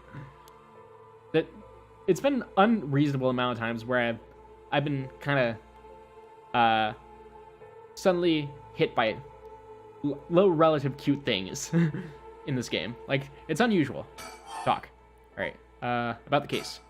So, early in the morning yesterday, a staff member found the victim collapsed here in the park and called the police when they realized he was dead. While there were no obvious external wounds, the fact that he was a police officer and the evidence of a struggle means that it's likely that this was a murder. The Sumida office sent it over to us since it involved the death of an officer, and we were tasked with the investigation. What we need to do is figure out what happened and where there was foul play involved. I think that about sums things up. Gotcha. Alright, keep going. But, boss? Yeah. Is this case really important enough to assign to someone from the investigation division? Well, I mean, what other division are they gonna call? The fucking traffic division? I mean, a friend of mine died, so it was important to me, but... It's all up to the higher-ups. I'm sure they got their reasons. Boss, you know something, don't you? It'll all become clear in time. Try not to worry about it so much. Thinking about it, the only thing we know for sure is the identity of the victim. That means there must have been something special about him, right? Maybe. Maybe he knew something I wasn't supposed to. Some kind of secret or something. Isn't that right? You're pretty sharp sometimes, you know that? Picked up on that, you should be able to put the rest together yourself. I don't know, I think that was kind of a leap in logic. It could just be something domestic, too. Well, it's our duty to get to the bottom of suspicious death, especially one involving an officer. About the victim. The victim is Hajime Yoshimi of the Juvenile Division of the Sumida City Community Safety Bureau. God, that's a fucking lot of words. 27 years old, single. He mostly dealt with cases involving juveniles and education. His rank was senior police officer. Knew him well, didn't ya? What was he like? Fucking stud, that's what he looks like, Jesus. Seriously, just a delinquent turned into a police officer, goddamn. Yes, we were in the academy together. We still went out for drinks together every month or two. He could be a little rowdy, but he was like a big brother to us all. He was kind and cared about his friends. For better or worse, he wasn't the uptight type of cop. The man always showed empathy, and I heard he was popular with locals for it. He treated each and every troubled kid he met with compassion. He had a great track record when it came to rehabilitation. Sounds like we lost a good one. Yes, we did. We truly did. I knew being a cop was dangerous. I knew something like this could happen, but... Never easy when it happens for real. I know the feeling. He didn't seem to care much about climbing the ranks, but he was at the top of our class. Only problem was that he took on so much, he had the most unfinished paperwork, too. Oh, jeez. I always felt we needed an unusual guy like him to help us solve all of our unusual cases. Alright, male community safety officer. He was a police officer with the Safety Bureau, juvenile and educational cases. Entered the force same time as Junario, found mysterious circumstances. Once a rebellious gang member himself, Yoshimi turned his life around and used his own experiences to connect with troubled youth as a police officer. While his appearance and demeanor suggest a man who was rough around the edges, he was a passionate, loyal, and caring man at heart, looked up to as a big brother by his peers. Yoshimi achieved stellar results in his work with juvenile cases, but his consistently sloppy paperwork and less than formal attitude essentially doomed his career and had him writing formal apologies on the regular. He left behind a fiancée whom he had been dating since high school. Aw. Damn, that sucks. Yeah, Giga Chad, literally. Don't worry, you're playing unusual yourself. Me? I was the most normal of my classmates. I guess we'll find that out. Besides, the real weirdo among us quit... I can't escape it. I can't escape it. Fucking... Alright, the real weirdo among us quit the academy a long time ago. There's one even weirder than you. Alright, I guess keep talking about the victim? Hajime was quite the bad boy in school, apparently. He ended up with the police a lot. He said the officer in charge was good to him, helped him get back on track. The reason he wanted to become a cop was to pay his kindness forward, so it was the first time he ever took his studies seriously. Good story. Love that kind of thing. Makes me want to have a drink in his honor. Please don't make fun of my dead friend. Wow. Hey, I said in his honor. You should aspire to become the kind of cop people miss when they die in the field. You say that like it's a sure thing I'll die. Besides, if I end up buying it, I'm sure you'll be the one who misses me most, boss. Come on, don't be like that. You'll hurt morale. Oh, Susumi said, Well, I guess how much I'll miss you depends on how this investigation goes. Why are you guys foreshadowing it so much? Jesus, I can already see it. Ariel, no! Why'd you have to go and get yourself killed? I have no idea what's going on there. Yeah, that'll be a sight to see. I can't wait. I literally said I can't wait for my own death. Goddamn. Can't wait for your own death. Get together, kid. Sheesh, you really are something. Thank you? Jesus, there's more? What about the victim's family? The Yoshimi family's from the Kitasenju in Adachi City, but Hajime's parents died a long time ago. They lived there all alone, no siblings or anything. Went to his house a few times for drinks. I was surprised. It's this huge, old-looking place. Like, you know, the kind of place that seems super haunted. You live there alone. It looked like the home of an old noble family. It was hard to imagine being such a delinquent living in a house like that. There's that bias I was talking about. He's from an old family. I'm sure things were complicated. That's a bias, too. You never talked about any of that, even when we were drunk, so I don't know much about it. Oh, one more thing. Yeah. Hajime was engaged. Been seeing his fiancée ever since they were in school. Over 10 years. They just started talking about getting married. What was her name again? She showed me a picture once. She was a beautiful woman. That's so. How terrible for her. But she may know if there had been anything going on with him lately. We should speak to her. Yeah, his fiancée might have been his only confidant. I'm sure someone at the Sumida Police Department has already contacted her. I'll look into it tomorrow. How many times have I had to click on this stupid fucking option? Let me move on, please. Hey boss? I looked in the case that Hajime was running. Oh great, there's the kind of stuff I want to know. What was Hajime working on the day that he died? Well, according to his report from the day before, he had 2 cases involving juveniles. Uh-huh. First was the suicide of a high school girl who jumped off a building in Kamizawa last week. Yep. With Shiraishi then. Yeah, did hear about that. Oh god, we have to see it? The girl's name was Michio Shiraishi. She was a second-year student at Komagata High School. But it seems as though Hajime had contact with her even before this incident. So she'd been troubled for some time. That's the thing. About a month ago, he happened to see her walking around town. She looked upset, so he struck up a conversation with her. He was sure there was something bothering her, but she wouldn't tell him what. Must have been trouble at home. That's what he thought, too. He seems he visited her home and spoke to her parents, but they said there was no problem, so there was nothing else he could do. And now she's dead. It's possible he could have prevented her suicide then. That's dangerous thinking. Must have been devastated. That's when he was looking into this Michio Shiraishi again. Must have thought that something terrible had happened that drove her to end her life. But ultimately, he never reported the findings of his investigation. God, I'm stuttering all of my words today. But ultimately, he never reported the findings of his investigation. I see. And you're thinking that it may have had something to do with his death. We'll have to find out what it is Hajime discovered. Right. Let's check with the Sumida Police Department about that tomorrow, too. And what was the other case he was working? This one is also related to a Komagata High student. A troublemaker named Hitomi Okuda. She seems to be the leader of a group of kids who get up to no good. Juvenile delinquency. Fun. I just imagine Tsutsumi going up to a local gang and be like, hey kids, let's go on the fucking Ferris wheel. And then he and the group of kids just do horrible shit all around the amusement park, but they also get some really nice pictures of them riding the Ferris wheel and going around the teacups and all that sort of stuff. It was so much fun. It was so much fun, Ario. It's a shame you couldn't have been there. He was pretty bad for a while. Multiple charges of destruction of property, assault and battery, you name it. Hajime had been working with her for about 6 months, and she was finally starting to open up. Then he met with the girl the day he died. Well, every school's got its problems. But I'm sure you'd be worried about how she'd get on without him. Right. Just when she finally found an adult she could trust. She might act out without someone to help her get through this. We'll have to make sure the Sumida Community Safety Bureau does their job. But can't rule out the possibility that meeting with this delinquent girl had something to do with his death. Then we'll have to interview her too. Yes, you're right. She may have been the last person to see him alive after all. I'll ask Sumida to introduce us tomorrow. Though, who knows if they'll actually let us talk with her. That's what we hired you for. Lay a little boyish charm on them if they need convincing. Use your femboy powers, Ario. Yeah, I'm sure they prefer me over a scary-looking old man like you, boss. Watch it. I'm still your superior. Yeah, I act like you respect me. Me, at least. Oh, I thought I was. You were? Shiz, that's just how your generation speaks. You really are a new breed. It's probably just me, actually.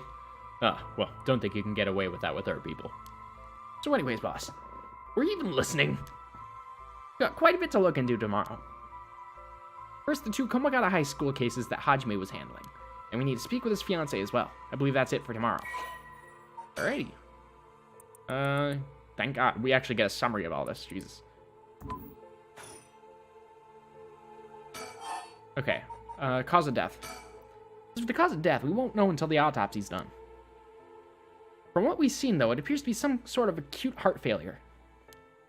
Since he had no record of chronic illness, and he had no visible wounds, it's possible that poison or drugs could have been involved. Dying in the middle of the park like that. It certainly seems suspicious. So it was definitely death by curse, right? Like, can we all just agree it's death by curse? We found signs of a struggle at the scene, as well as footprints belonging to an unidentified individual. We got people trying to identify those prints. If we can find out who they belong to, we might be able to figure this whole thing out. Yes, wouldn't that be nice if that were the end of it? The only things Hajime had on him were his badge and his wallet in his pockets. So we could rule out a mugging. Though there probably aren't many people who tried to think mugging a cop as big as him. I've also heard that Hajime got into a fair few fights in his younger days. He started judo once he became an officer and rose up the ranks quickly. Sounds like the purple would have had to been pretty strong to take on Hajime. Or have a gun. Time of death was around 11 p.m. 2 days ago, outside the park's operating hours, of course. His body was found early in the morning yesterday. 11 p.m. the day before yesterday. What was Hajime doing out here at that time in the first place? That's a question, isn't it? The entrance to the park is closed after hours, but it's a small gate that'd be fairly easy for him to get through if he really wanted to. That would, of course, be breaking and entering, but what do you think, boss? Yeah, it's more likely that someone called him here. Hard to imagine a cop like Hajime would trespass for no reason. And since it seems like there was someone else here with him, could they have called him here? Oh, that does seem likely. They must have been talking about something pretty sensitive to come here in the middle of the night. Hajime met someone here to discuss something in secret. And then they got into a fight. No, that wouldn't match the cause of death. There were no wounds on the body that would indicate a spontaneous scuffle. The perp must have planned something. Then you'd think it was meditated. That would mean they called Hajime to the park with the intent to kill him. Well, there's still the possibility that was just some kind of accident. Maybe the perp tried to threaten Hajime and things went south from there. We should be able to get a clearer picture once we know exactly what killed them. Yeah, if I were in their situation, I would think either the killer gave him some sort of food, like, hey, you're here, thanks for coming all this way, I brought some snacks, let's share something, and then he ate them and died of poison. Like, that would be, if we didn't know curses didn't exist, either that, or maybe he broke his neck somehow. That would also be a possibility. Because that's not always an injury that's immediately obvious. Alright. Right. About Tsutsumi. But either way, I'm so glad you're back in the First Division, boss. I've always admired your work. You're like God to me. You're the whole reason I became a detective in the first place. Alright, simmer down, hotshot. Yeah, about that. People have been saying that ever since you first entered the academy, but... Yes, that's because it's true. Couldn't believe you got transferred out of the first just as I was assigned to it. But, so getting to work a case like this now, just the two of us, is a dream come true. Perhaps I am to hear that, well, how should I put it? What is it? If that's true, I'm not sure you've been showing me the appropriate amount of respect. Get on your fucking knees, fool. Huh? But I do respect you. Don't tell me we're going senile, boss. That's exactly what I'm talking about, when you run your mouth like that. It's getting late. You must be sleepy. This man has no filter. Don't worry, boss. I'll make sure we get out of here soon. Yeah, I get it. I've been wowed by your shrewd detecting abilities all day today. Oh, really? Funny, I've been wowed by you too. By your lack of respect. On top of family. What's yours like, boss? The hell's wrong with you? Prying into my personal life all of a sudden? It's just, I never heard you talk about them or anything. Oh, are you single?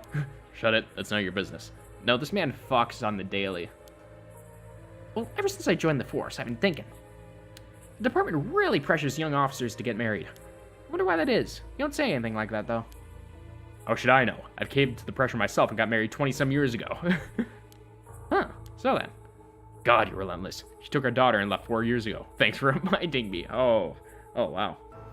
Oh, I'm sorry. Can't believe she gave up a guy like you. Well, I mean, he was probably married to his work, so that'd be why. I was never home much. Too focused on work. I'm home late only to get called right back out again. Plus, being a cop is dangerous work. I don't blame her for getting fed up with it all. How sad, especially when you're out here putting your life on the line. Oh, is that why you transferred out of the first? It was already too late by then. Better be careful, Ario. You say that, but there's not much I can do, is there? That's the nature of our job. There aren't many who can really understand it, not unless they're involved with police work themselves or related to someone who is. Oh wait, you have a daughter, boss? Really think I want to talk about her after all that? Have some sense.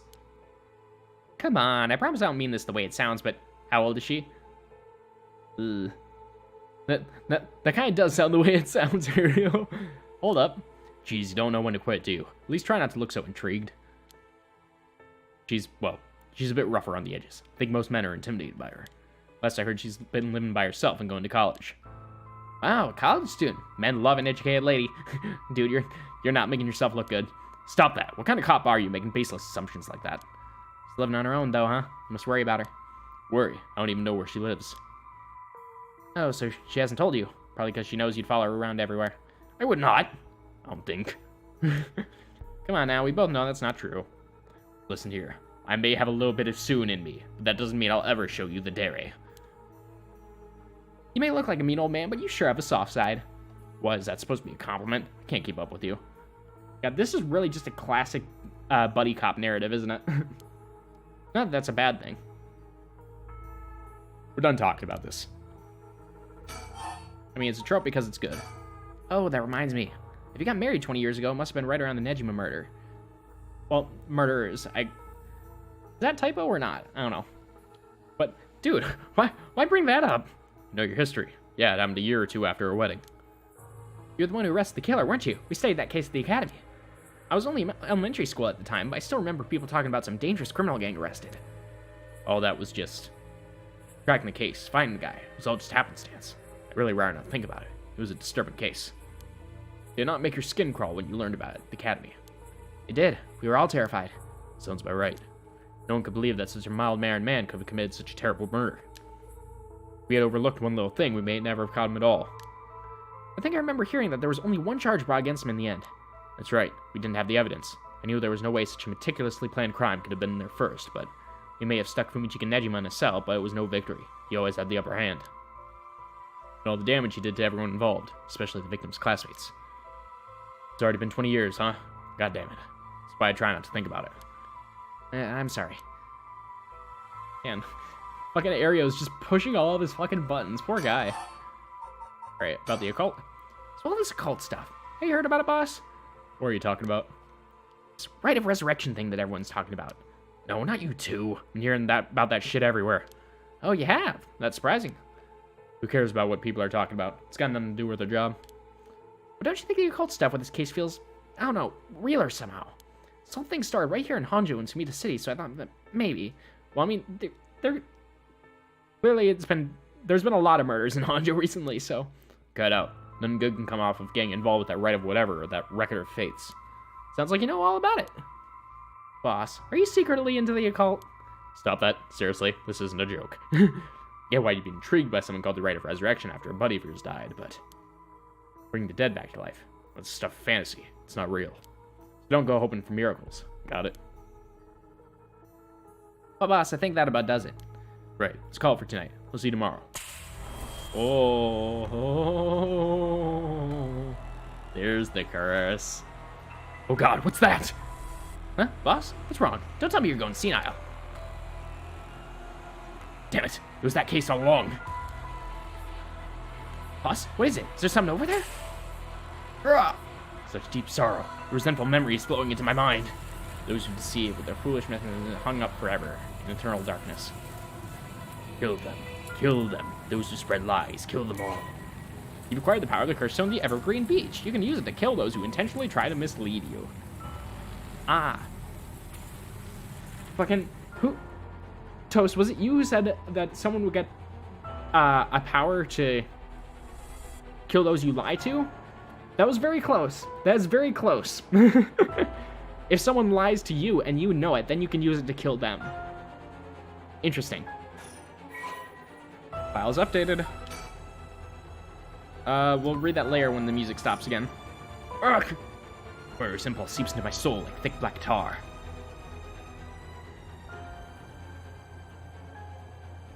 Now, kill Orose. Can you hear it, Cursebearer? Who so strongly desires the right. Does he really, though?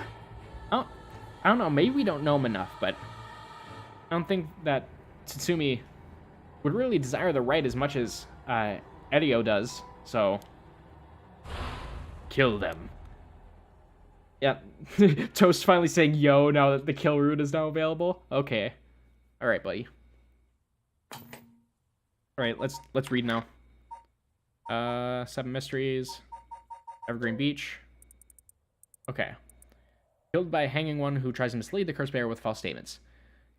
He deceived us with his so-called right of resurrection. The man who tricked the people with his false dark art swings from a rope. They thought the man had escaped the previous night, but oddly enough, he was found hanging in the garden of the daimyo's mansion that morning. The man, a local named Jinkichi, was known for his kind temperament and skill in crafting Netscape clasps. While his life wasn't always easy, he was optimistic, the type to smile through whatever life threw at him. He was the kind of man who would take care of those who didn't have anyone else to rely on. The prosperity that the ukiyo-e boom brought must have been what fanned the flames of his greed.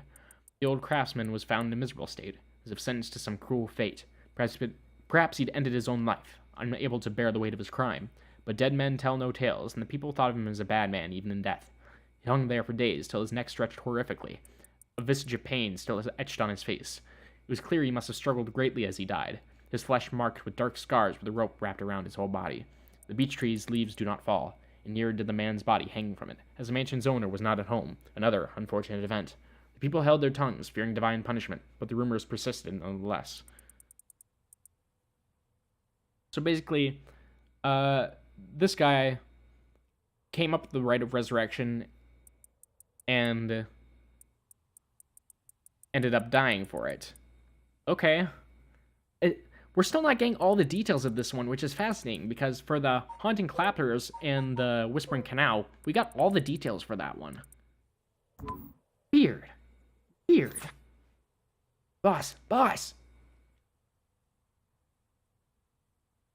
Boss, what's the matter? Don't tell me you really went senile. Well, going senile doesn't mean you faint. Sorry. I'm fine. There you go. Yes? I have some bad news. Oh no, you're senile. He's kicking in his net. Stop it! No, we've got a bit of trouble on our hands. Looks like we'll be working some overtime. We're not going home tonight. Huh? What are you talking about? And now he's gonna fill him in. Or not. Oh, no, we can still keep going. Okay, that just means chapter's over. I thought it was gonna kick us out. Alright, Hunt for the Curse Bearers, part 1. Alright. Keep going, I guess. I think we're gonna finish up this route and then we'll call it. My voice is going. We've been out for 4 hours and 20 minutes. Okay, so let me get this straight, boss. The Rite of Resurrection really exists, and to use it, you have to kill people using the power of the curses from the 7 mysteries of Honjo. The curse you have from the story is from the story of the Evergreen Beach that's told in this area. Is that right? Yeah, pretty much. You're quick on the uptake. You weren't your usual silly self when you were explaining, so I knew you were telling the truth. I'm never silly. That statement is, in itself, silly. The only thing I have trouble believing is that you're taking this occult stuff seriously now. I mean, talk about paranormal. I thought you didn't believe in any of that. It's not that I don't believe in it. My familiarity with it is why I've tried not to get too close. Are you just being a sore loser? Not used to admitting you were wrong. Oh, shut up and listen to me. No point in trying to hide things anymore. We won't get anywhere if you don't understand this, so listen up. Please, just listen. You don't have to keep saying it. I'm listening. We don't have time to waste. We'll talk as we walk. What's with this music? Why is this playing out of nowhere? What the fuck? Hey, wait for me, boss. This is so out of left field. Like, is it? This can't be my browser, can it? No, this is the game. Seriously? Alright, I guess. Sure, we're just going with a Super Sentai theme. Yogoku Bridge.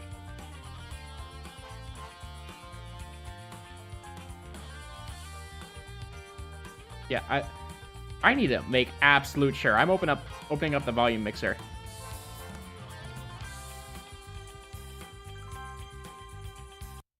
Yeah, it's Paranormasight. What the fuck? This is... I have no idea what's going on anymore. Why did they choose this theme? Okay. Sorry. I just want to double check one thing. You're telling the truth, right? This isn't a side effect of your senility? It's the truth. Not like I'm proven, though. Alright. Revealing the existence of a secret department is against the rules, even to a fellow cop. Oh, is there an occult department? But this is an emergency. I need his help. I'll tell him. Alright, Junario, he's not stupid, but he can sure be slow sometimes. Though I think that positivity of his may come in handy at some point. And I can't look at anything else either. And no mockingbirds anywhere? No, it doesn't seem like it. I'm sure you already know this, but this is all top secret. No sharing it with anyone. Right, you can trust me not to. But no, I just can't believe it. I heard rumors, and now it's just fading away. What the fuck was this shit? I heard rumors that you used to be the member of a secret division attached to the Security Bureau. Can't believe we actually have a department called the Paranormal Affairs. Yeah, I'm sure it comes as a shock. Couldn't believe it myself. I thought the higher-ups were messing with me. Really had me worried for a while there. No, this is incredible.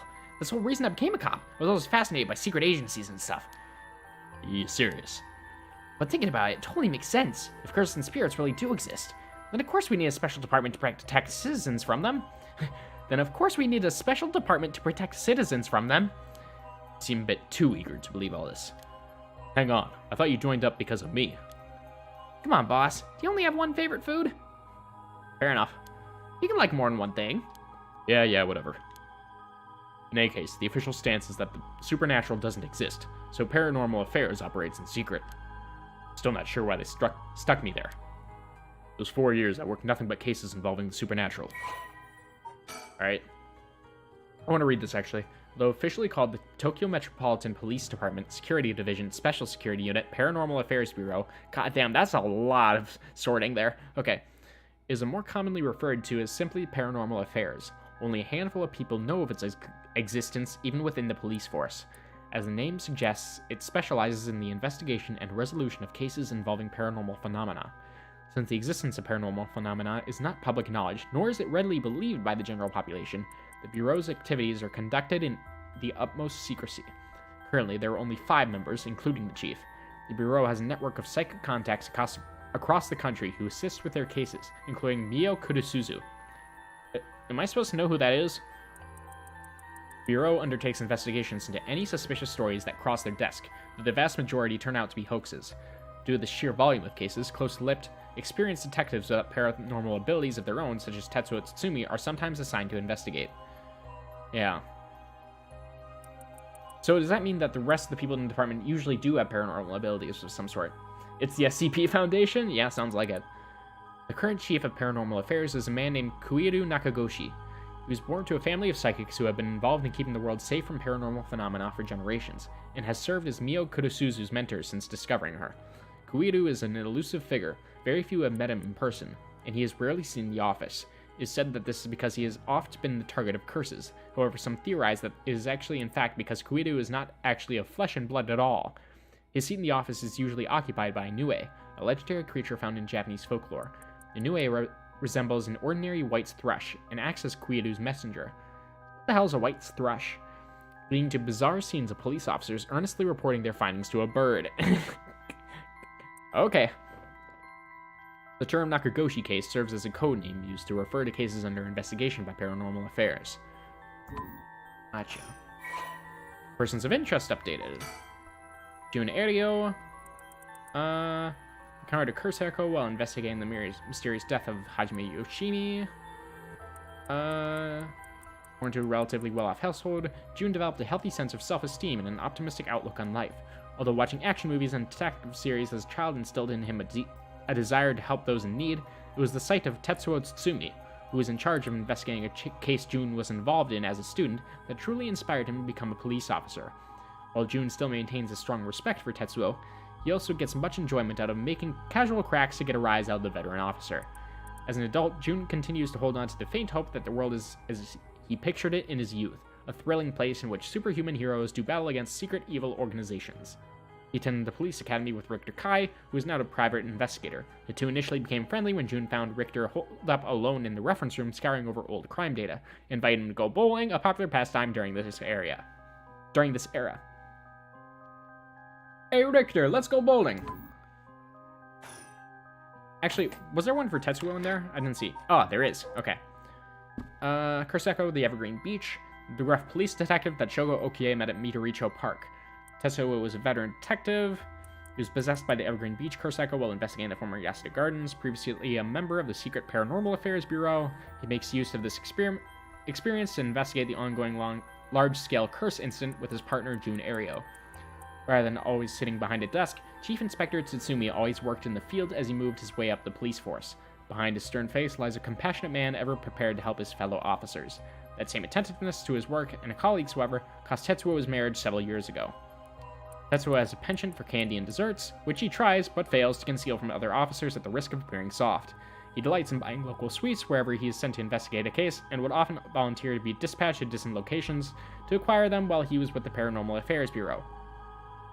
He is also surprisingly knowledgeable about current trends, a trait which he puts down to investigation-related research, but which is actually spurred by his wish to have something to discuss with his daughter. Oh, this game just keeps on blindsiding me with the secret sauce, the little bit of the character. Excellent. Oh no. I have no idea why. But I thought that I was playing as Shogo again for a second. I was just like, oh, why is Tetsuo so close to me? Scared the shit out of me. Alright. So, do you have it? Have what? Spirit sense, of course. Are you what they call spiritually gifted? Nope, I never felt anything at all. Even if I did, I'd be lightweight at best. One beer and I'm down for the count. God damn it, not the drinks again. Oh, huh. Is that how people in the field quantify someone's spirit sense? Like, how much liquor they can handle? Nope, that's just me. Thought I'd help get the point across. Why is this something that carries over between characters? Oh, huh. Sorry, seems like I keep disappointing you. No, it's not your fault, boss. At the risk of disappointing you yet again, I'll tell you one more thing. Spirit sense is usually something you're born with. It's tough to develop it later on. What? So there's no hope for me? No, say it isn't so. Of course you were interested. Well, you never know. You may have some hidden potential. I know there's a high schooler who's got so much spirit sense that she works on the front lines. God damn it. Alright. Say work, but she wasn't paid because it was supposedly part of her training. Yikes. That seems like it'd be in violation of Article 69 of the Labor Standards Act. Wow, you really know the law. No comment. After all, the law doesn't matter if it's the police that are doing it. Oh, I don't have that sound effect. Oopsie. In the occult field has workers' rights issues, huh? Great. Anything else to think about? Yeah, already got that. Nice article. Yeah, truly. So what do we do now? We got this Rite of Resurrection, and the curse echoes of the 7 mysteries of Honjo. Curses being spread around the city is a bit of an emergency. Is that bad? I'll put it this way. It's like hanging out guns all over town. Jeez, that's real bad. But, well, I mean, this is unfortunately not America. If this was America, the police would be handing out guns saying, you get your Second Amendment, and you get your Second Amendment, and you get your Second Amendment. Everyone gets the Second Amendment rights. It is, so we need to find the source to put a stop to it before something terrible happens. Usually that'd be a job for Paranormal Affairs, but talk to them on our way here. The main team is tied up till tomorrow night. Also, that was a good Tsutsumi face there. I accidentally skipped it. Right, so they told me to deal with it myself. Said it'd be fine since I have some experience. Huh? What? Then that overtime you mentioned means... Yep, you're gonna help me, partner. Alright, let's do this. Oh. You're not gonna be paid for it. You seem a bit too eager to dive into all this. Really have no reservations working a case you know nothing about. So this is an emergency. I didn't think we had a choice. I'm just trying my best to be logical about this, boss. Really are something. Might actually be nice having you around. Why, thank you. So, what exactly do we do? These curses are connected to the 7 mysteries, and the people who have the others should all be here in town. Right. If there's 7 of them, that means there are 6 more out there. And we have to stop them before they kill anyone with their curses. Well, this assumes that there's only the 7 mysteries. Like, there could be more. Or is it just originally these 7 mysteries? Okay, yeah, there's more listed. So, it's 1, 2, 3, 4, 5, 6, 7, 8, 9, 10. Yeah, 10... Wait, no. 9. My bad. 9. And 7 mysteries Honjo doesn't count. So, Whispering Canal, Fool's Procession, Beckoning Light, all those. So, 1, 2, 3, 4, 5, 6, 7, 8, 9. Yeah, so 9 of them. Maybe 10 if this last one is something weird. But, actually, why does it jump from 11 to 21? Just how many curses are there that we just know nothing about? Huh. And we have to stop them all before they kill anyone with their curses. If we can, we should find and collect all the curse stones. But boss, from what you said earlier, killing a curse bearer gets you closer to completing the rite of resurrection. Wouldn't your life be in danger if they find out you're a curse bearer? Pretty much. Again, good face. Can't let that happen. Could he even be out here right now? Hiding would only be a waste of time. The mystery of the one-sided reed is associated with Ryogoku Bridge. I was hoping we'd be quick enough to run into the one-sided reed's curse bearer. No such luck, it seems. Well, if nothing else, maybe word will spread that the cops are on the lookout and people will behave. Well, this also assumes that there's one person in every location. Plus, it could also just be that the person who gets the curse is just in one of the buildings nearby, so you never had a chance to begin with. Like Haruhi, she was just in her house and got the curse. Alright.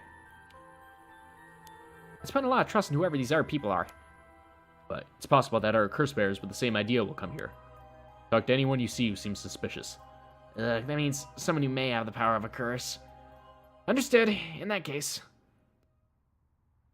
I want to ask that guy who's been watching us the whole time. Oh! What do you know? There is someone there. Good luck. Hey, you there. Sorry to bother you, but I got some questions. I'm with the police. Just drops dead instantly. Oh, it's this guy. Thanks for your cooperation. I'll be asking you a few things, Mr. Yutaro Namigaki. That's your name, correct? Yes. I don't mind answering your questions. You're a detective. Did something happen? Oh, right. Lots of things have been happening around here. People dying. I like the balls in this man. It's refreshing. Boss, let's talk to this guy. Do I have to? If this were a normal case, I'd be fine letting him take the reins. But curses are involved here. I should take over. And same here. No birds to be found, unfortunately. So, what to make of this guy? Well, we know from the other route that he's a curse bearer, but this guy doesn't, so. Man identifies himself as Yutaro Namigaki, a 21-year-old college student. He was watching us so calmly. You need to be careful with this guy. So, what is it you were doing here? Must be the incident at the former Yasuda Gardens. The dead policeman. Can't imagine a detective would come all the way out here otherwise. Oh? Say, Mr. Detective, have you ever heard of the Evergreen Beach?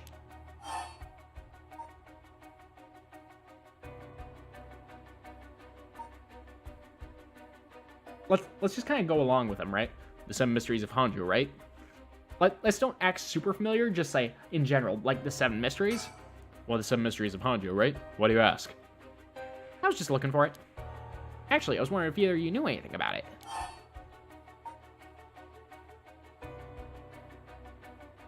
I don't know, or not here. I think it's better to say I don't know. Nope, sorry. Really? How strange. Detectives, you have the cursed stone of the Evergreen Beach, don't you? Ariel, you fucked it up! Ariel, you idiot! Well, that was much easier than I expected. Oh, crap. Sorry. It was simple inference. I figured you would have taken the curse if you were just in the gardens. Know that, then. You must be a curse bearer yourself. I have no intentions of hiding anything. I plan to tell you from the start. Look. It's my curse stone. I believe it's called the Foot Washing Mansion. Eat. Alright. That's right. But are you sure about this? Not so rash that I'd kill someone as soon as I found out they were a curse bearer. Not without talking to them first. But the same, aren't you, detective? You wouldn't use a curse on a normal person? Let's speak as equals, shall we? No. It'd be fascinating to. but no. Boss? Sure, we'd rather resolve this amicably too. Ooh. Is there an actual route split there? Well, he is a curse bearer. You know, he may only be talking with us to try and activate his curse. I'd be wary of anything he asks me to do. I could tackle him and pin him to the ground, but that might have something to do with his curse. A slip of the tongue could get us killed. I have to try and discern what activates his curse. So, what do I do? Hear the voices? Yeah, of course. I have the voices on. But before you talk, there's something I should tell you. This is my curse stone, the Evergreen Beach, just like you thought. Huh. What are you up to, Tsutsumi? What? Well, boss, why'd you tell him? That's how the curse works. Boss, are you having another senior moment if you tell him that? Hangs to death anyone who would try to mislead me. Actually, that's kind of a good bargaining chip. So if you try to lie to me, the cursed stone will let me know. I don't have to use to tell. Understood? Really? That's super useful. No, he's bullshitting here. I see. Understood. That's pretty useful, powerful, detective. Now then, let's talk. Damn, seems I've lost the upper hand. No point for petty tricks then, I'll be honest with you. So far, so good. I'm gonna save here.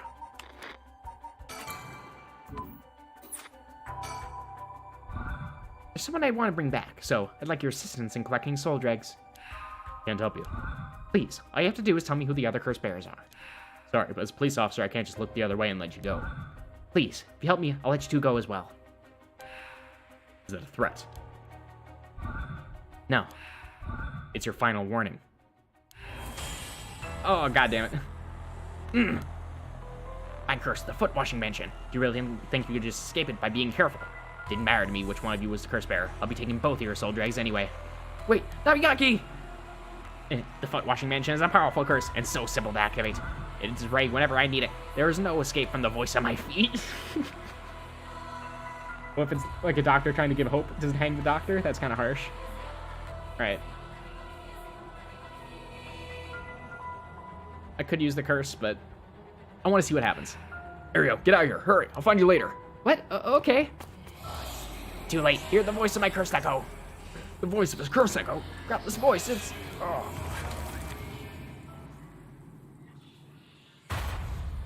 The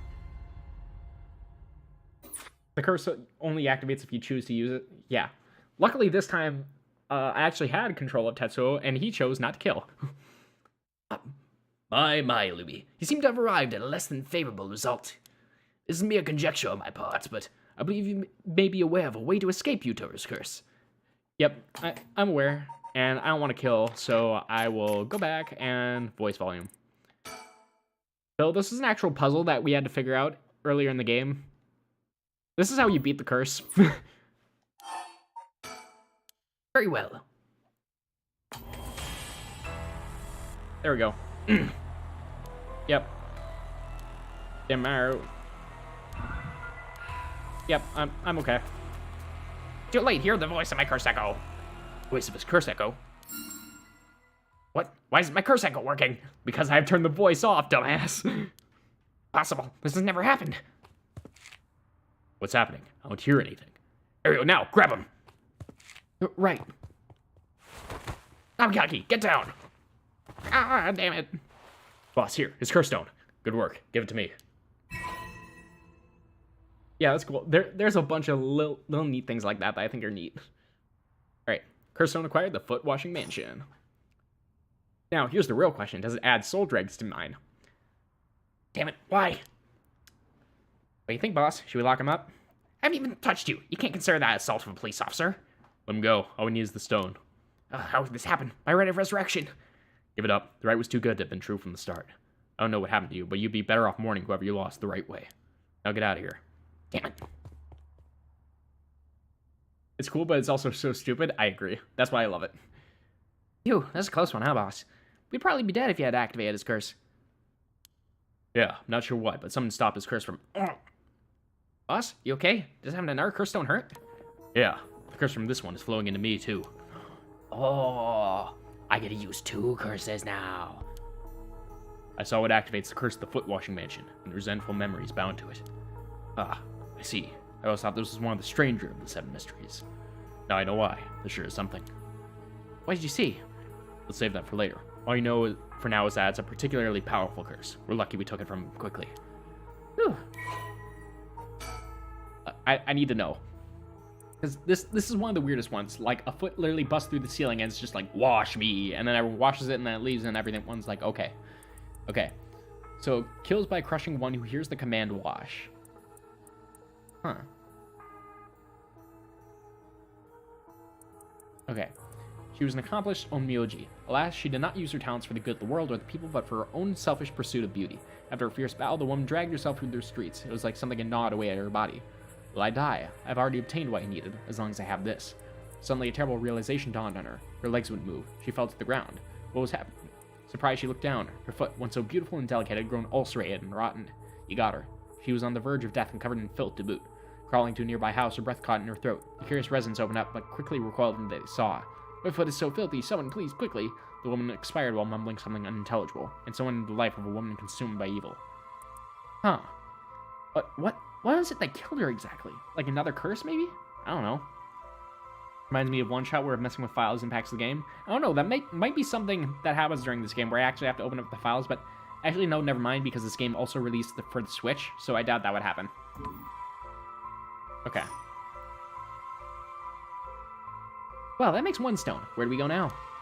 We'll visit all the places associated with the mysteries while it's still dark out. Maybe we'll have to do that all over again? I hope they aren't all as aggressive as him, but people do crazy things to bring back someone they love. Seems that the hatred the cursed stones are imbued with makes people more willing to kill. Yeah, although Tsutsumi...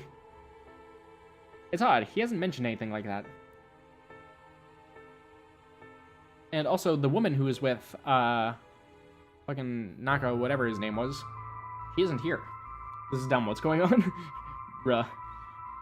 Keep up. You can always go back and watch the VOD, but for now, keep up. Alright. Hidden, by the way. Really? Then what about you, boss? I'm fine. May not have any spirit sense, but I'm tough when it comes to this stuff. That's why they love me in paranormal affairs. So you are spiritually gifted after all. No, he's just dense. Alright, let's head to the next place.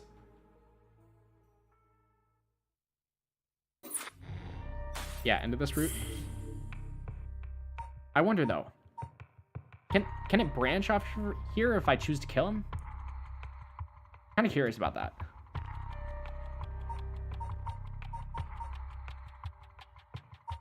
How long is this route, though? That's something I'm curious about. I don't know that.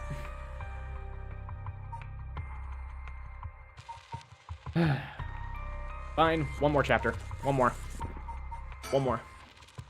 Alright. Tatsumi and Ario decide to collect the cursed stones as soon as possible before they become the cause of an unprecedented tragedy. The two obtain the foot washing mansion from Yutaro Namigaki and head to their next destination. Namigaki, that was his name. Alright. Oh, look at that. I can actually move across the entire map. I didn't know. Midori Cho Park. One shot to a computer within the game for Switch like a dummy desktop. This game could do something similar. Ah, gotcha.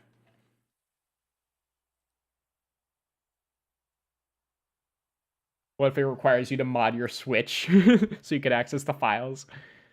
Excuse me, sorry to bother you, but we have some questions for you. Oh, it's this guy. Richter and the Aru definitely knew that this was... Oh, Araishi, huh? That's who he is. All right. What kind of voice should I give this guy? What? Are you the police? I haven't done anything. That kind of suits him. With a fucking afro-looking hair. Don't worry, this isn't an interrogation or anything. We just want to talk. You're Hideki Araishi, right? The historian? We know who you are, so this won't take long. But since we saw it here, we'd just like to ask you a couple of questions. Right, local history researcher Hideki Araishi. Persons of interest updated. Okay, curse echo unknown. Historian, works part-time as a curator at a local folk museum and a teacher. A recent publication on the rite of resurrection. Quintessential obsessive researcher. Despite being entirely unsuited for teaching, he had no choice but to take a position at the high school in order to make ends meet. Having a captive audience in his classes goes some way to satisfying his need for respect and recognition. His conceit makes him unpopular among the students. Lily is concerned that articles he contributed for purely monetary reasons have earned a reputation as a researcher of the occult, but the surge of interest in the topic and the resulting volume of article requests he is receiving are undeniably tempting.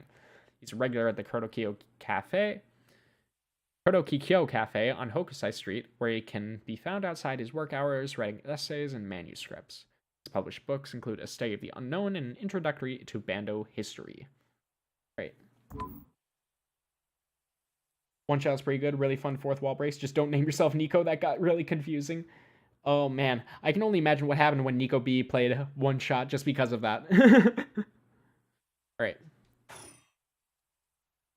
Well, let's just get it over with. I'm a busy man. Alright. Can I... Please, just... I want to find the mockingbirds. I haven't found any of them, and it's driving me nuts. Okay, let's think.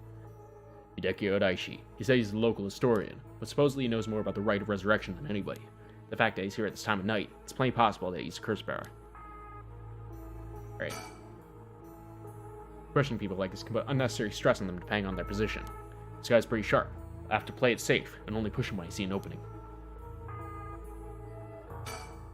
Boss, let's ask Hideki some questions.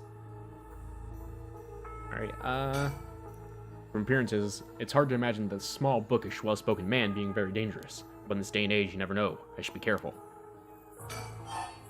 what were you doing? Now, Mr. Reishi, what are you doing here at this time of night? Doing research, of course. Day or night, information never sleeps. That's admirable philosophy. You know, your research has been quite the talk around town. What was it they were saying? You discovered something about some book? Record of Fates? Right, you found some kind of ritual in the Record of Fates. Well, don't tell me you want to know how to carry out the rite of resurrection, too. To be perfectly honest, I'm tired of people asking me about it all the time. None of you even care about the local history. You just come crawling out of the woodwork when something interesting comes up. Looks like I hit a nerve. If you think you can force me to tell you because you're a policeman, you're sorely mistaken. Yeah, this guy's an asshole. Right, what were you doing? Was the research you were doing just now also related to the rite of resurrection? Well, yes, that's right. What exactly were you looking for? I have no reason to tell you that. You wouldn't understand anyway. Was the research you were doing just now also related to the rite of resurrection? Well, yes, that's right. I'm just saying nothing. Okay. Yeah, I'm gonna have to come back and talk to that point. Obstruction of justice, get his ass. True. We should just book him now. Book now, ask questions later. Alright, about his research. Are you doing all this research just so you can use the rite of resurrection yourself? You're a policeman. Do you really think people can be brought back to life? Everyone I meet. Pitiful. Huh? So you don't believe in the rite? Whether it's real or not has nothing to do with my research. Some things are better left to the occult freaks. Or so I thought. Yeah, he definitely knows more. Things change. It's become necessary for me to pursue the right. So now, I pray that it's real. Change. I'm sure you can imagine the funds for my research. I receive a large amount of funding for seeking the rite of resurrection. If I find it, I'll receive a sum so great they'll never have to worry about money again. Oh, then that means someone's sponsoring your research. Is that right? Kill her, kill. God, you're all fucking bloodthirsty. So what if they are? You have no idea how hard we work to secure funding for our research. I have no interest in teaching those children. Listen to me. I'll tell you one thing. Those experts you see writing provocative books or spouting nonsense on TV to try and get popular, all of them are just trying to get the money they need to do their research. With how popular the occult is, saying something even remotely spooky can lead to big money. What? I bought your book? The pursuit of the unknown begins first and foremost with belief. I was so inspired by that bit. I do appreciate your patronage. Unfortunately, however, the occult is not my true interest. The fate of the unknown is being destroyed by thorough research and deep consideration. This man's so two-faced, it's hard to be mad about it. No way. I can't believe it. You're surprisingly innocent. I wouldn't say innocent, just more so... I wouldn't say innocent, just more so honest. Then what kind of research do you want to be doing? I'm sure it wouldn't interest you, but to put it simply, the focus of my research is how historical accounts transform into folklore over the years as they're passed down from generation to generation. Anthropology. I actually find that stuff really interesting too. So, I'd recommend you guys look into it if you ever have the chance. What does that mean? Due to human bias, the account of any event is inevitably changed by the person communicating it. It's not necessarily done with ill intentions. It happens when someone tries to fill in the gaps in a story that lacks detail, or when something's left out or abridged because of the story's length, or when a story twists and shifts as spread through oral tradition. Even when two stories are told about the same event, differences in culture or environment affect how it's told, changing its content. Silly little things can turn terribly mysterious legends. My research is a study of how history, culture, and legend all influence each other. Ah, I see. Take the 7 Mysteries of Honjo, for example. Why are some of the mysteries seemingly about nothing particularly interesting? You'd think stories wouldn't last a decade, let alone hundreds of years. So why? Perhaps playing it that way piques your interest. I admit, I am curious. So that's what you've been researching all this time. Makes sense. As I said, it doesn't matter to me whether right exists or not. If people in the Edo period believe that what was written in the Record of Fates was real, that's all I'm interested in. That's always a very good question. I like it. I like his research. But I have to be realistic. The research I'd like to do is unfortunately not very lucrative. Yeah, that wouldn't get you many sponsors, unfortunately. Even though it is interesting. That's why I need to take some risk. Alright, about the Record of Fates. This Record of Fates, where'd you get your hands on it? The storage of an old private residence in the city, just as the public was told. I'm unable to be more precise due to an agreement with my informant. What were you doing then? Well, in that case, I think I might have a guess as to what it is you were looking for.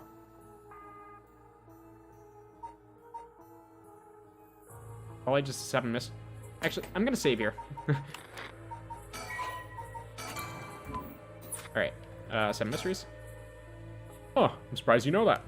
There's indeed a theory that the 7 mysteries of Honjo began because of the rite of resurrection. Well, my theory. Unraveling the 7 mysteries may reveal the secret of the rite. I think quite a few people are looking into the mysteries for that reason. Midoricho Park is connected to the story of the Taiko of Tsugaru, right? That's right, but that isn't the issue at hand. Well, does this mean that this guy holds the Taiko Tsugaru curse stone? Well, in that case, I think I might have... Alright, I can just keep going here. Doesn't matter then. Alright. Curse stones then. What? Damn it, if you know about that then... Calm down. No need to get so defensive.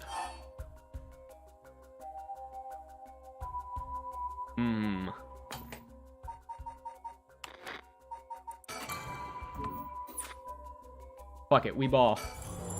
We both want information, right? Well, we have a nice friendly chat. Oh, a curse stone. You are a curse bearer. A leaf. Is it the Evergreen Beach then? Yep. Will you show me yours? This is mine. The ever-burning lantern. Weird. It's not this location. Huh. Well, at least good. We got diplomacy. Interesting. Let's keep him talking. And besides, ours is a good threat. I'll tell you this for free. The Evergreen Beach comes from a man who was hanged for spreading false rumors. But the accusations against him were unfounded, and he died cursing those who deceived him. Ah, so that's a resentful memory held within the Evergreen Beach. The memories of the 7 mysteries are truly fascinating. If only I could collect them all. Do whatever you want, but you should know something. The stone of mine lets me curse anyone who tries to mislead me. What? But... So don't try and lie to me. I'll know. You would curse a citizen? And you call yourself an officer of the law? It all depends on you. I don't want to use it if I don't have to. What is it you want? The curse stones are dangerous. I'd like to confiscate yours. Excuse me? But my right? First, let me ask you one thing. You haven't used that curse, have you? No, of course I haven't. I swear. I mean, it's proccing me. Well, I really like making Twitch chat mad. I see. Good. Then why don't you hand over the stone? Unless you'd rather try using it on me instead. Damn you. I won't give it to you. If I were to say that, what would happen? Would it be a crime? Police are aware of how dangerous the stones are. I could arrest you under the Article 1, Section 2 of the Minor Offenses Act. Or you hand it over, and all you lose is your secret ability. Think of what would happen to all your research if you were arrested. Fine. You can have the stone. Here. We balling. We balling. We get this through the pacifist route. But if it makes you guys happy, we can go back and do the genocide route later. Maybe save that for another stream. Yeah, what's the point of having a kill button if you can't use it? I can use it. I'm choosing not to. that's the point of repeat playthroughs, isn't it? And that's why we have a story chart, because eventually I'm probably gonna have to go back and do it. All right. On a bone-chilling winter's night, one may happen upon a soba cart along the canal known as South Warigasui. But there's something strange about this cart. Oh yeah, this is normal. Okay. Kills by disembowelment one who finds themselves trapped in the darkness of the curse echo. Ah, okay. So this is the guy that Shogo killed in the other route. So when Honjo was filled with samurai residents, the spies of the shogunate. Yeah, this is the exact sprite that we saw. So when Honjo was filled with samurai residences, the spies of the shogunate lived amongst the townspeople to keep an eye on things. The soba cart in the South Warigasui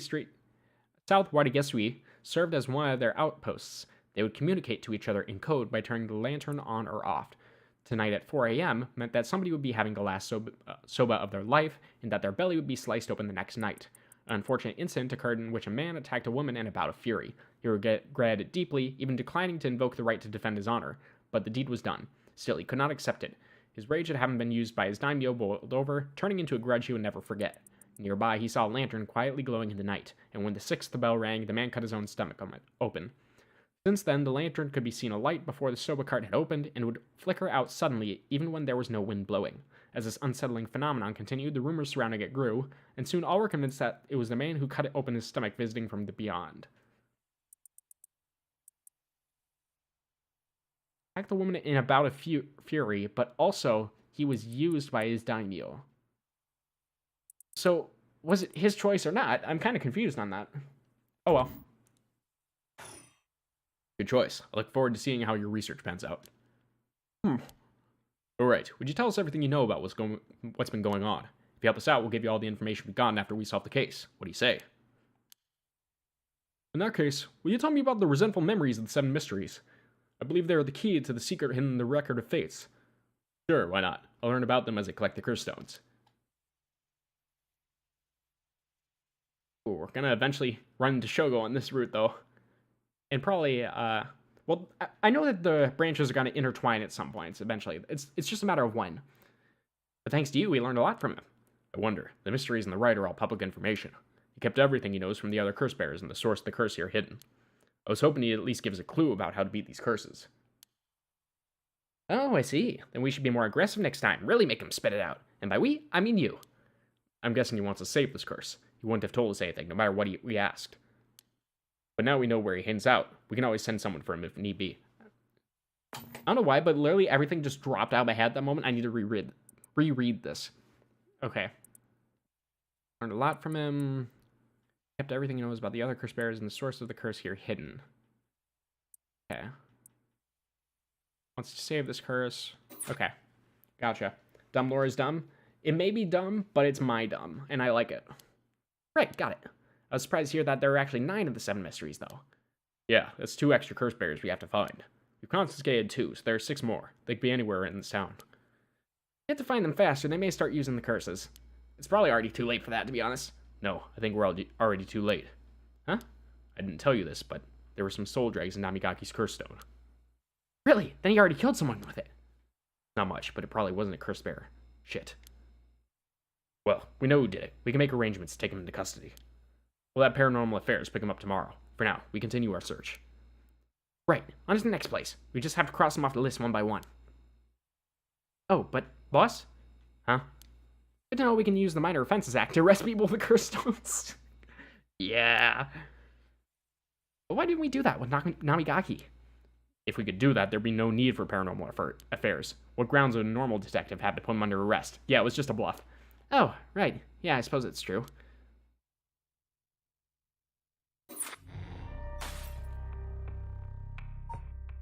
Oh, am I not allowed to do this one yet? Yeah, this one's also locked. Okay.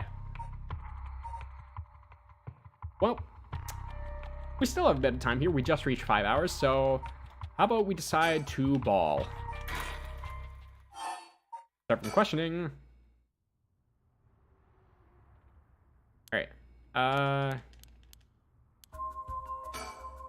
Okay, yep. I'm gonna try this 2 times. Once I'm gonna try it at the very end, so maybe, the kid sees this as self-defense. Okay. Like, we'll see.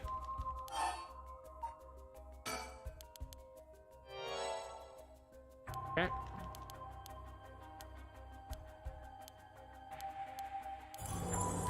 Yep, foot washer. It's funny. Okay, so... Yep, that's ours. And the moment he tries to kill us, then we will do some myrtleizing.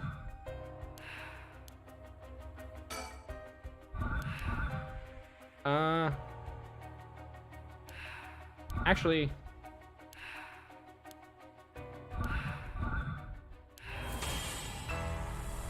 Okay.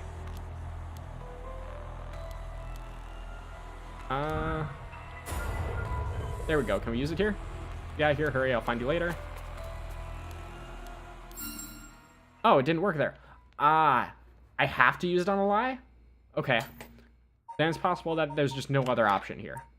Oh, nope, not there. Story chart. Okay, so let's try resuming from the questioning. And we'll just try using it at every available moment. Okay.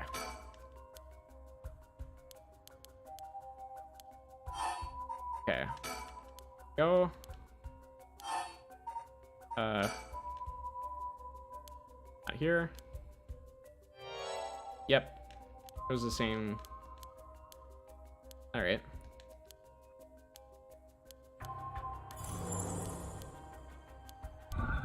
Turn voices on? You know what? How could I forget? How could I forget?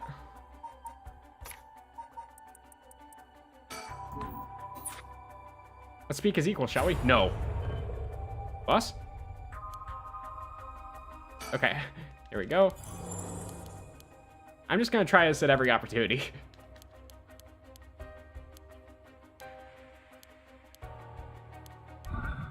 I'll be honest with you. No, you will not.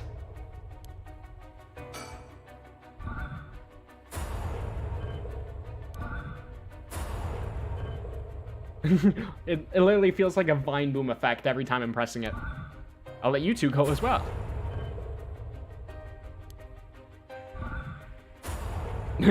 Vine boom. Final warning. Boom. I'm trying to kill, but he is not lying to me. How dare he never lie?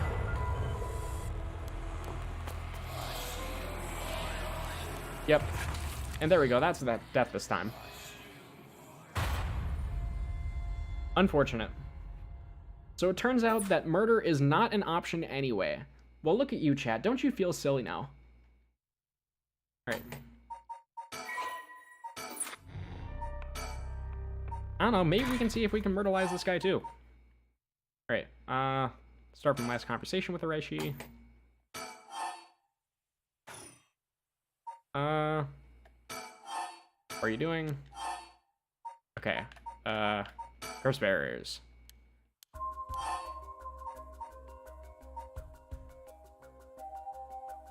Let's do the other option this time.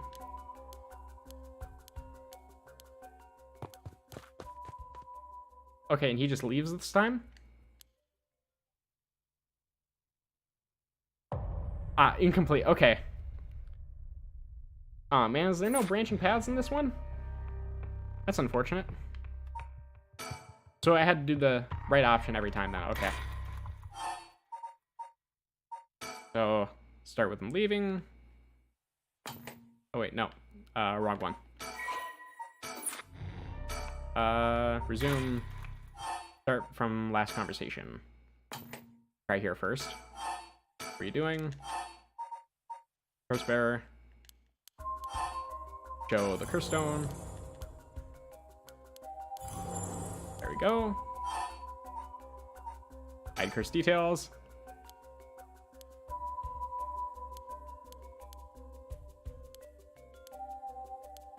Okay. Yep, this takes his leave.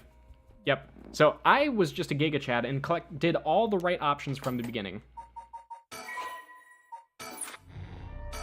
You know, sometimes it's hard. Sometimes it's just really, really hard being this good at video games, and I'm sorry that none of you are able to understand that. Okay. Curse stones. Go. And then reveal curse details. Okay. Use. Weird. That should have killed him, because that's clearly a lie.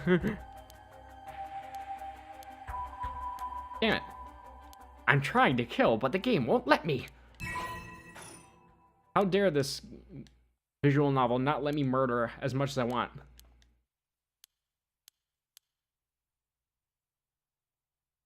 Unbelievable.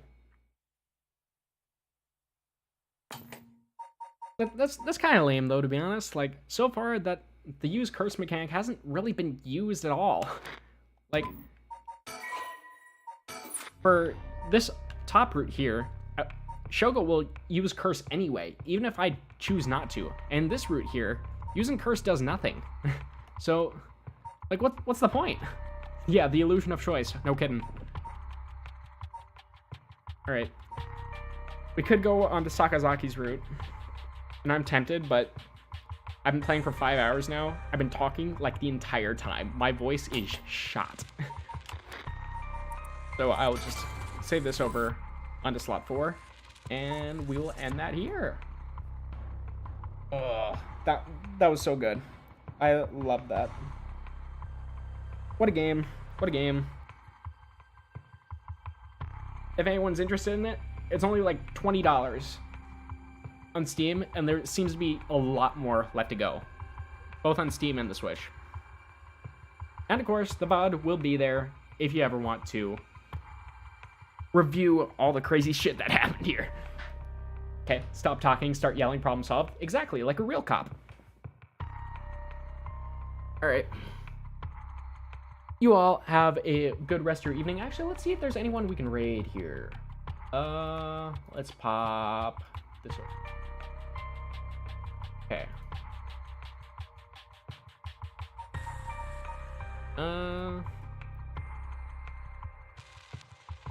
Let me see. Anyone interesting?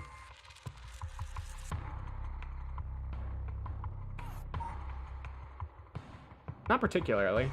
How about I just... Nah. Nah, not worth it. No raid tonight. Goodbye.